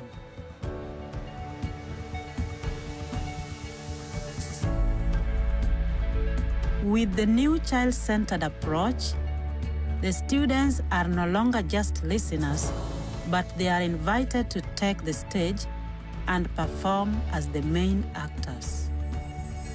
They are now more motivated to come to school and willing to keep on learning at home using their textbooks. The fact that each of them now have one textbook helps me as a teacher to be faster during my lesson and to have all the students able to follow it properly. It is also great to see them able to count, learning it in grade 1, thanks to their improvements in numeracy skills at their early grades. Using new adding methods make them faster and proud. They are aware of their empowerment and of the impact it has on their lives. I love that they look for me and see me as an important person for them.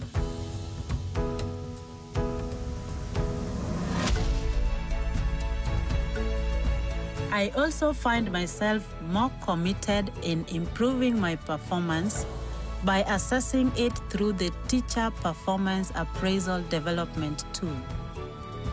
This makes me more creative, has also drastically reduced teachers' absenteeism and allows me to save time. Through safe water, waterborne diseases have reduced and the children are now healthier.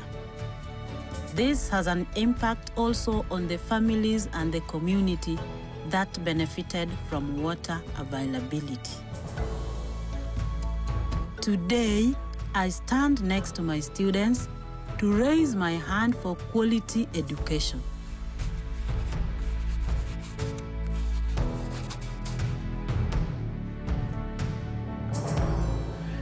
And to wrap up this session, I introduce somebody who needs very little introduction, who will then introduce somebody who is one of my favorite people in the world. And so we'll go straight to video and see Gordon Brown, the UN Special Envoy for Education, who will then introduce somebody. It's a great pleasure and a real privilege to introduce the Deputy Secretary General of the United Nations, Amina Mohammed. No one cares more about the Sustainable Development Goals, which she helped fashion and now is in charge of implementing, than Amina Mohammed. Promoting the needs of education and young people have been the hallmark of the Deputy Secretary General's term in office, and nothing matters more to the progress of the next generation than education. Antonio Guterres and Amina Mohammed are dedicated to achieving Sustainable Development Goal 4, so that with every child in education and learning, we become the first generation in history where every child is at school. In this video, and on behalf of the Secretary General, Antonio Guterres, and the entire United Nations, she will declare full support for the replenishment of the Global Partnership for Education. And like me, she calls on all countries today to make the biggest possible contribution they can to the success of global education as it deals with the aftermath of COVID, the large number of out-of-school children, and the threats to girls' education at a time when we know, as GPE practices, that it is education that has the power to transform young lives for the good.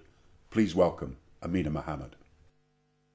Excellencies, ladies and gentlemen, I send warmest greetings to the Global Education Summit from the Secretary-General, on whose behalf I am delivering this message. We are in the middle of an education crisis. The COVID-19 pandemic is already contributing to greater educational inequality and a surge in child labour and child early marriage. A year ago, more than 90% of the world's students, 1.6 billion young people, were out of school. Some 156 million are still affected by closures. Nearly 25 million may never return.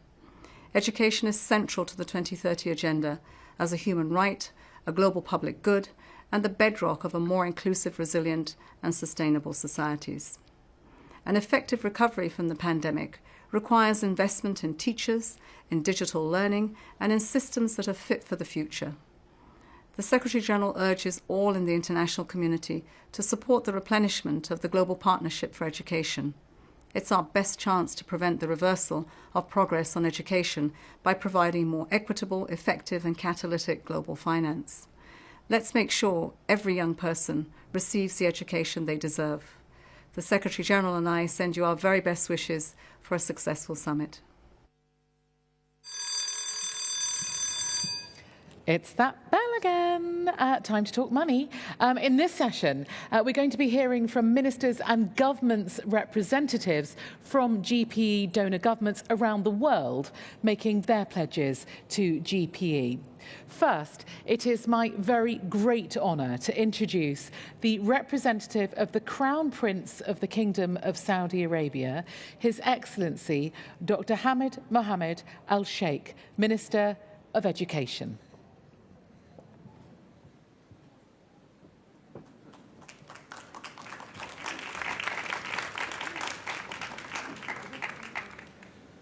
Highnesses, Excellencies, ladies and gentlemen, it is truly a pleasure to be with you today at the Global Education Summit. On behalf of His Royal Highness, Crown Prince Mohammed bin Salman, I would like to start by conveying the warm greetings of His Majesty King Salman bin Abdulaziz. Also, I would like to convey the aspiration and best wishes of His Royal Highness, Crown Prince Mohammed bin Salman, for the success of this summit. I would also like to extend gratitude to His Excellencies, the President of the Republic of Kenya, Mr. Uhuru Kenyatta, and the Prime Minister of the United Kingdom, Mr. Boris Johnson, for hosting this significant global summit. To the Global Partnership for Education and its chairwoman, Ms. Julia Gillard, and all partners in this distinguished organization, I would like to thank you for the great efforts exerted to provide high-quality education for all children around the world. The organization had relentless endeavors to improve access to equitable, inclusive education, bridge educational and digital gaps, and address all forms of educational inequality, especially in low-income countries. This is in line with Goal 4 of Sustainable Development Goals of the United Nations 2030 Agenda. Ensure inclusive and equitable quality education and promote lifelong learning opportunities for all. This noble goal can only be achieved through international cooperation, joint action, and extending a helping hand to low-income countries. Therefore, it is of a great importance to combine efforts in supporting international initiatives and the programs that would enhance the economics of education and support educational system in the beneficiaries' countries. This would help those countries provide high-quality educational services to those who need them most, especially in light of the COVID-19 pandemic, the effect of which still pose a major challenges to many educational systems around the world. Highnesses, Excellencies, ladies and gentlemen, Saudi Arabia has always ascribed great attention to education locally, regionally, and internationally.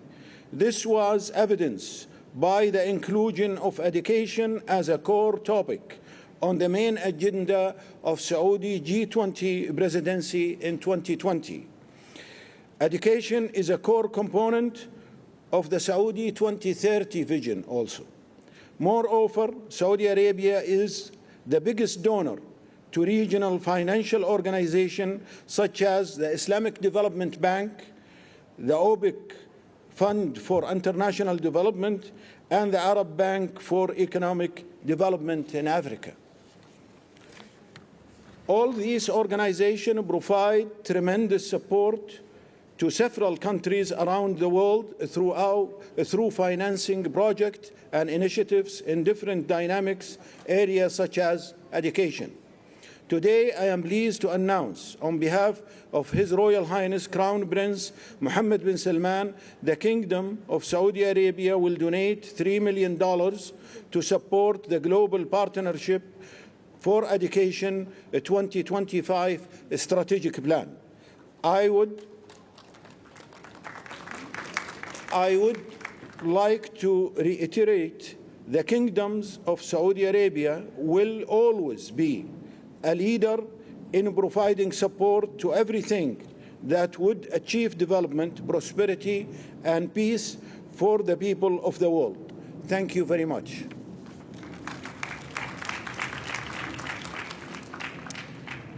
Well, Saudi Arabia, Your Excellency, it is...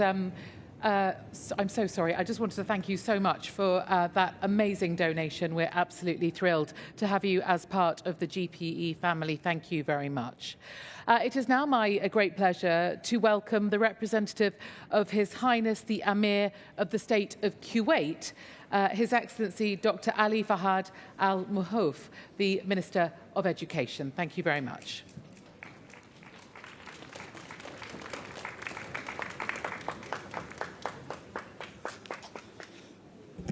Ladies and gentlemen, warm regards to everybody. I just want to begin my speech that I will give my speech in my native language, Arabic, so please be prepared for your translation equipment.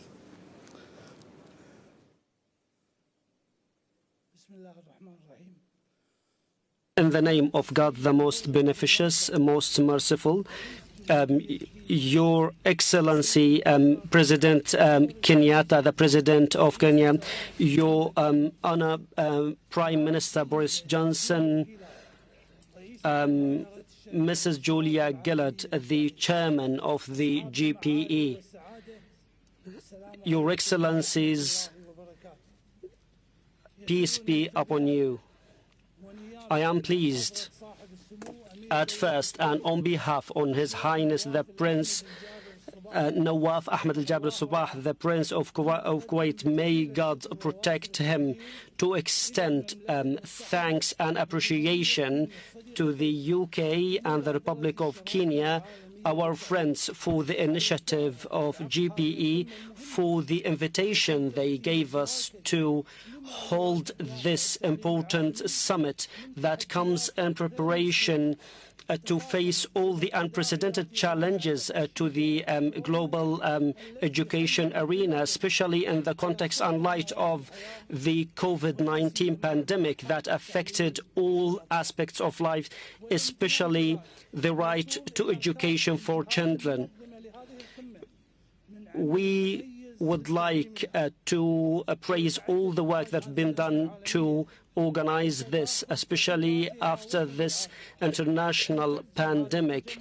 And after all this impact, this international summit translates the work by the international community as a beacon of hope or light to face this challenge,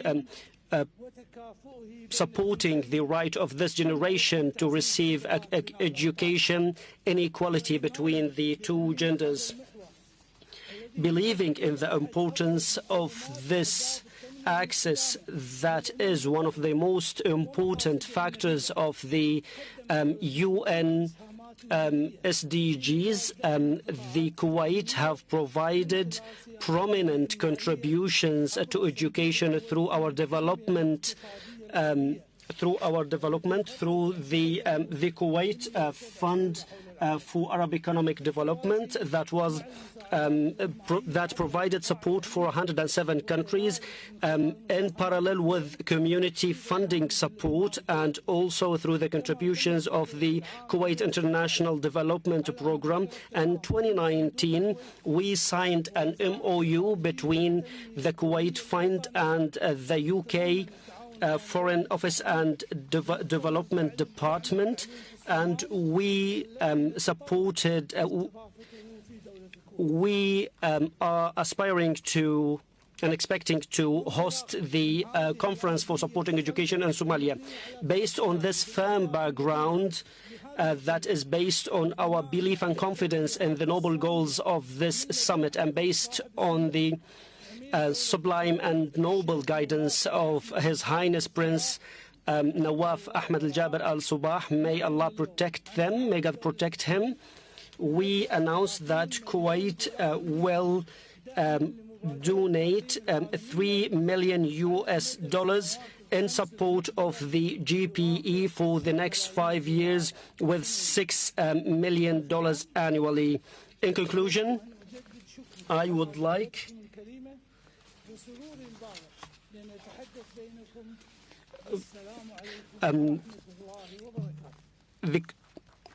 in conclusion, I would like to thank you for this and to express my happiness. Minister, thank you very much. And a very warm welcome also to the GPE donor family. Your pledge confirms the historic value that Kuwait has placed on education. So thank you very much indeed.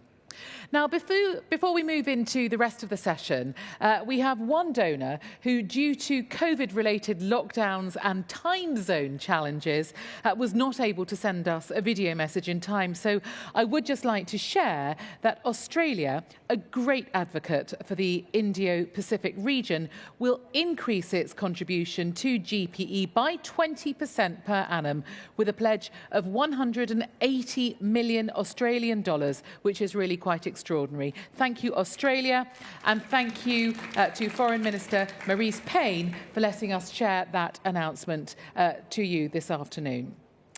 So now it is my job to hand the mic over to a very special session, and this is hosted by Mariam, Nival and Sikemi. Thank you so much, Natasha. Firstly, we will go to our first group of donors.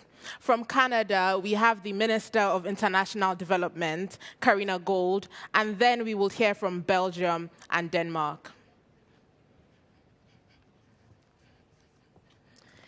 Great. It is a great pleasure to be with you at this 4th Replenishments Conference and to have the chance to reiterate Canada's pledge of support for the goals of the Global Partnership for Education. Strengthening the capacity of developing country partners to provide better education for their citizens is a common goal we have shared for many years.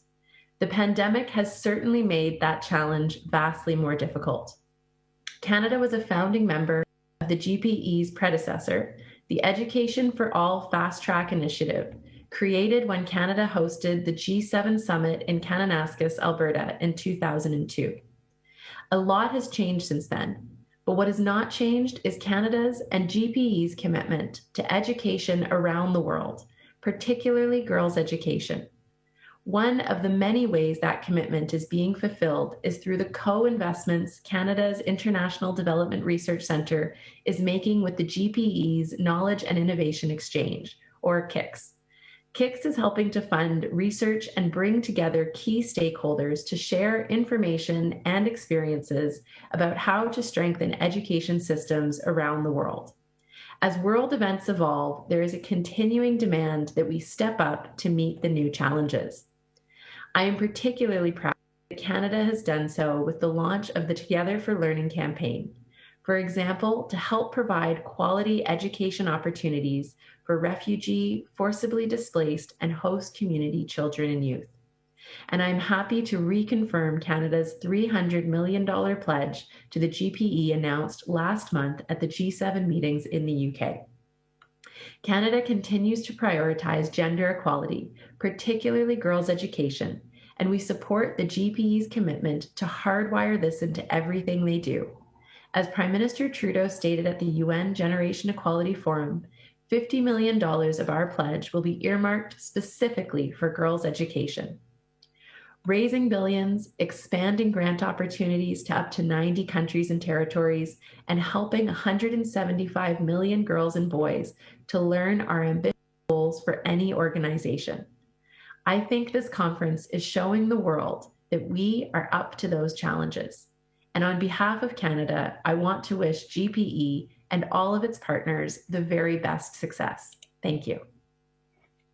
Dear participants to the Global Education Summit, I strongly believe that we must make people resilient and give them the chance to choose their own future. But how can children do that if they are not even given the chance to go to school?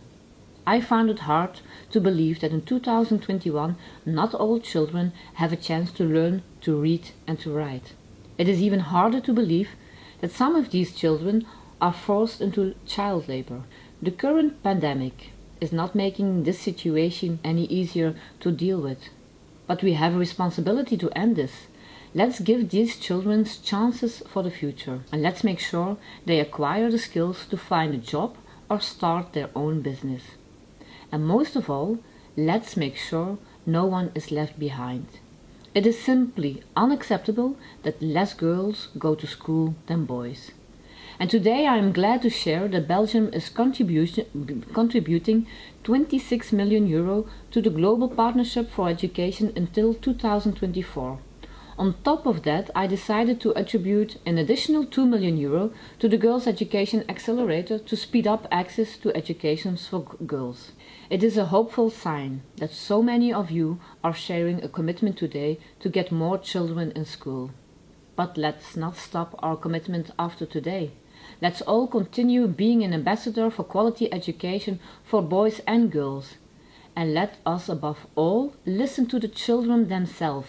They are the most powerful advocates for this case. Let me assure you that Belgium will certainly continue to do its part through our bilateral cooperation programs and through our partnership with civil society organizations, multilateral partners and the European Union. Together we can really improve the lives of future generations. Dear friends, thank you to Prime Minister Boris Johnson, President Uhuru Kenyatta and GPE for organizing this important event. Denmark has just launched a new strategy for development cooperation for the next 4 years. Access to education continues to be a priority for combating poverty and inequality, especially in fragile countries and regions affected by conflicts. In these settings, we need to build on the collaboration and strength of different education actors. Our partners do a tremendous and inspiring work to ensure that no one is left behind. Denmark also strongly promotes gender equality in and through education. Access to quality education has only become more urgent as COVID-19 has drastically interrupted education.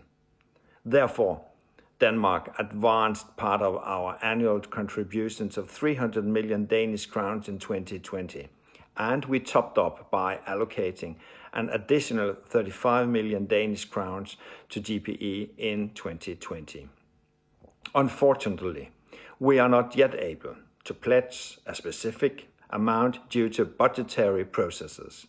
However, I can confirm that Denmark will continue to be an important supporter of GPE as part of our overall support to education. When domestic budgetary processes allow, the Danish government will formally pledge our contributions for 2022. Thank you. Thank you, Canada, for your leadership in education, particularly for girls and for refugee and displaced children. Belgium, thank you. You are one of our most generous donors in terms of per capita contributions. Thanks, Denmark, for your commitment to GPE, and we look forward to hearing more about an ambitious pledge soon. Our next group of donors include the European Commission, Estonia, and Finland. This Global Education Summit comes at a very important moment.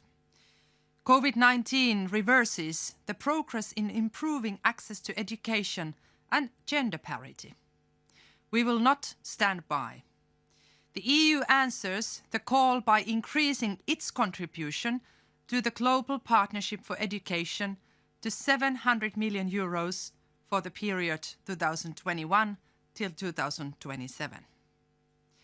This is a commitment of 100 million euros per year to a sustainable and long-term investment in education systems.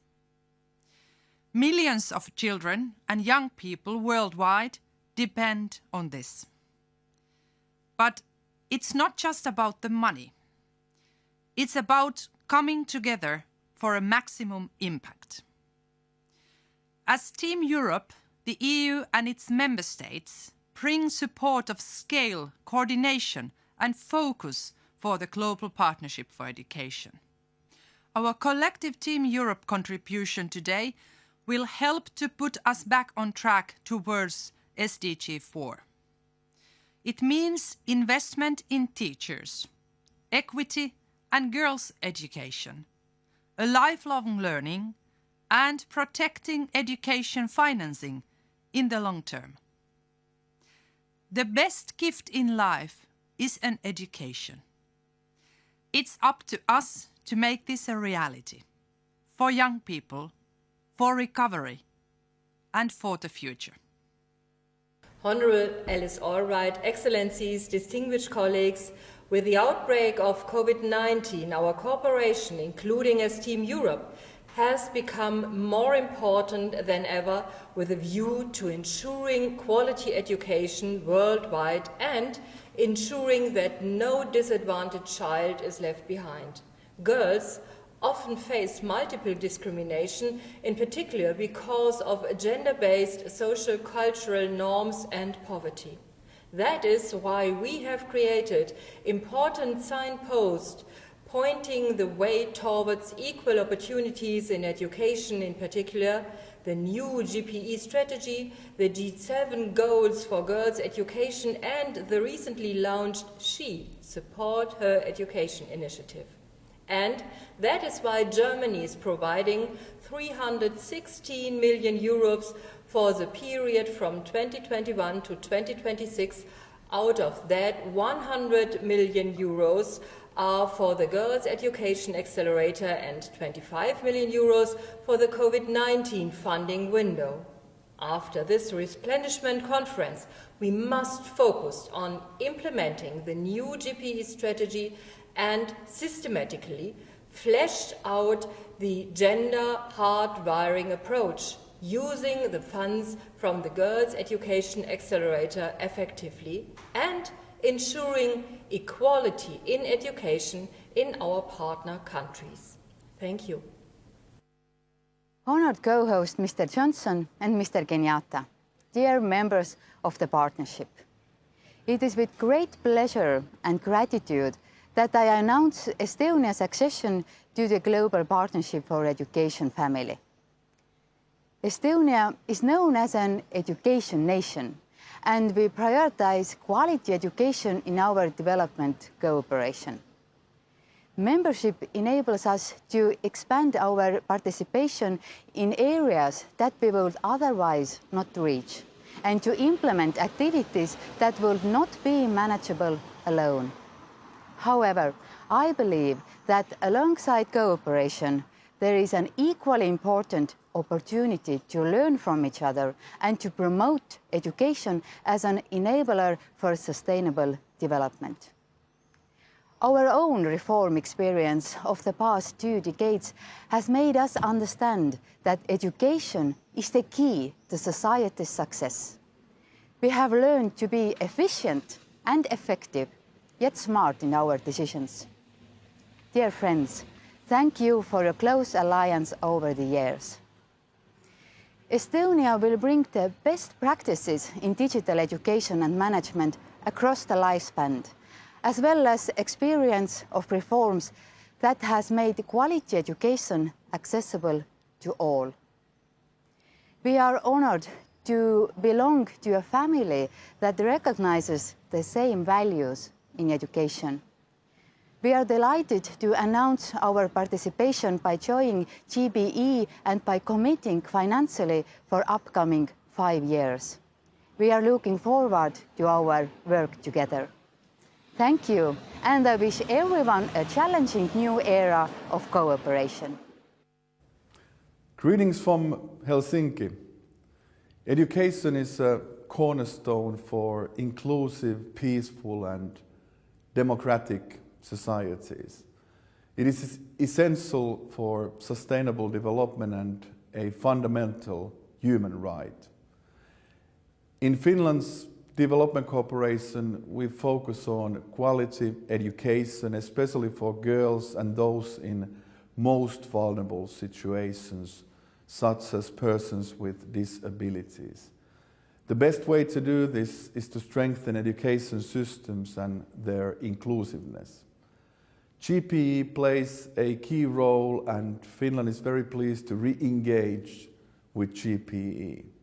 In January, we announced an early pledge of 25 million euros to GPE's replenishment to provide a positive signal at the start of the campaign. Today, it's my pleasure to confirm our pledge and to announce that Finland will disburse the totality of its pledge in 2021. Front-loading the payment allows GPE to be strategic and efficient. I'm glad to join the European Commission and the other EU countries in affirming that we need a strong GPE partnership and replenishment to guarantee access to quality education for all children. Thank you.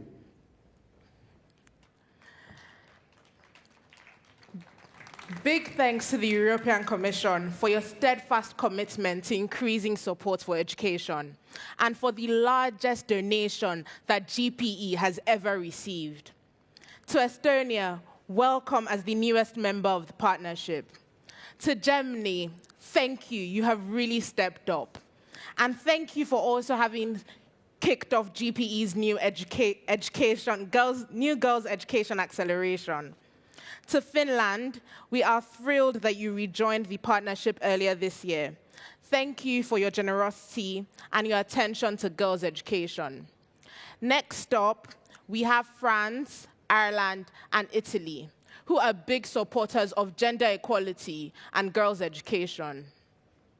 Mesdames et messieurs, face aux immenses défis du XXIe siècle, ladies and gentlemen, facing the challenges of the 21st century, we need to build a new humanism, and this is taking place in all schools around the world. Education for all is the possibility for each child to choose their own life, to participate in the economic development of our societies, and it is the best investment on our common future. This is why France is confirming today its commitment with the GPE as it was 20 years ago. 3 years ago, we presided with France the event that took place in Dakar. As the COVID crisis was extremely difficult for all societies in all generations around the world. We want to pledge 333 million euros, and I hope that this will help reinforce the efforts of the partnership. First of all, on the gender equality in the access to education and maintaining children at school. As you know, the fight for feminist values is at the heart of French efforts. We confirmed this at the G7 with a priority to equality and schooling of girls, including in the Sahel countries. And also there was a forum recently in Paris called Génération Égalité.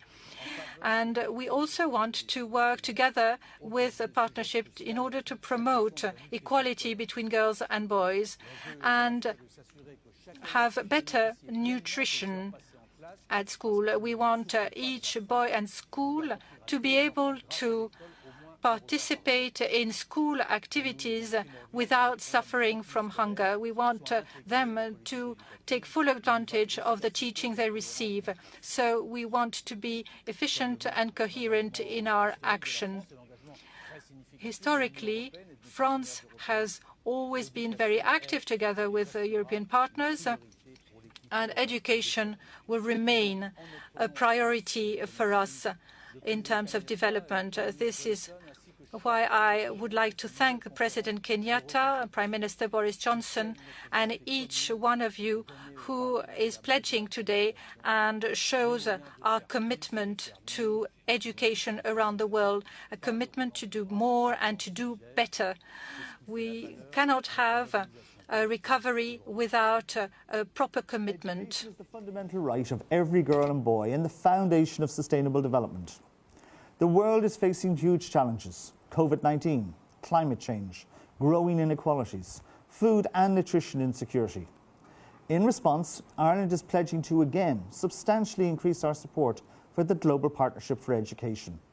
Through GPE, we can work for the transformational changes needed to help future generations realise their full potential and overcome these challenges. Ireland will contribute €60 million to the GPE fund over the next 5 years. In this, we join the European Union and fellow EU member states in making a strong Team Europe commitment to GPE and global education. By implementing GPE's 5-year strategy, we can advance gender equality both in and through education. Girls' education in particular is the catalyst to achieving gender equality. I am therefore earmarking €10 million of our pledge for the Girls' Education Accelerator. Reaching the furthest behind first requires understanding the intersecting disadvantages that restrict children's access to and progress in education. GPE can help provide education that better responds to the different and specific needs of, for example, girls with disabilities or poor teenage mothers. With GPE support, education systems can mainstream diversity and inclusion in the curriculum, education materials and teaching methods. Working together through the GPE partnership, it is my hope that we can make a difference for all girls and boys over the next 5 years. As already announced early June, I am honored and proud to confirm that we are increasing our multi-annual contribution to the Global Partnership for Education. We will be contributing with €25 million for the next 5 years. Half of our contribution will be dedicated to girls' education in Africa. Italy recognizes the crucial role played by GPE as a multilateral organization and multi-stakeholder mechanism and welcomes the impressive results achieved in order to ensure quality education for millions of children all over the world, especially those in the most fragile and vulnerable situations. Education, which is at the very center of the implementation of the 2030 Agenda for Sustainable Development, has always been and is today more than ever one of the top priorities of the Italian development cooperation. Investing in education, and especially in girls' education, means investing in the future of countries.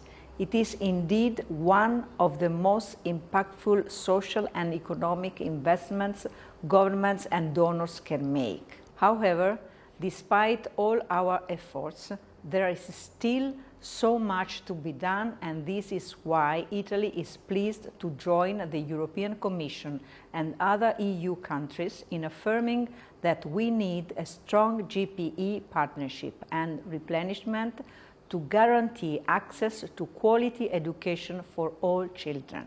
Together, as Team Europe, we can have more impact and promote our shared priorities in GPE governance structure and in our partner countries. France, you are an amazing advocate for global education, gender equality, and GPE. Thanks for the generous pledge. Ireland, we really appreciate your fantastic generosity, increasing by nearly 50%, and your attention to the enabling factors that support girls into getting to school. Thank you, Italy, for your contribution and focus on girls' education in Africa. And now we will hear from the leaders of Japan, Luxembourg, and the Netherlands. ケニア大統領、ジョンソン英国首相、皆様、本日のサミットの共催国である英国政府およびケニア政府に敬意を表します。日本は教育が国づくりと成長の基礎であるとの確信のもと、19世紀後半以降の近代化において教育を特に重視し、国の発展を図ってきました。こうした経験に基づき、日本は JICA や国際機関を通じて、初等、中等、高等教育のすべてのステージにおいて、教育分野への幅広い国際支援を行ってきています。そして、教育のためのグローバルパートナーシップへの支援の継続を含め、今後5年間で15億ドルを超える教育分野への拠出を行います。また、G7 外相会合での女子教育宣言も踏まえ、算数教育、学ぶ機会を逸した子どもへの学習機会の提供、収入向上に役立つスキルの習得等を通し、少なくとも750万人の途上国の女子教育及び人材育成のための支援を約束します。さらに、女子教育の取り組みを強化するため、本年12月に日本で開催される国際開発協会第20次増資会合に向けて、教育のためのグローバルパートナーシップと国際開発協会の連携を一層推進していきます。日本は引き続き国際社会と連携し、SDGs4 質の高い教育をみんなにの達成に向け、教育分野の支援を強化していきます。Dear colleagues, education has traditionally been and still is one of the key pillars of Luxembourg's General Development Cooperation Strategy. It lies at the heart of many of our efforts to support the successful implementation of the Agenda 2030 and its Sustainable Development Goals. Innovative solutions are needed, and Luxembourg is particularly committed to enhancing access to education through ICT and digital tools to ensure both boys and girls can access quality education wherever they are. We strongly believe that every SDG requires education to empower people with the knowledge, skills and values to live in dignity, build their lives and contribute to their societies. As COVID-19 continues to disrupt education systems worldwide, we now, more than ever, need to join forces to ensure that future generations, and in particular girls and women, receive a good education. According to UNICEF, over 168 million children missed nearly a year of schooling during the pandemic. This will have far-reaching consequences for their future education and development. I believe that multi-stakeholder partnerships, such as the GPE, are essential if we want to introduce permanent, sustainable change. Therefore, I am proud to announce today that Luxembourg will contribute €2.5 million to GPE's replenishment for the period 2021 to 2025. This contribution demonstrates Luxembourg's unwavering support to education as well as to the Global Partnership for Education. Let me close by underlining that global challenges require global solutions. Time is running out, and we have to act now if we truly want to achieve the 2030 Sustainable Development Goals. Education is a human right, and it is crucial to the development and growth of individuals as well as their communities. I look forward to joining forces with all of you to ensure everyone has access to equal and good quality education. Thank you for your attention. The Kingdom of the Netherlands, a member of Team Europe, is strongly committed to 12 years of quality education for all girls and boys. The COVID-19 pandemic heavily impacts the education of millions of vulnerable children and youth, particularly girls. Investing in girls' education is one of the smartest things we can do to tackle poverty. This is why we welcome the recent G7 initiative to accelerate progress and get more girls to learn and to read. The role of the Global Partnership for Education is crucial in achieving this. At International Women's Day, the Kingdom of the Netherlands pledged €15 million to GPE for the next 5 years to strengthen our long-standing commitment to GPE as a partnership that really works. Yes, I raise my hand for education as a fundamental human right and investment in the future for every girl and boy. Thank you, Japan, for your support. We do hope to hear more about your support to GPE. To Luxembourg, big thanks for your ongoing commitments to GPE. And I couldn't agree more. Every single SDG requires education to empower people. Thank you to the Netherlands for your pledge to GPE and your commitment to girls' education. Next, I'm so pleased to be joined by leaders from Norway and the Republic of Korea. I just want to copy the Prime Minister in raising my hand for the Global Partnership for Education. As the clock is ticking toward 2030, I can hardly think of a more powerful weapon in the fight against poverty than education. Especially in view of climate change, increasing hunger, and possible new pandemics ahead. Strong, inclusive, and resilient education systems must be secured now. In this endeavor, GPE play a crucial role. The broad partnership between countries and organizations provided by GPE makes a real difference for millions of vulnerable children and young people. Thanks to GPE, girls, poor children and youth with disabilities, and children and youth in crisis situations are given opportunities to fulfill their potential. And that is why Norway has made GPE a priority and has increased our contributions from an already high level. Thank you. I wish to thank President Kenyatta and Prime Minister Johnson for hosting this meeting in the wake of the worst disruption to education in recent history.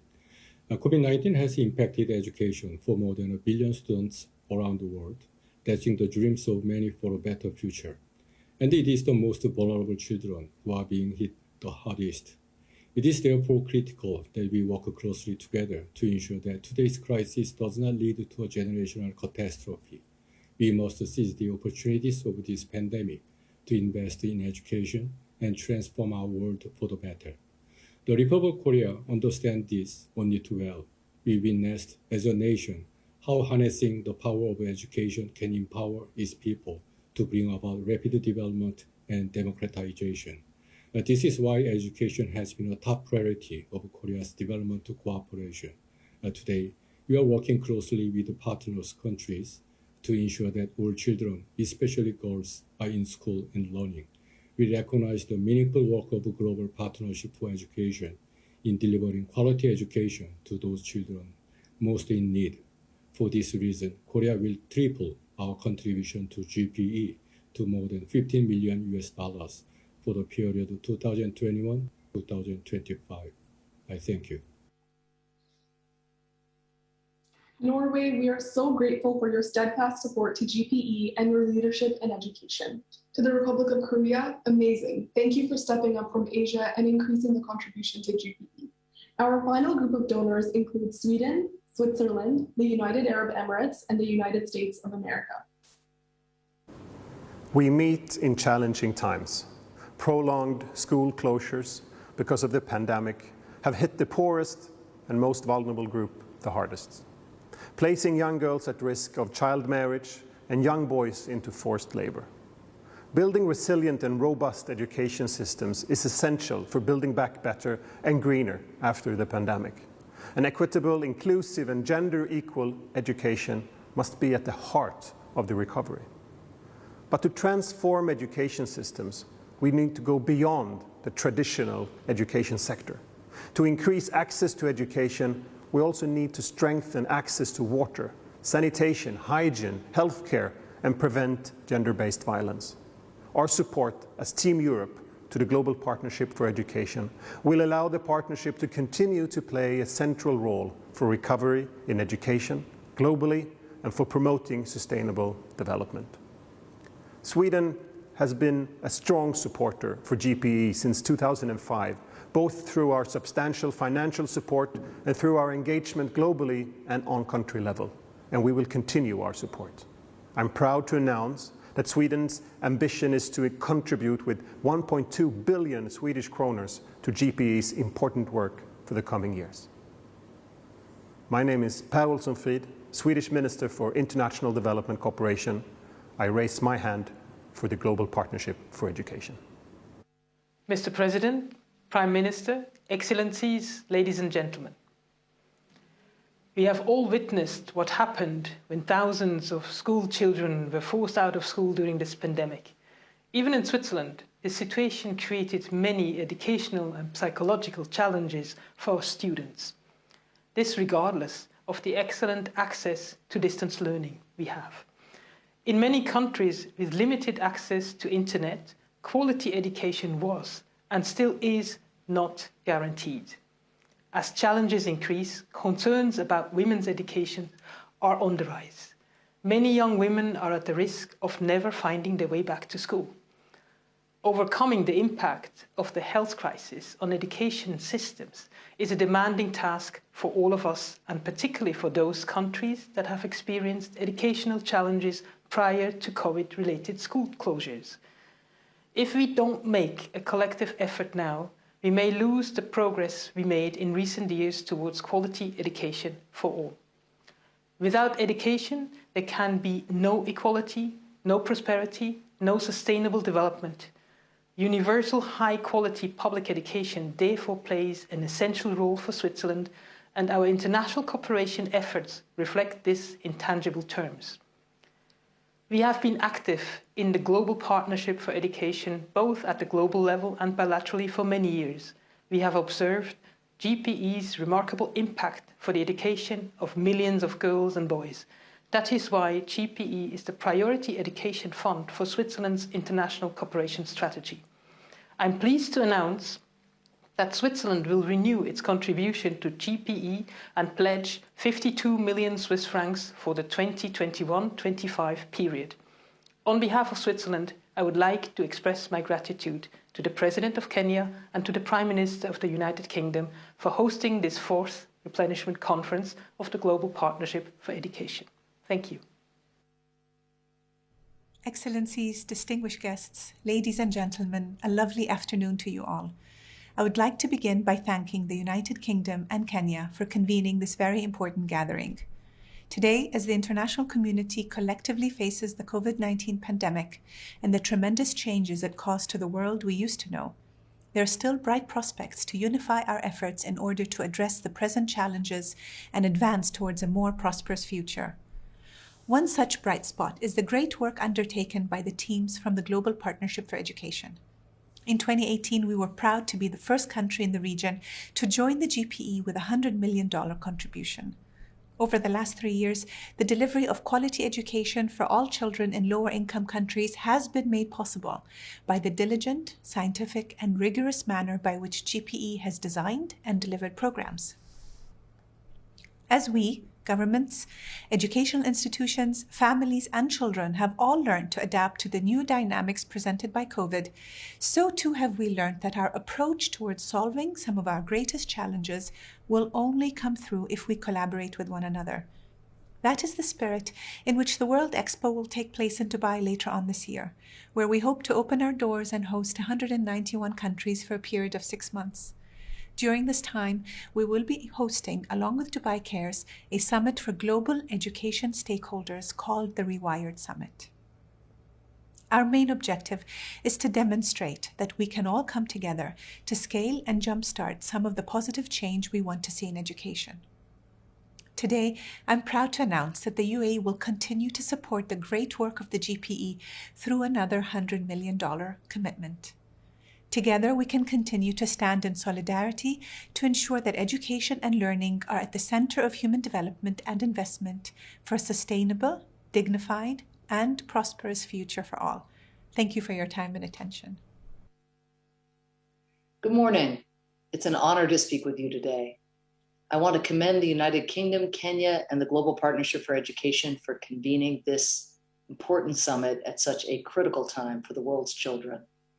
The United States has long been a champion of education as a foundational driver of development and a tool to transform societies. As the largest bilateral donor of international basic education, we work directly with more than 50 countries to invest in the talent and potential of their kids. But today, as we know, the COVID-19 pandemic adds fresh urgency to our efforts to support global education. At the pandemic's peak, as many as 1.6 billion children were affected by school closures and lockdowns. Thankfully, that number has declined dramatically, but more than 31 million children still remain out of school, and many may never return to a classroom. Several countries are experimenting with virtual education and radio programming. But we know that unless we can get kids back to school, the world risks producing a lost generation. We can't let that happen.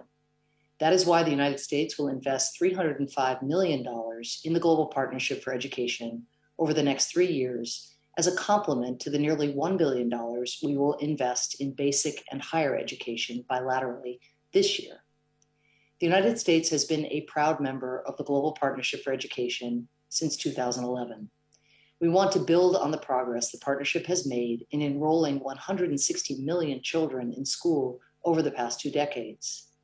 We are committed to supporting the partnership as it continues its work to strengthen global education systems and improve learning outcomes, particularly for the most marginalized groups, including girls, LGBTQ children, and children with disabilities, so that all children can feel the transformative effects of education.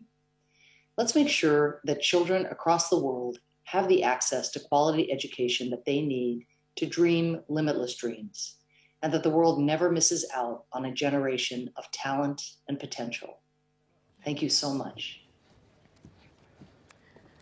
Thank you, Sweden, for your steady support and for raising your hand for GPE. To Switzerland, thank you for demonstrating continued attention to supporting education in emergencies.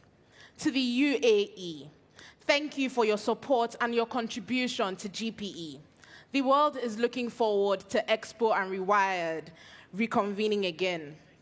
Thank you to the United States for your continued support to global education and to GPE. Wow. Thank you, everyone. And what a huge demonstration of support to GPE. This was amazing. Although I do have to say, it is just the beginning. We need to make sure we do everything possible to get all children access to safe and quality education. Well, thank you, and back to you, Edwin, to wrap us up. Sikemi, thank you, Sikemi. Thank you, Miriam and Neva. Let's give them a round of applause for walking us through that particular part of today's commitment. And she does highlight a really important part that we'll keep coming back to, that it's one thing to stack up pledges and have a big number. It's another to see transformation of education. And so as we're going into the next session to sit down with heads of state and ask him that critical question, I look forward to your participation.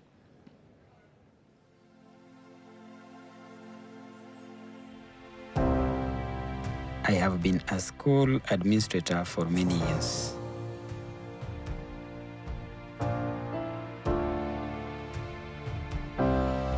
I have always thought that if you want something to grow, you need to take care of it. From the very beginning, like with students. Give each of them one textbook, give them passionate teachers, give them a laughing school, they will grow. Now our school is full.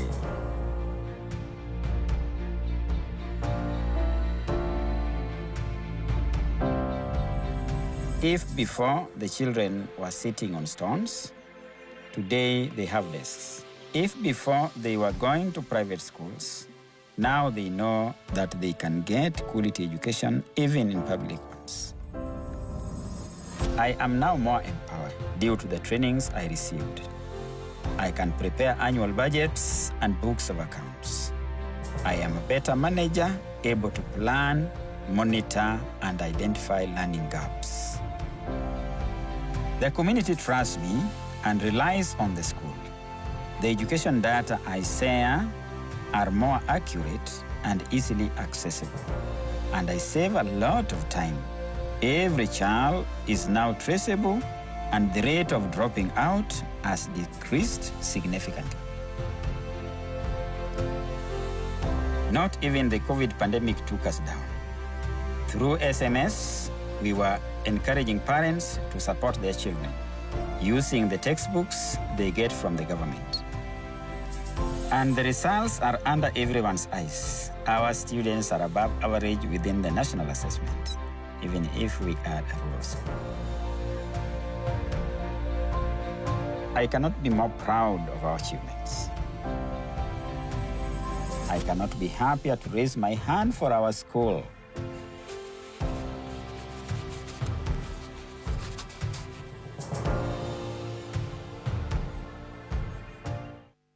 Excellencies, heads of state and government, أصحاب السيادة والمعالي رؤساء الدول والحكومات مناصري التعليم سيداتي سادتي الكرام دعوني أبدأ بشكر الرئيس أورو كينياتا ورئيس الوزراء بوريس جونسون لالتزامهم بالشراكة الدولية للتعليم. إن هذه القمة must not reverse the gains made in education, access, and quality, particularly in Africa. Globally, we still need to triple current spending in education to reach the Sustainable Development Goals target.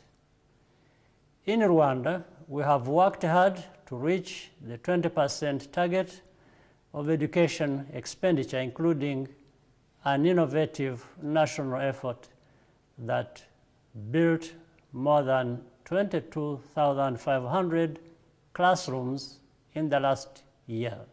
This serves as a good foundation to do more, and indeed, much more is required of all of us. For example, increasing spending efficiency alongside allocating high amounts to education will ensure that all children are better prepared to lead more productive and fulfilled lives. In addition, sustained investments in higher education are critical to nurture specialized knowledge and skills needed to grow our economies and accelerate development.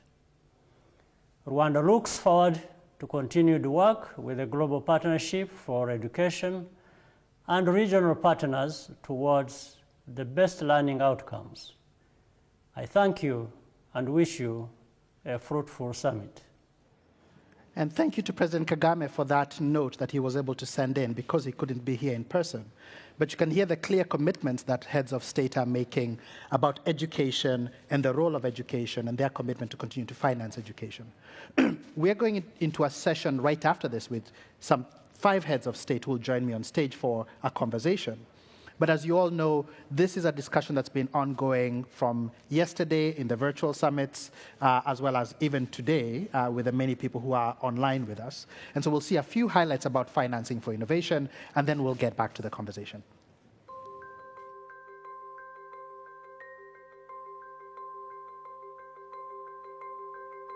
It's not just about the amount of money dedicated to the sector, but also about making sure resources reach the most marginalized and that every dollar is stretched as far as possible.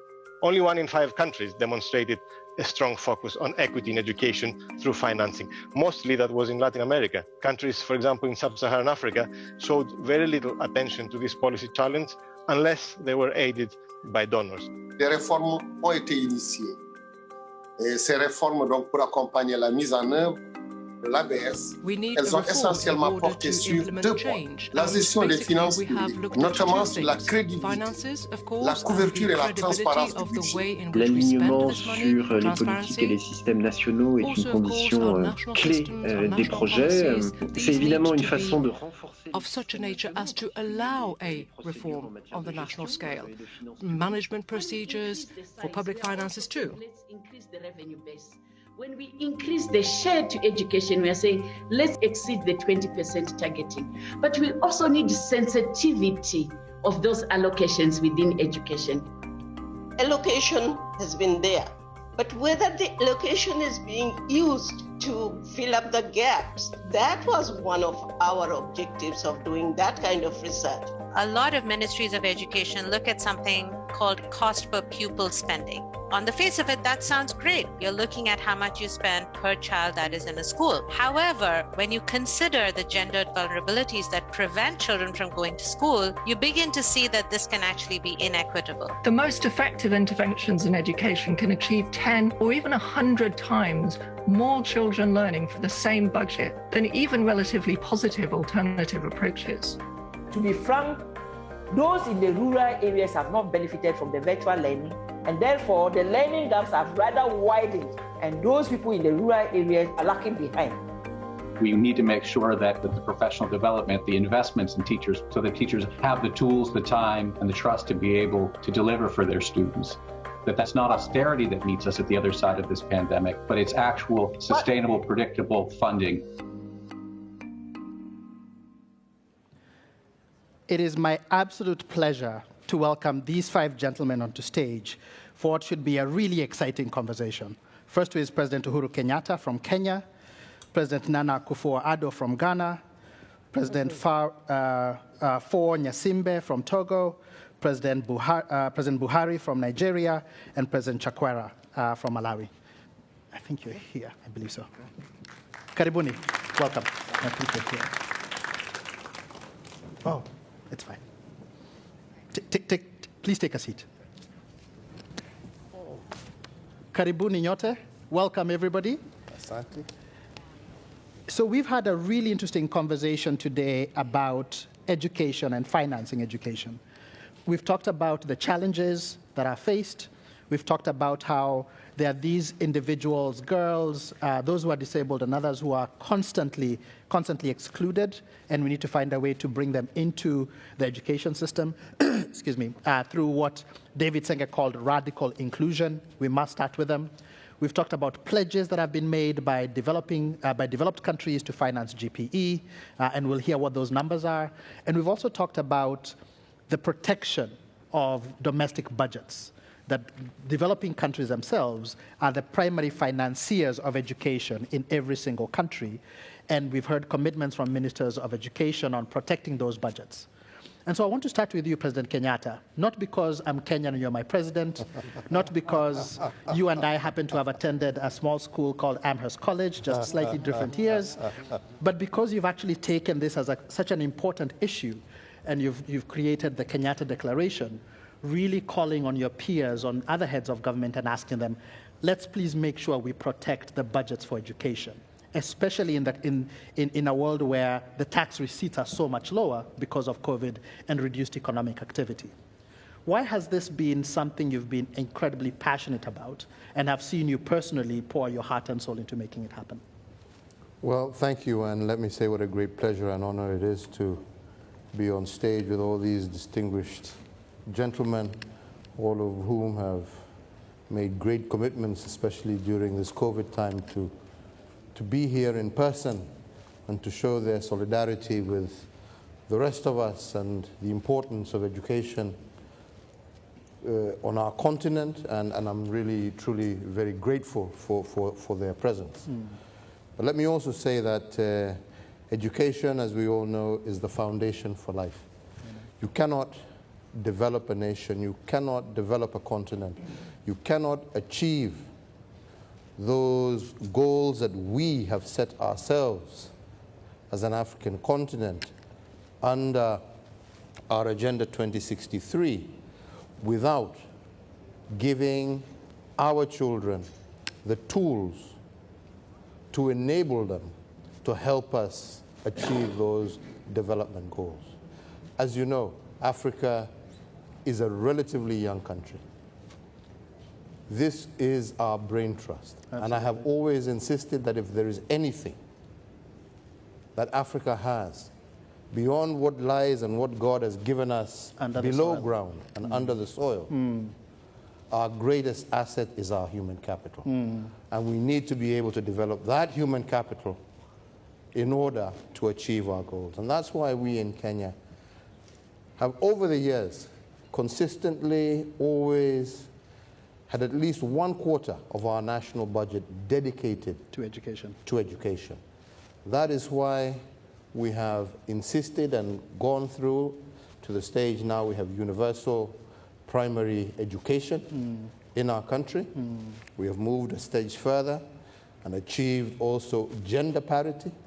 We have moved a stage further and now said that we want 100% transition from primary to secondary education to ensure that every child is in school until they are at least 18. So they can get at least 12 years. 12 years of solid education and solid grounding. Right. But despite this, we're still short. Because our 100% transition, for example, in Kenya, has meant that it has put a lot of pressure on our infrastructure. Absolutely. Despite the fact that we are at 1/4 of our budget going to education, we still have shortfalls. And that is why programs such as this, bringing the world together, bringing this great partnership for education, working with our development partners, working with the international community, but also showing our own commitment to education is so important. And therefore, it is my hope, it is my trust that, especially as we are coming out of this COVID year, the key focus and one of the things that has made me happiest in partnering with Prime Minister Johnson in this particular matter is the fact that he has emphasized this issue of getting our girls back to school. Being at home for so long, in some parts of our countries, we've had problems as a result of teenage pregnancies, as a result of certain cultural pressures. That has resulted in a lot of girls missing out on education. We need to get these girls back. We need to make sure they're in school. And we're not going to be able to do that without being able to put these resources to play. Absolutely. So therefore, education is our grounding foundation. We must educate all our children, boys and girls. But in order to do so, we as governments must commit as much as we can to that foundation, but also encourage our partners to link up with us and help us achieve the infrastructural development that we need in order to ensure that every child remains in school. Is able to access a quality education. Absolutely. Let me come to you, President excuse me, Akufo-Addo, because you are one of the presidents who signed up on this particular ask that President Kenyatta made and said, we also want to commit, as Ghana, we want to commit resources for education and take that as a serious challenge. And you've also been lauded as having done incredible in your COVID response. But at some point, those two things were, those two things were competing against each other because there's only so many resources that you have access to. How did you think about that balance, and how have you tried to make sure, even as you have had to ramp up your increase of expenditure in health to respond to COVID, that is not taking away from education? Well, first of all, I want to thank very much President Kenyatta and the British Prime Minister Boris Johnson for the idea of this meeting, this summit, and for the invitation to me to be participating. I'm grateful for that. I don't believe that we have an option. We have to try and maintain a balance in all these expenditures because each part of it is critical to the lives of our people and to our future. What is our goal? And I think it is the goal of all of us on the continent. The transformation of our economies from raw material producing economies to value-added economies. Right. And we move away from being just providers of natural resources to value-added economies. Right. But that is not going to be possible if we don't have educated workforce. Yeah. So it is linked, and it therefore requires that the investments that we have to make for ensuring that not just as many, but all our children have the opportunity to go to school right from kindergarten through primary to secondary through tertiary education is guaranteed. Right. And I cannot see that making sure that the population is healthy and also the population getting educated can be conflicting aims that therefore require.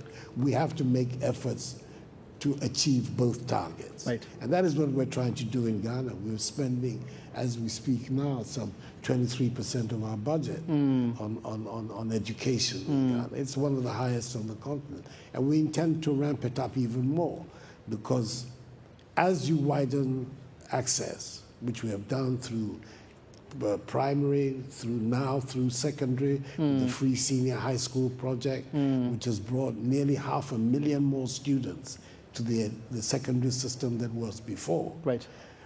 Clearly also you have problems of infrastructure. Right. Challenges of classrooms and numbers, etc. Right. So those also have to be accommodated. And that therefore means that as we're expanding the numbers, we're also going to be increasing the infrastructure. Right. More and more money. Right. So in Ghana, we've taken the decision that we're going full scale ahead. Now that we have widened public education at the secondary school level to all and sundry, to try and replicate it also at the tertiary level. Okay. Until recently, if you wanted to get a student loan in Ghana, you had to find a guarantor. Somebody who would come and say, we've removed the guarantor requirement. If you have the Ghana National Card, you can now go on the basis of that and get the loan, which is also going to mean a significant expansion of education at the tertiary level. Yes.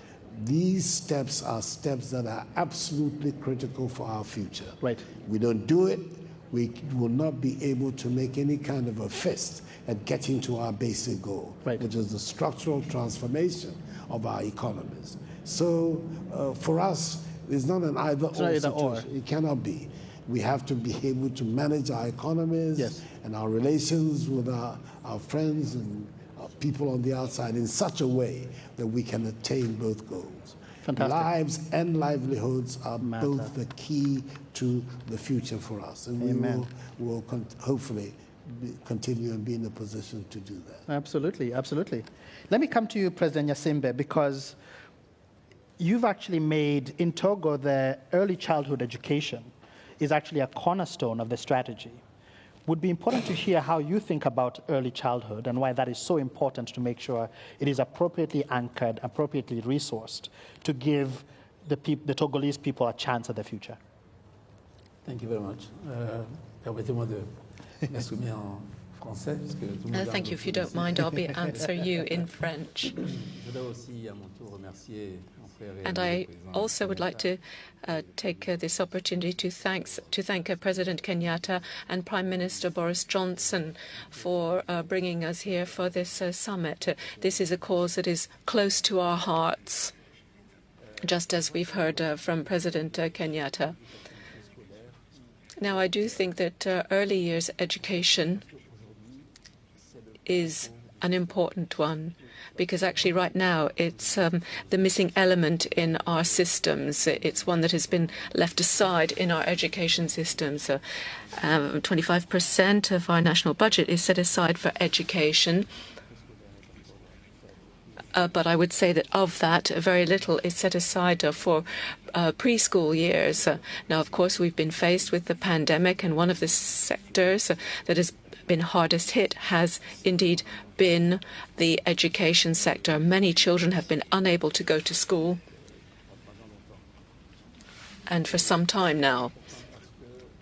Now, this is important to bear in mind, because one reason why we're faced with inequalities, and we all say this shouldn't happen, is because you'll have children from wealthy families who are able to do well at school, whereas children coming from poor areas don't have that success. But these inequalities start from a very young age, in preschool years. They get even worse in preschool years. And so we see that there's a great divide, a great gap, which only widens.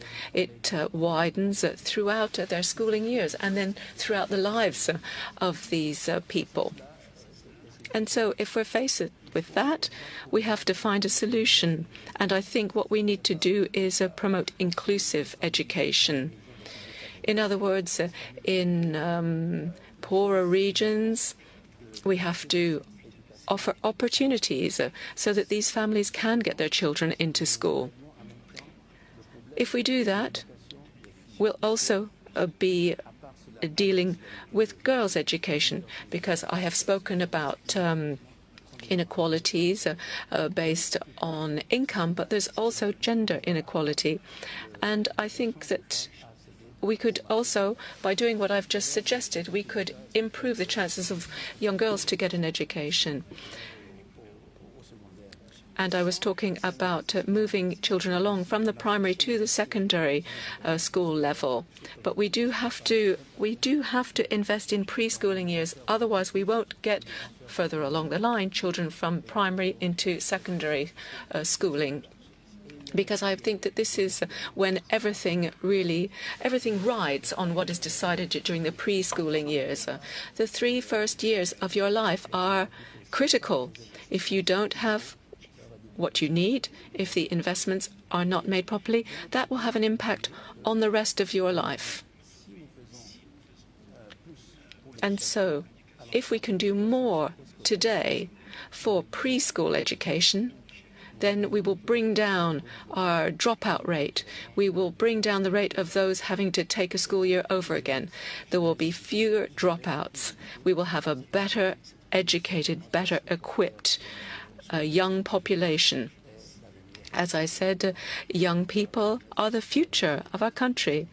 And young people, in our case, is the future of the African continent. But I think I got the gist of the answer. And most of the people in the audience, as well as those who are online, hopefully you got the translated version, and I'll get notes later. But thank you very much for that answer, highlighting why early childhood investments are so important for creating a level playing field for everybody for the future.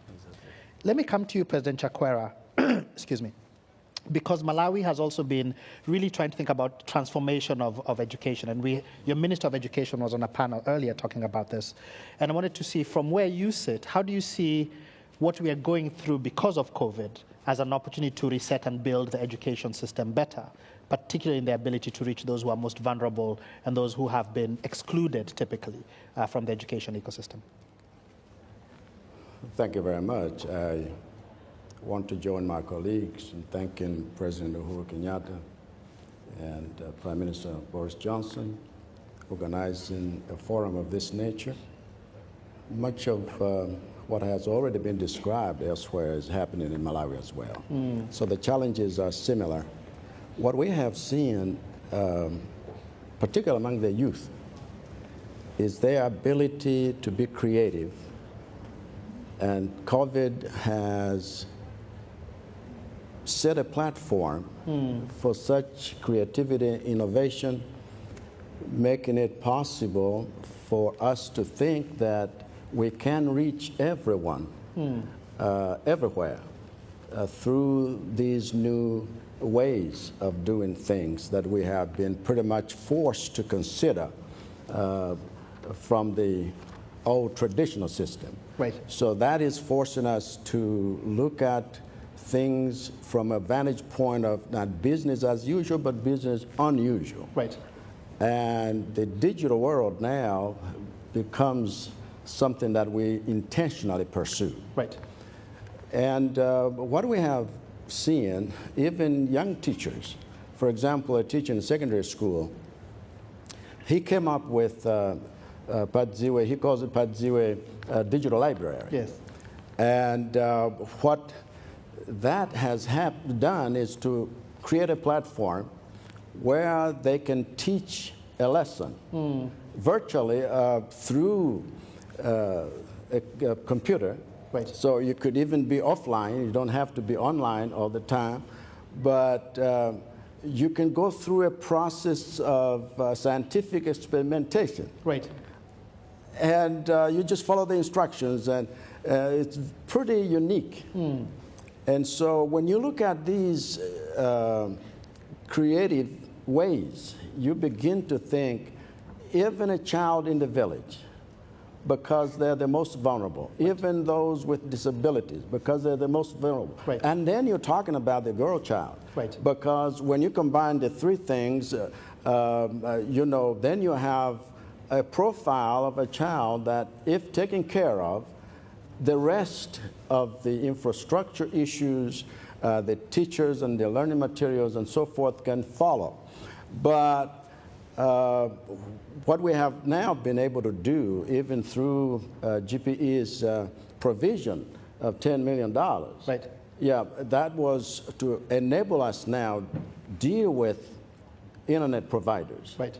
And say, can we bring data down? Right. Can we do something so that everyone is able, because the disparity yes.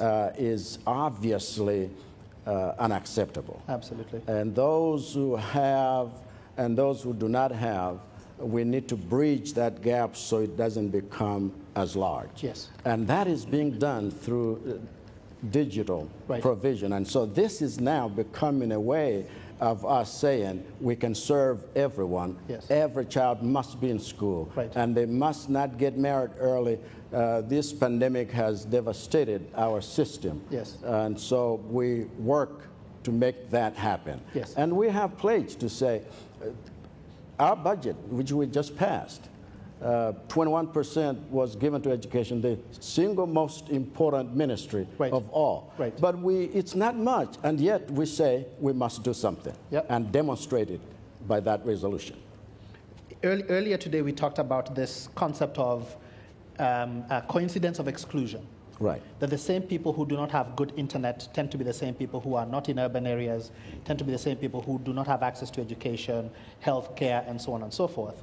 And this has been a really important way of bringing a highlighting right. those challenges and seeing governments engage with those issues and tackle them with greater urgency, especially the point you made around right. connectivity, because all of a sudden, it's not just connectivity to watch YouTube videos, it's connectivity for education and livelihoods and so on and so forth. And once you fix that, so many other things, you get that multiply effect of connecting with so much more. So great to hear that Malawi has taken that tack, and we hope that we'll hear more of that.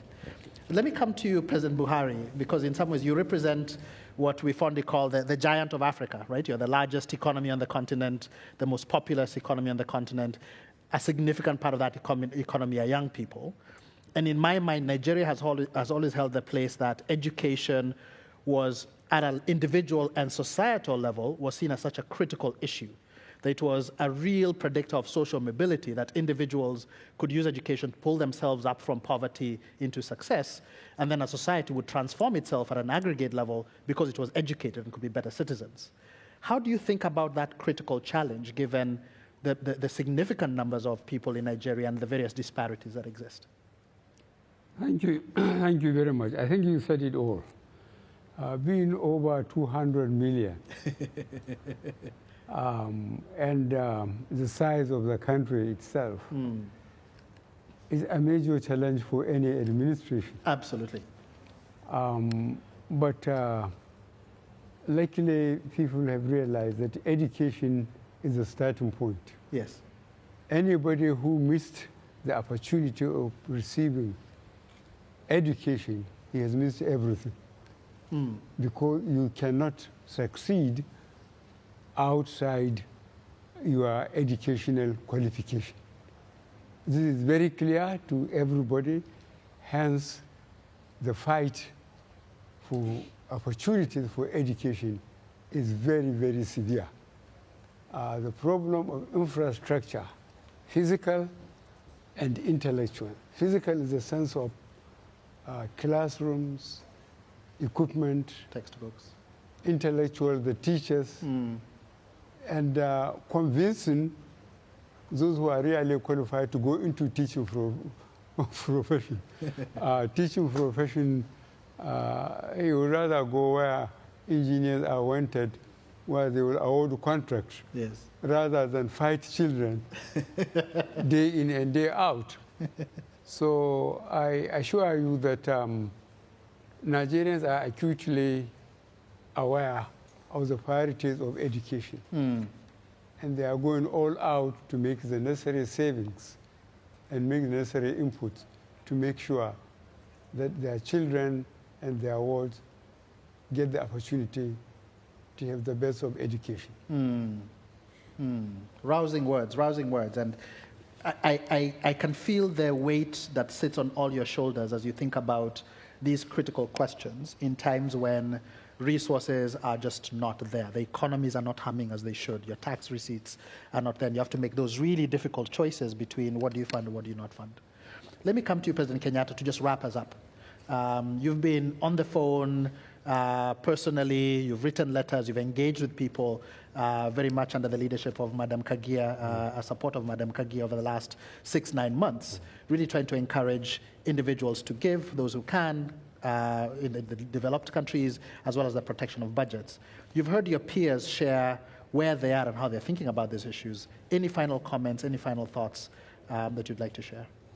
I think the first is, once again, just to really say how truly grateful I am for the kind of response that we have seen from global leaders and the commitment that they have shown, especially in these very trying times, as you have said. Right. I am almost 100% certain that were we in better times, we would have even done a great deal more than we actually expected to do. But let me just conclude by saying, if we all came together and just raised our hands and said, let's raise our hands for education. What you have done is raised your hands to an end to poverty. What you have done is raised your hands to an end in poor health systems. What you have done is raised your hand towards dignified living, because you've given people the basis of getting decent work. What you have done is uplifted families, and you have lifted the whole world through the provision of knowledge to each and every citizen of this world, irregardless of where they were born, irregardless of their gender. We have actually raised our hand to the citizens of this world and to the future of our globe. Amen to that. Amen to that.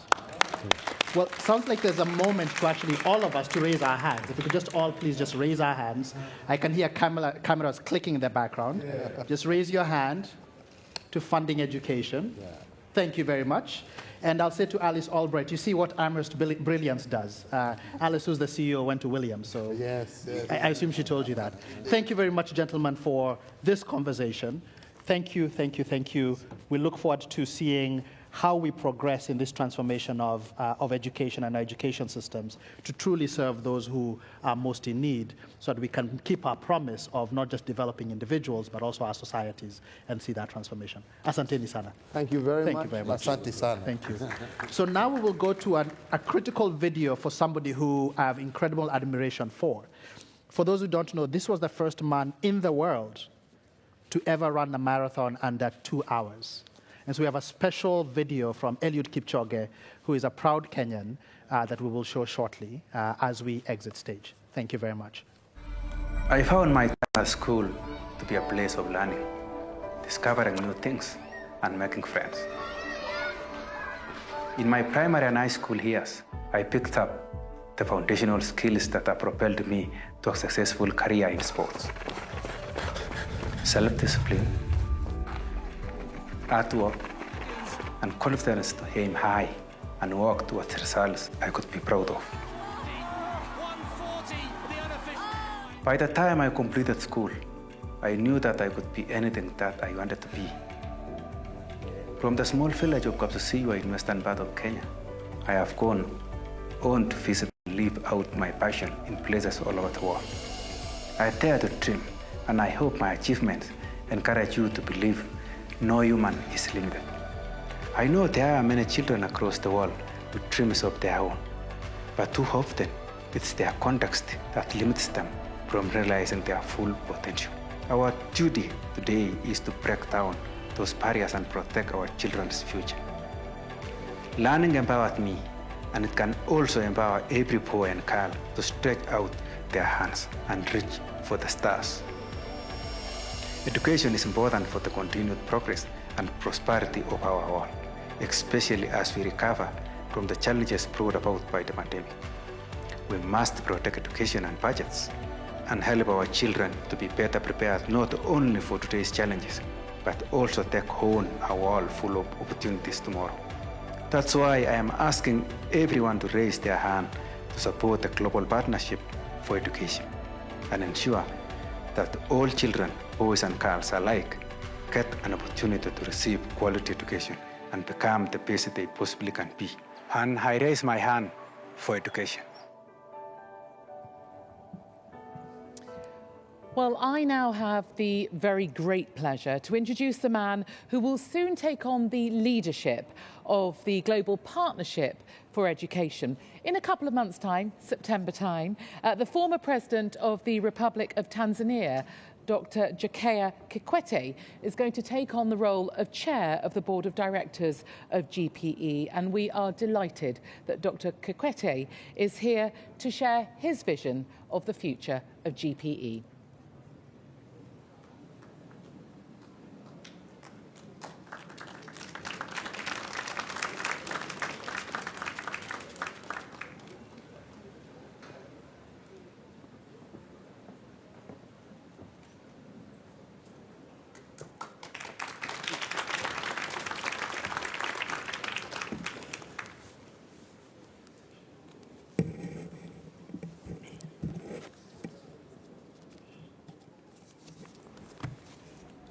Right Honorable Boris Johnson, Prime Minister of the United Kingdom, His Excellency Uhuru Kenyatta, President of the Republic of Kenya, Right Honorable Gillard, Chair of GPE and former Prime Minister of Australia, Excellencies, Heads of State and Government, and our ministers, distinguished delegates, ladies and gentlemen. It is an honor for me to speak at this historic Global Education Summit as GPE's incoming board chair. It is early days for me, and all that I've been doing is listening and learning eagerly over the past few days and today. It has been a great pleasure to meet some of you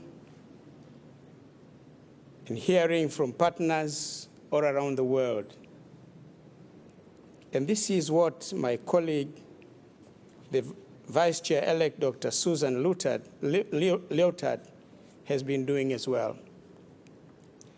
We look forward to working closely with you all in the coming years. For now, we are continuing to learn, to learn so as to broaden and deepen our understanding of GPE in order to make life easy for us when we assume leadership of this wonderful organization.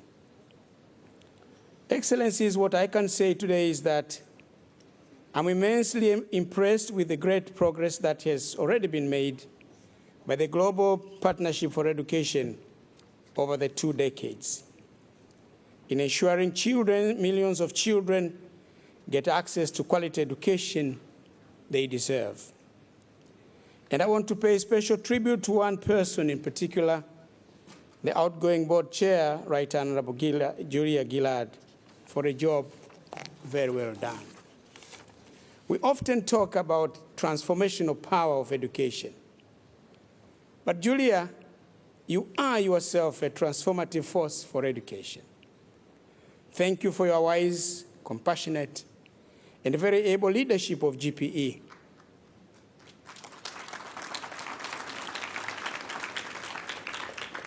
Thank you for all that you have done to transform this partnership into the world-renowned and the formidable institution it is today. An institution that has been able to support millions of children to have a better chance in life. In the same vein, I would like to recognize and commend Minister Mbaye Thiam of Senegal, the outgoing vice chair, for the exemplary work he has been doing of supporting Julia Gillard in transforming GPE. Julia and Thiam, you are leaving behind a memorable legacy, and we'll always remember you. The humble aim of Vice Chair-elect and I will be to build on the good work done by our predecessors and make GPE a much stronger institution so that together we can ensure every child has access to quality education, including the poorest and the most marginalized. Excellencies, achieving GPE's goals remains a huge challenge, and the pandemic has made it even harder. But our job is clear. It is to support governments, to reform education systems, and invest in our most precious asset, our children. This meeting is a clear demonstration of commitments, not only from governments, but also from a remarkable broad coalition of organizations and people from all over the world. Working together is the only way we can succeed. It takes a village to raise a child, but I would like to add that it takes a multi-stakeholder partnership like GPE to educate the world's children. Education systems are built by governments. Yes, but governments alone cannot deliver quality education. Support and participation from young people, from civil society, from the private sector, from international institutions, donors, and philanthropists is essential, especially where domestic resources are limited. We have a big job to do ahead of us, and we have to hurry. All times have their challenges, but this pandemic era is something new and very difficult. It has set back progress in many areas, most notably girls' education. We now need to work even harder to remove barriers to learning, especially for girls. We need to invest more and better in our education systems. I was very encouraged to hear so many countries committed to increasing their domestic financing for education. My brothers from Africa, I can't thank you enough. You're making me feel very proud. That is the right thing for us to do. It is with a great sense of humility that I extend my warmest thanks and gratitude to our hosts, Prime Minister Boris Johnson and President Uhuru Kenyatta, for your leadership and commitment. Had it not been for your bold decision and action on the campaign and to organize this summit, maybe things would have been different. We thank you so much, but my humble appeal to you is to continue to support GPE to the last mile. Excellencies, ladies and gentlemen, it would be remiss of me if I did not recognize and congratulate our illustrious CEO of GPE, Madam Alice Albright, for her very able stewardship of the work of the Secretariat of GPE. The partnership has registered remarkable success because of her good leadership and the competence of the staff of the Secretariat.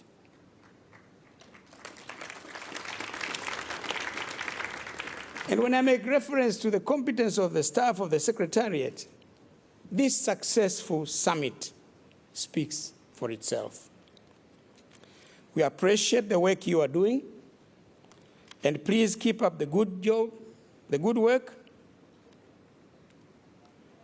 Vice Chair-elect Susan and I promise we will be there to support you succeed. Excellencies,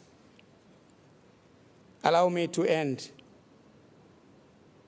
by making a passionate appeal to everyone present here and everybody around the world to please raise our hands.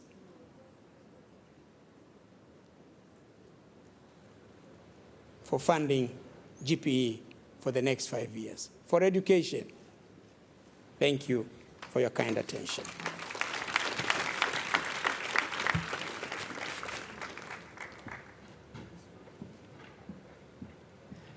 Dr. Ikhuoria, thank you very much indeed. Truly inspiring words, and we thank you for your dedication to children's education and wish you well as you take on that role. Certainly look forward to your leadership of GPE. For now, before we move on to the final session of the afternoon, we are going to remind ourselves of why we are all here and the truly important work that GPE undertakes.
program somehow school lo kindergarten lo class 1 mo class 2.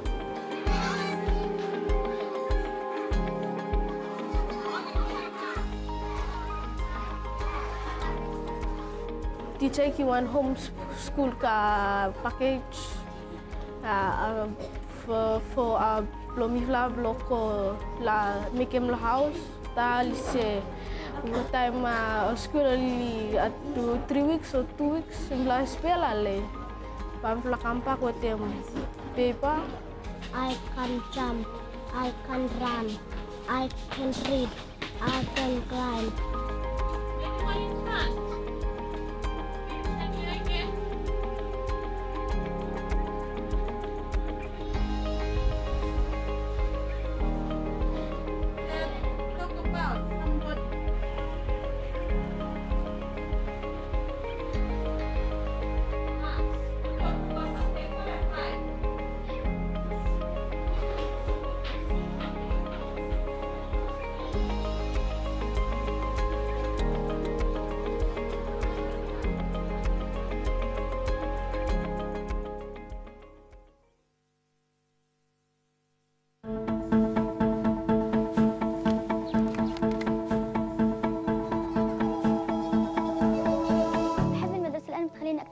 جديدة، تعلمني مهارات جديدة بتمكنني إني أستخدمها فرص العمل بالمستقبل.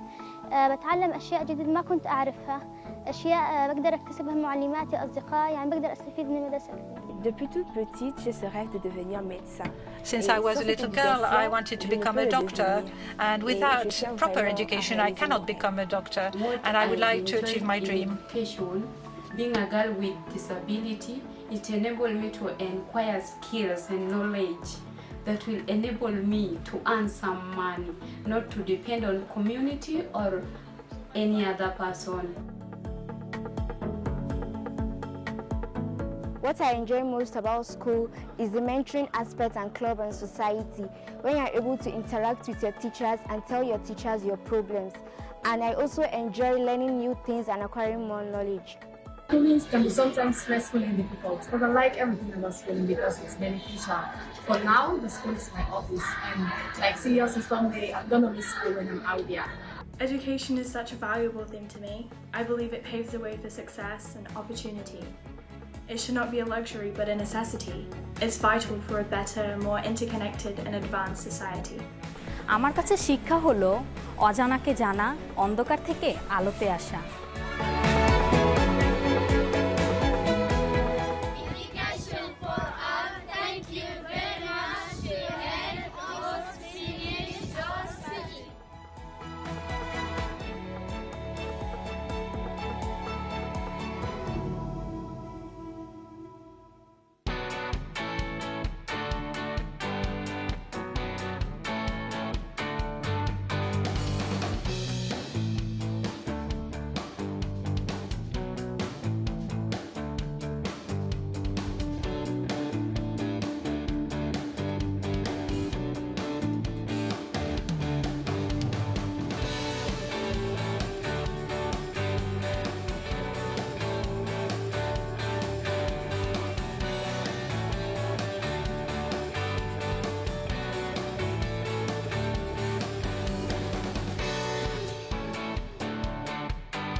After program somehow school lo kindergarten lo class 1 mo class 2.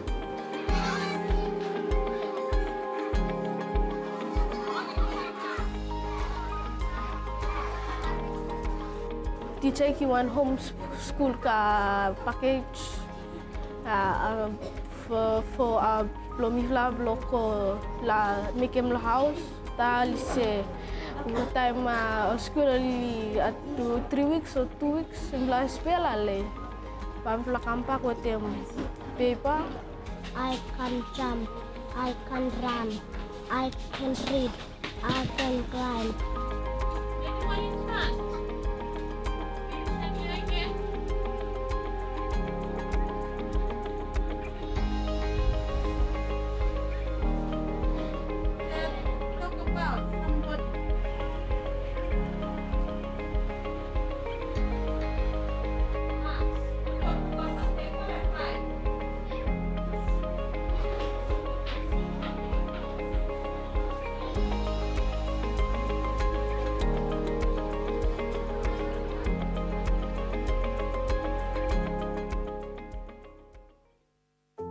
During 2014, I was in school.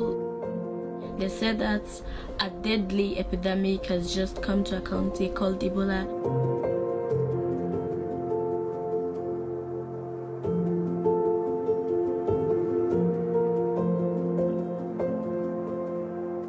At first, I was thinking that our school closed down, like how we're gonna do about our education. I was having the feeling like, oh, we're going backward.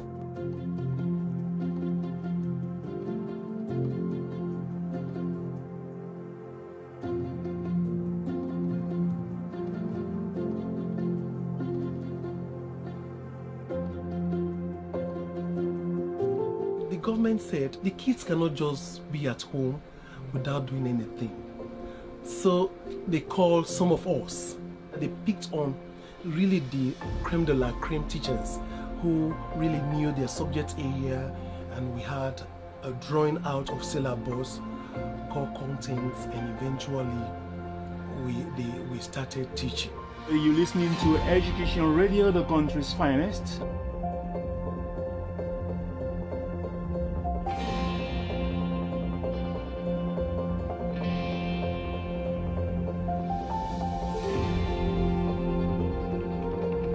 It was a very good idea for that radio station to start up with that initiative because I learned a lot from it. We had professional teachers who had to teach us during that session. Like the way they passed on the information. I believe it was a platform for us to have effective learning. They made it a point of duty for it to be precise, concise, and easy for us to take down. For the most part. In October 2020, a girl raised her hand to reach for her future.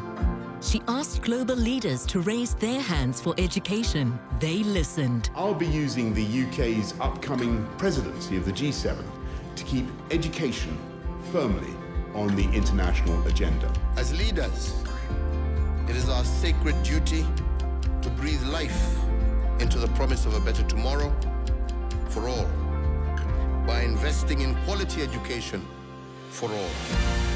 And a movement began.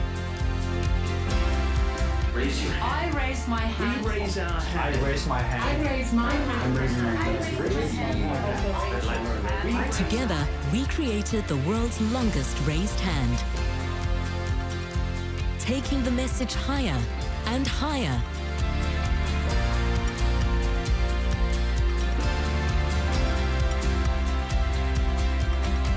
Education is the key to creating the world we want, now more than ever.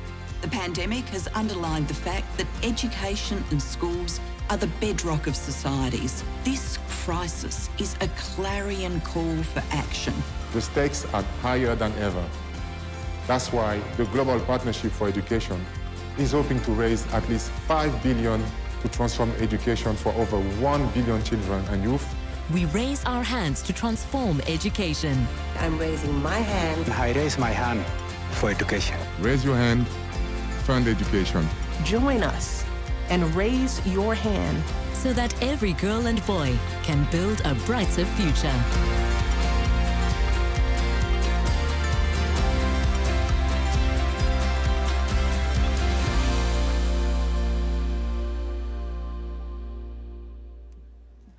And we're coming to the end of our program today. And there's many things that have been said on this stage. There are many conversations that have been had. There are many commitments that have been made by people who've been on stage and beyond. And sometimes we can lose the essence of why we're doing this if we do not ground it in the individuals. And so I want to start with a little bit of a story. I'm Edwin Macharia. I currently serve as the global managing partner for a firm that's called Dalberg. It is the world's largest impact-first advisory firm. I'm Kenyan, and being in that role would not have been possible if I did not get education. I'm one of the examples of people who went to school under a tree. Under a tree. But I can stand here and speak to heads of state and speak to all of you because I had education. Because education gave me the platform upon which I was able to build a better life for myself and for my family and everybody who comes after me.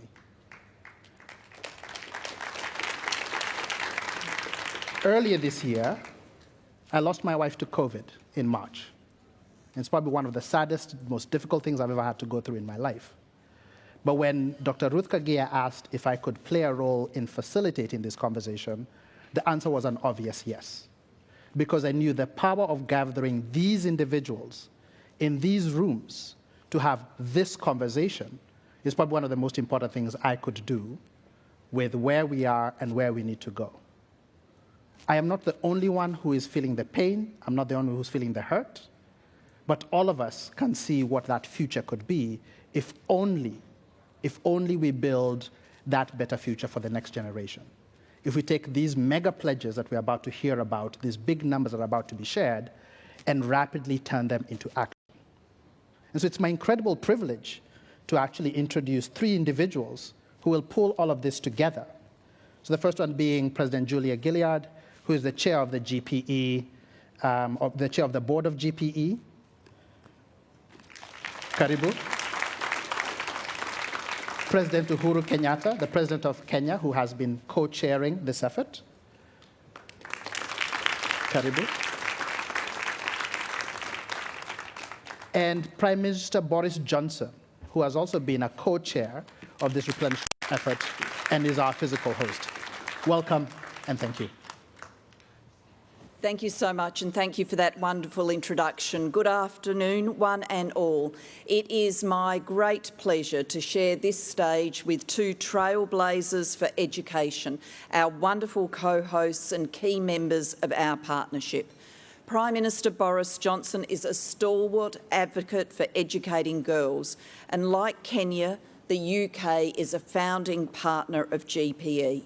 We are so grateful to Prime Minister Johnson for his commitment and to President Kenyatta, under whose leadership Kenya has made huge strides in education. Thank you to both of you for your outstanding efforts on behalf of the world's most marginalised children. Today, we came together to create a brighter future for children who are denied an education, to give them a chance to thrive. We showed our determination to build back better from the most devastating education emergency the world has ever faced. And we are not going to stop. We will build on the strong progress that we have made together. If we succeed, and I am confident that we will, in the next 5 years, we will help transform education systems so that 175 million children can learn and 88 million more can go to school in up to 90 lower-income countries and territories.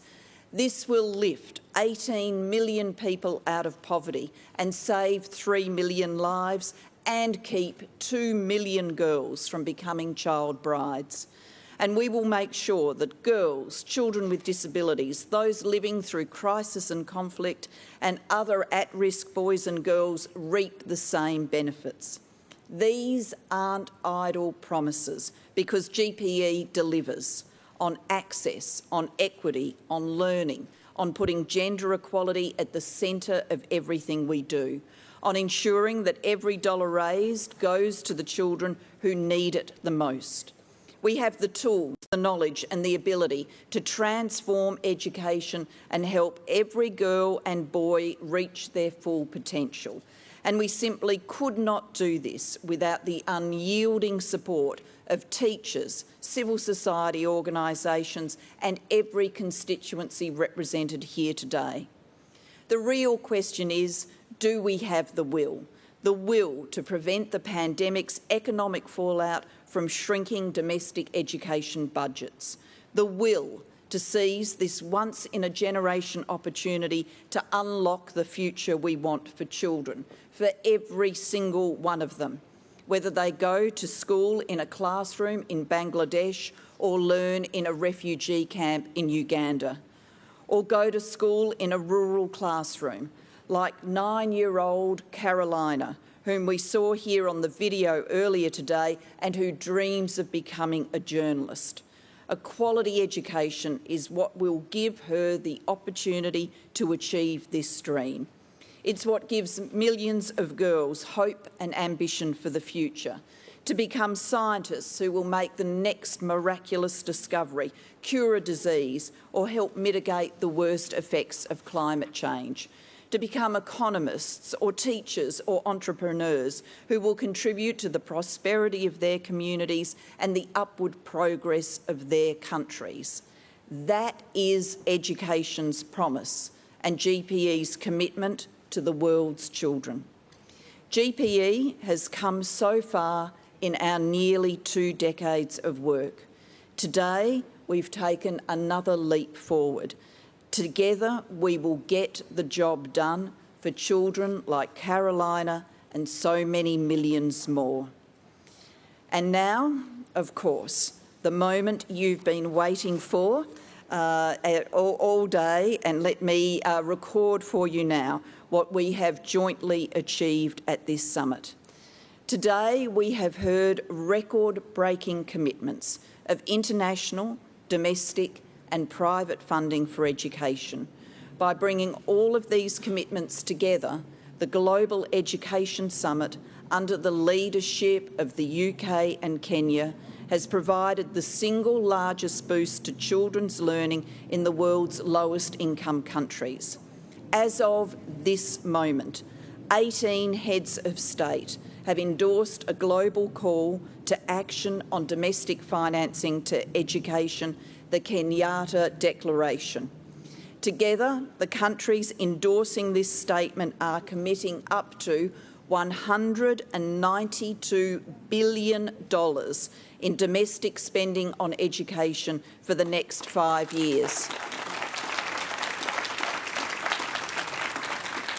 President Kenyatta, thank you. Thank you for your efforts on this declaration. These endorsements are a game changer and represent an unprecedented level of commitment and political will to prioritising the financing of education. Leaders from business, private foundations and development banks have rallied like never before. They've mobilised more than $1.1 billion towards innovative financing instruments that provide catalytic capital alongside GPE investments to partner countries. The business community and private foundations collectively amassed $128 million at the summit in contributions to the GPE fund and co-financing. Private sector partners launched 2 new public-private partnerships valued at more than $6 million. And the figure you've been waiting for, donors have pledged over $4 billion to GPE's Raise Your Hand campaign. This includes the largest single donor pledge ever made to GPE from the European Union. It includes the UK government's largest ever pledge to GPE. It includes increased contributions from Middle Eastern donors, and it includes the single biggest pledge a private foundation has ever made to GPE, and that is from our friends at the Lego Foundation. We have welcomed 4 new donors into the partnership and 2 donors back. 4 new donors and 2 donors have been welcomed back. This is a record-breaking result for GPE and puts us firmly on the path to achieving our target of raising at least $5 billion for the next 5 years. The progress we've made today is so vital, but our work is by no means done. The final lap of this marathon will be one that we need to travel together. Addressing the scale of the challenges before us will require new donors joining the partnership, existing donors continuing to lead, and partner countries implementing their commitments, and civil society and youth advocates continuing to energise us and mobilise us. I can assure you GPE is up for the challenge. I hope you will continue to join us, to work with us, and continue to raise your hand for education for every boy and every girl. I now invite my great friend, the President of Kenya, to speak to you. Thank you.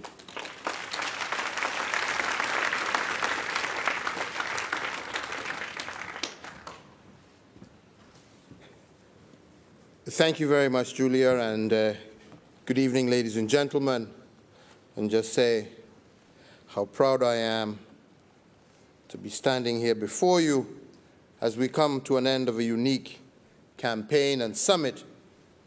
And this event, I do believe, will be an event that will bend the curve of history towards a more inclusive and shared, prosperous future. I have no doubt that this summit will go down in history as a watershed moment, a moment when nations came together to avert an education catastrophe that would have set us back significantly. All the gains that we have made over the past decades. I am indeed proud to have co-hosted this historic GPE replenishment campaign together with Prime Minister Boris Johnson. And today, as we have just heard, we not only raise our hands in support to education, but we also walk with our heads held high, confident that we will indeed reach our target of raising $5 billion for education by 2025. Congratulations to you all. Well done. Thank you very much.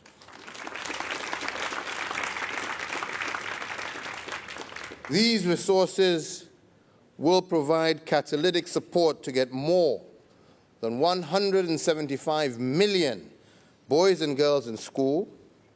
It will help to enroll 88 million more children in school, including 46 million more girls, and also protect 2 million girls from child marriages, essentially helping us to deliver on the promise of education as a social economic development. We have reason to celebrate this afternoon, for this summit marks an important milestone in our collective efforts to support education systems globally. The world has come together to demonstrate the power of unity, the power of holding hands, or in our case, raising hands, towards a shared global objective to rebuild stronger, strengthen, and to transform education systems and reimagine the future together. I want to thank the Global Partnership for Education, led by our dear friend, former Prime Minister Gillard, a partnership that has provided a platform to strengthen education systems and to improve education outcomes for all children across the globe. The GPE role remains central as we work towards rebuilding and strengthening education systems globally, as we reimagine education, as we build on lessons learned from the COVID-19 pandemic, strengthen the quality of our education systems, and strive to achieve inclusiveness in access to education. I would also like to thank our GPE donor countries and partners for ensuring GPE is sufficiently funded, even in the face of economic contraction. Your investment demonstrates great foresight that recognizes the fundamental role of education in a shared future. To my fellow developing country partners, I am proud that we have remained unshaken in our dedication to finance education for future generations despite the tough economic situation. I want to thank all countries that have endorsed the 2021 call for action on domestic education financing, and indeed those that have endorsed and actioned the statement also in the near future. These endorsements are a critical step towards being the masters of our own destiny, driving the change that we want to see for our respective countries. Let us keep investing in education through increased domestic resource allocation, and let us continue to enact policies that support the education sector and strive to adopt digital learning technologies in our schools. And let us ensure that all our girls get an equal opportunity to learn for the benefit of our common future. Let us remember that even though money is necessary for transforming our education systems, it alone is not sufficient. A deliberate, committed drive towards ensuring that each dollar investment impacts quality and holistic education for our children is equally as vital. Kenya is proud to be leading the way into the resolve to deliver more and better domestic resources towards education. Kenya, and as we have heard, 18 other countries have already endorsed the 2021 call to action on domestic financing and actioned its recommendation by dedicating 26% of our national budgets to the education sector. I want to encourage all countries to do so that while prioritizing the principle of volume, equity, and efficiency, we continue to put education forward. Quality education systems cannot be realized without enhanced domestic finance, and the focus, therefore, is on governments to deliver unequivocally on this mandate. Let me also say that one of my favorite moments during the duration of this campaign was our virtual school tour that I held with Prime Minister Boris Johnson, where it gave me great and immense joy to see children back in school after nearly 1 year of school closures. And it was also exciting to witness the power of digital technology as our Kenyan children engaged with their peers here in the United Kingdom. I envision a future where such engagements are not going to be the exemption, but the rule. A learning experience that embraces technology and harnesses it to its full power. We imagine a world where every child has access to digital technology as a tool to learn as much as they wish and to experience the world from the comfort of their classrooms or their homes. And that is why one of my main messages throughout this campaign has been the advancement of EdTech through scaling up investments and efforts towards digitized learning. Empirical evidences abound, demonstrating that increased school connectivity yields long-run social economic benefits. Indeed, as reported, a 10% increase in school connectivity can increase the effective years of school for a child by 0.6% and increase our GDPs per capita by 1.1%. Given that schools serve as community assets, greater economic benefits also accrue for the local community, broadening the social impact of such technology. It is a fact that much of the responsibility to advance education systems lies with governments. But it is also a fact that there are quite a good number of non-governmental actors who have and continue to play a critical role complementing government efforts in advancing education, and I would like to take some time to acknowledge them. From the multilaterals that continue to work hand in hand with governments to strengthen investment in education, to civil society who carry out sustained advocacy and direct investments in education, as well as the private sector, who are playing an increasing role in supporting global education, and lastly, to our youth leaders, who continue to demonstrate admirable leadership and dedication towards advancing the education agenda. You all remain key partners on this journey, and I encourage each and every one of you to sustain your support as we strive to achieve our SDG 4. Lastly, I would like to convey my utmost gratitude to all the silent heroes over the last year and a half, our teachers, for their dedicated efforts in helping our children shape their future, and particularly in supporting learners during this pandemic. Your devotion has been tested, but you have remained committed and resilient in the face of unparalleled challenges. On behalf of everyone here, and especially on behalf of the most important constituency who are sitting behind our gathering, that of our children, I want to say simply, thank you to all our teachers.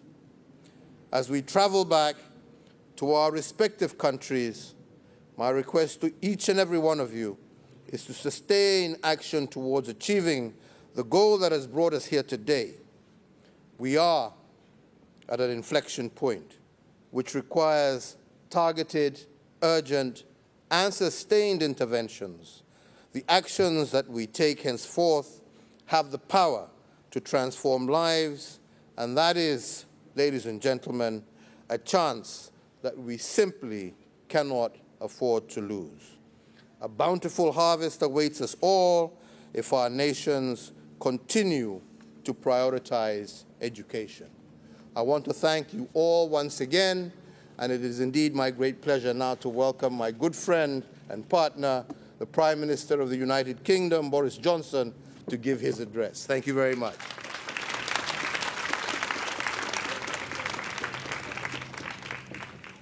Well, good evening, good afternoon, ladies and gentlemen. Thank you, Uhuru, thank you, Julia, and congratulations to you all. Great to see you in person, by the way. Isn't it wonderful that the vaccines have liberated us to be able to come to this conference in London? A wonderful thing. Great to see you all, despite your masks. I see some familiar friends, but in spite of the masks, some have taken your masks off in a daring way. But that's absolutely fine. Whereas you're socially distanced. Now, listen, everybody. I want to thank you all for raising your hands and then raising your hands high and then thrusting them deep into your pockets in the way that you have, and producing this staggering sum of $4 billion going on for $5 billion. Now, we often go to summits, or we did before COVID struck, and we would hear lots of, hi Helen, very good to see you sitting in the front row. We'd hear very often men in suits, let's be clear, men in suits of middle years, basically saying that there was a problem before humanity that was so big and so intractable that there was no silver bullet, no quick fix, no simplistic solution. Have you ever been at a meeting like that? Well, this is not that meeting. I want to tell you, this GPE, this Global Partner for Education meeting is completely different, because this is the silver bullet. This is the magic potion. This is the panacea. This is the universal cure. This is the Swiss Army knife, complete with Allen key and screwdriver and everything else, that can solve virtually every problem that afflicts humanity. And I'm absolutely serious. If you educate the world, then of course, educate the world properly, educate the world fairly, then of course you end a great natural injustice.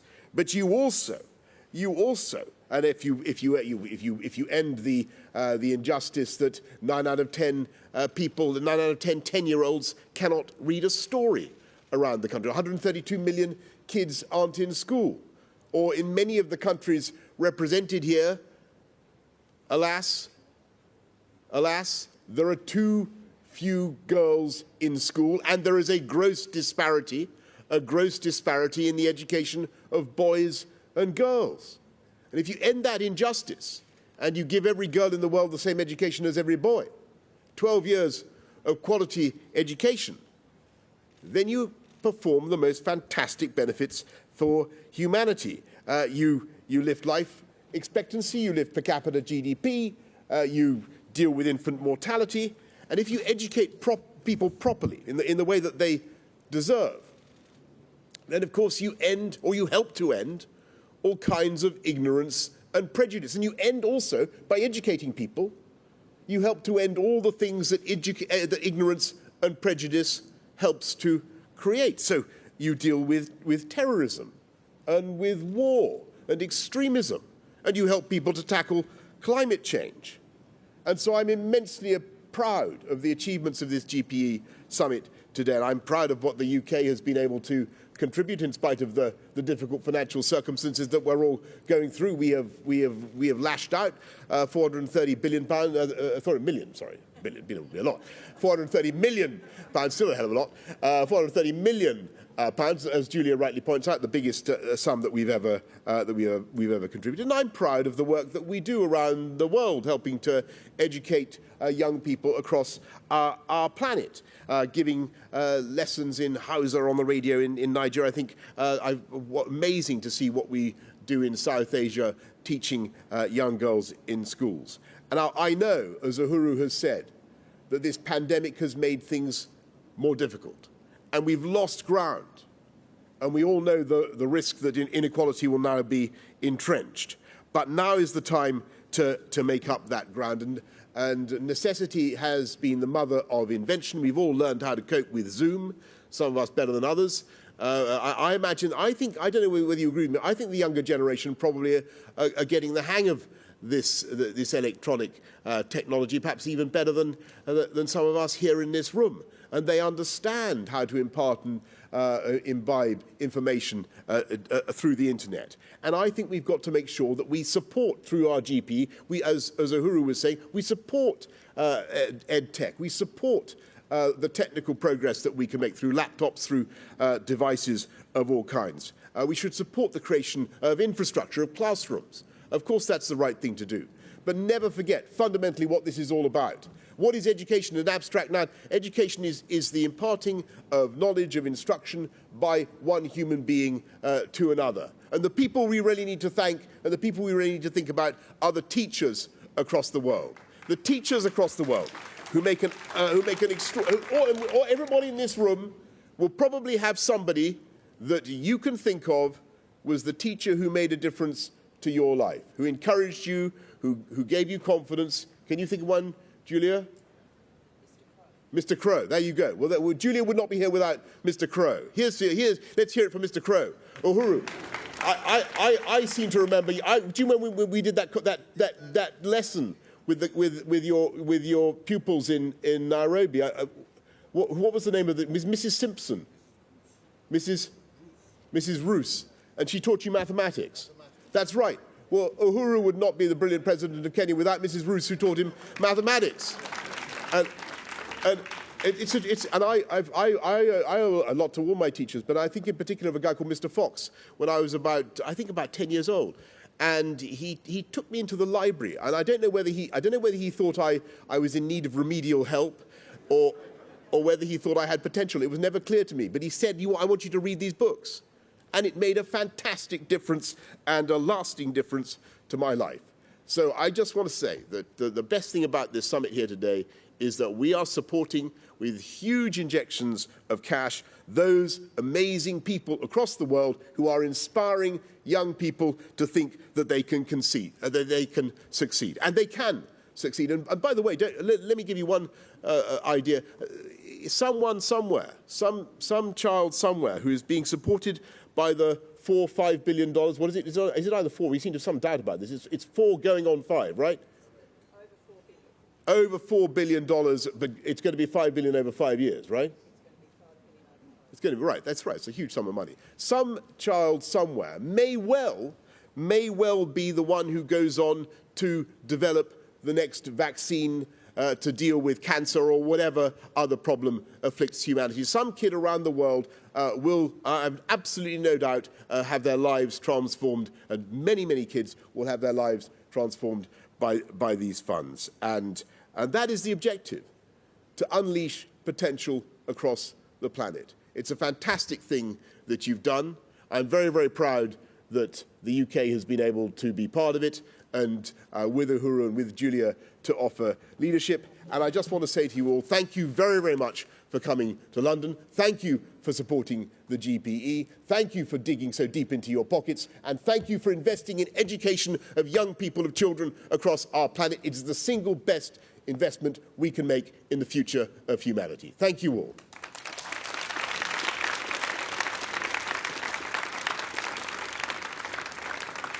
Prime Minister, thank you very much indeed. And what a finale.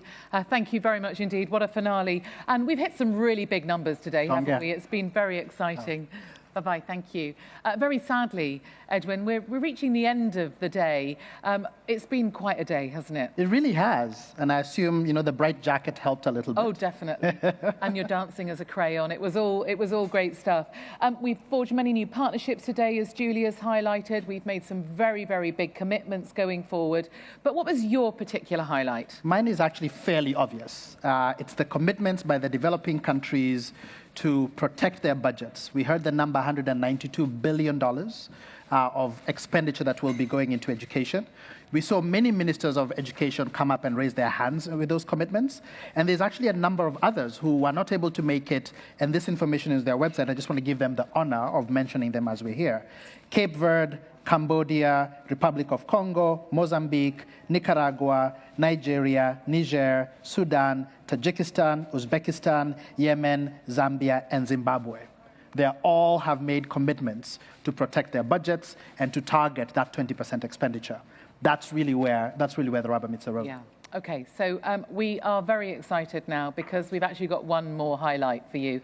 Before we pass over the stage, I just want to say, Edwin, I've loved working with you. Such a pleasure. It's been the greatest pleasure. I've really enjoyed it. Thank you for sharing the stage with me and your personal story with all of us. Thank you. It's been an honour. Thank you very much. Thank you very much. And just given how bad the weather has been over the last few days, I was promised sun and lots of sun. You have provided that, so thank you for thank you very much. Thank you for that. Thank you. And so for our last act for the day, as you can tell, there are people who are on stage. And I did want to invite somebody who has become a bit of a favorite, unfortunately. He is a Minister of Education. He is a Chief Innovation Officer. And to just show you how much of a polymath, he actually was part of writing what we're about to listen to. So I'll invite David Senge to please join us on stage and open up our performance for the evening. Karibu, David.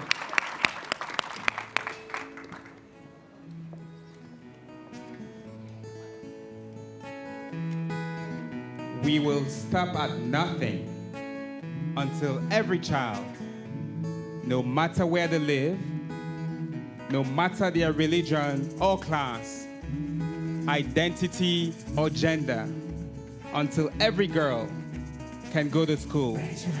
We raise our hands for education. Raise your hand now.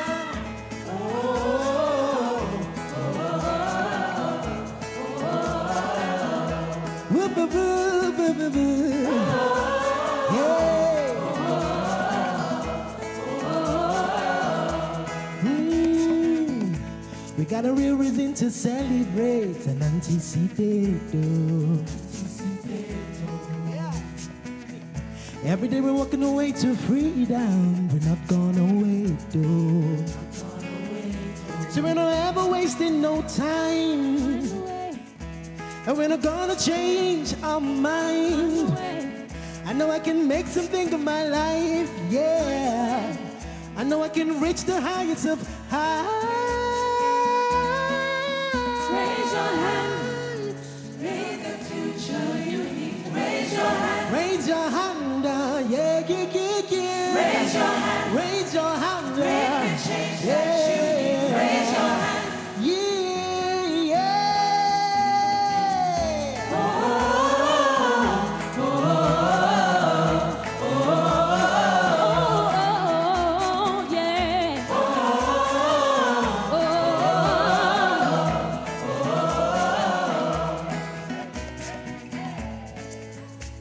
Anything you do, make sure you do it right. Do it right. And together we can help to find the light. Shine the light up. And together we can help to find the light. We can shine the light. Oh, oh, oh yeah. Hola, hola, hola. Kipingele la bongo bakule kantima. Kipingele la bongo gasu se kantima. Chico, come on! Oh yeah, yeah. Raise your hand. Raise your hand. Raise your hand. Change the beauty. One, two, come on, let's go!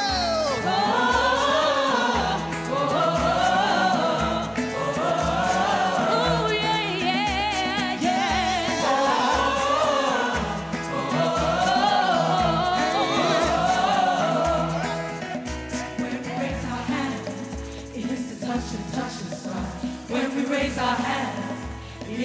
the highest. Education for all. Education for all. Yeah. Education for all.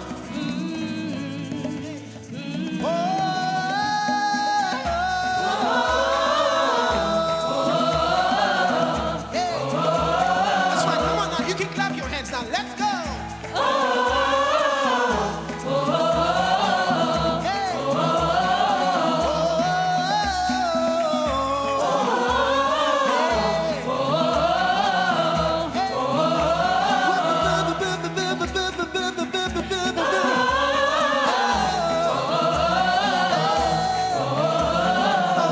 Raise your hand. Raise your hand.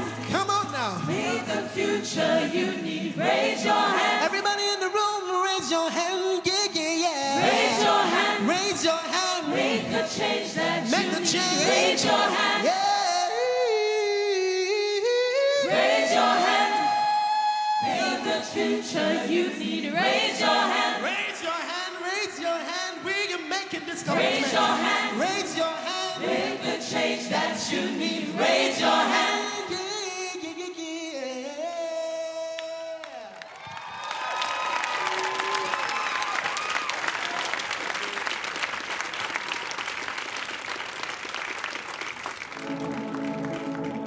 We will stop at nothing until every child, no matter where they live, no matter their religion or class, identity or gender, until every girl can go to school.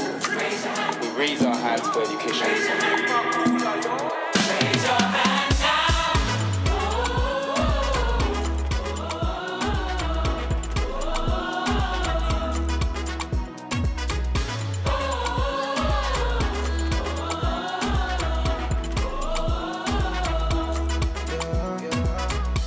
We got a real reason to celebrate and anticipate.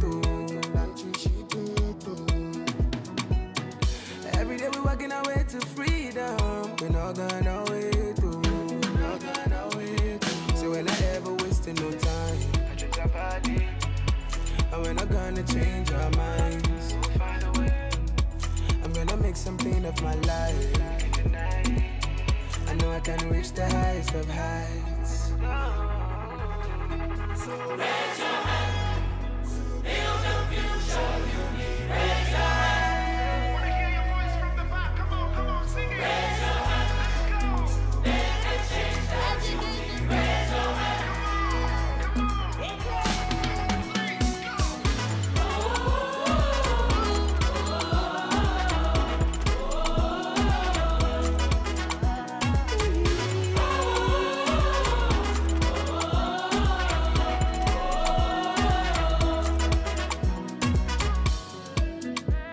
Anything you do, make sure you do it right. But believe that it will make you come alive. And together we can help to shine the light. We can shine the light. Hola, hola, hola. Bingelela bonga makule gantima. Bingelela bonga madonse gantima. Get to go.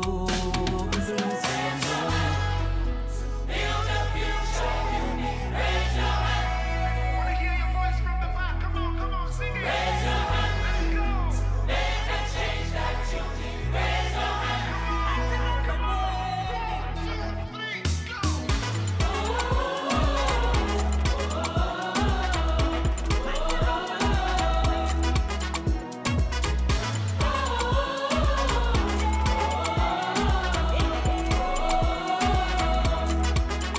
When we raise our hands, it is to touch the stars. When we raise our hands, it is to reach the highest point. Education for all, education for all. You need education, they grenade for your information, they grenade for your emancipation, they grenade. Whoa, whoa, whoa, whoa, whoa, whoa, whoa, whoa. What it could you do, you know it's worth the fight. Just believe and it's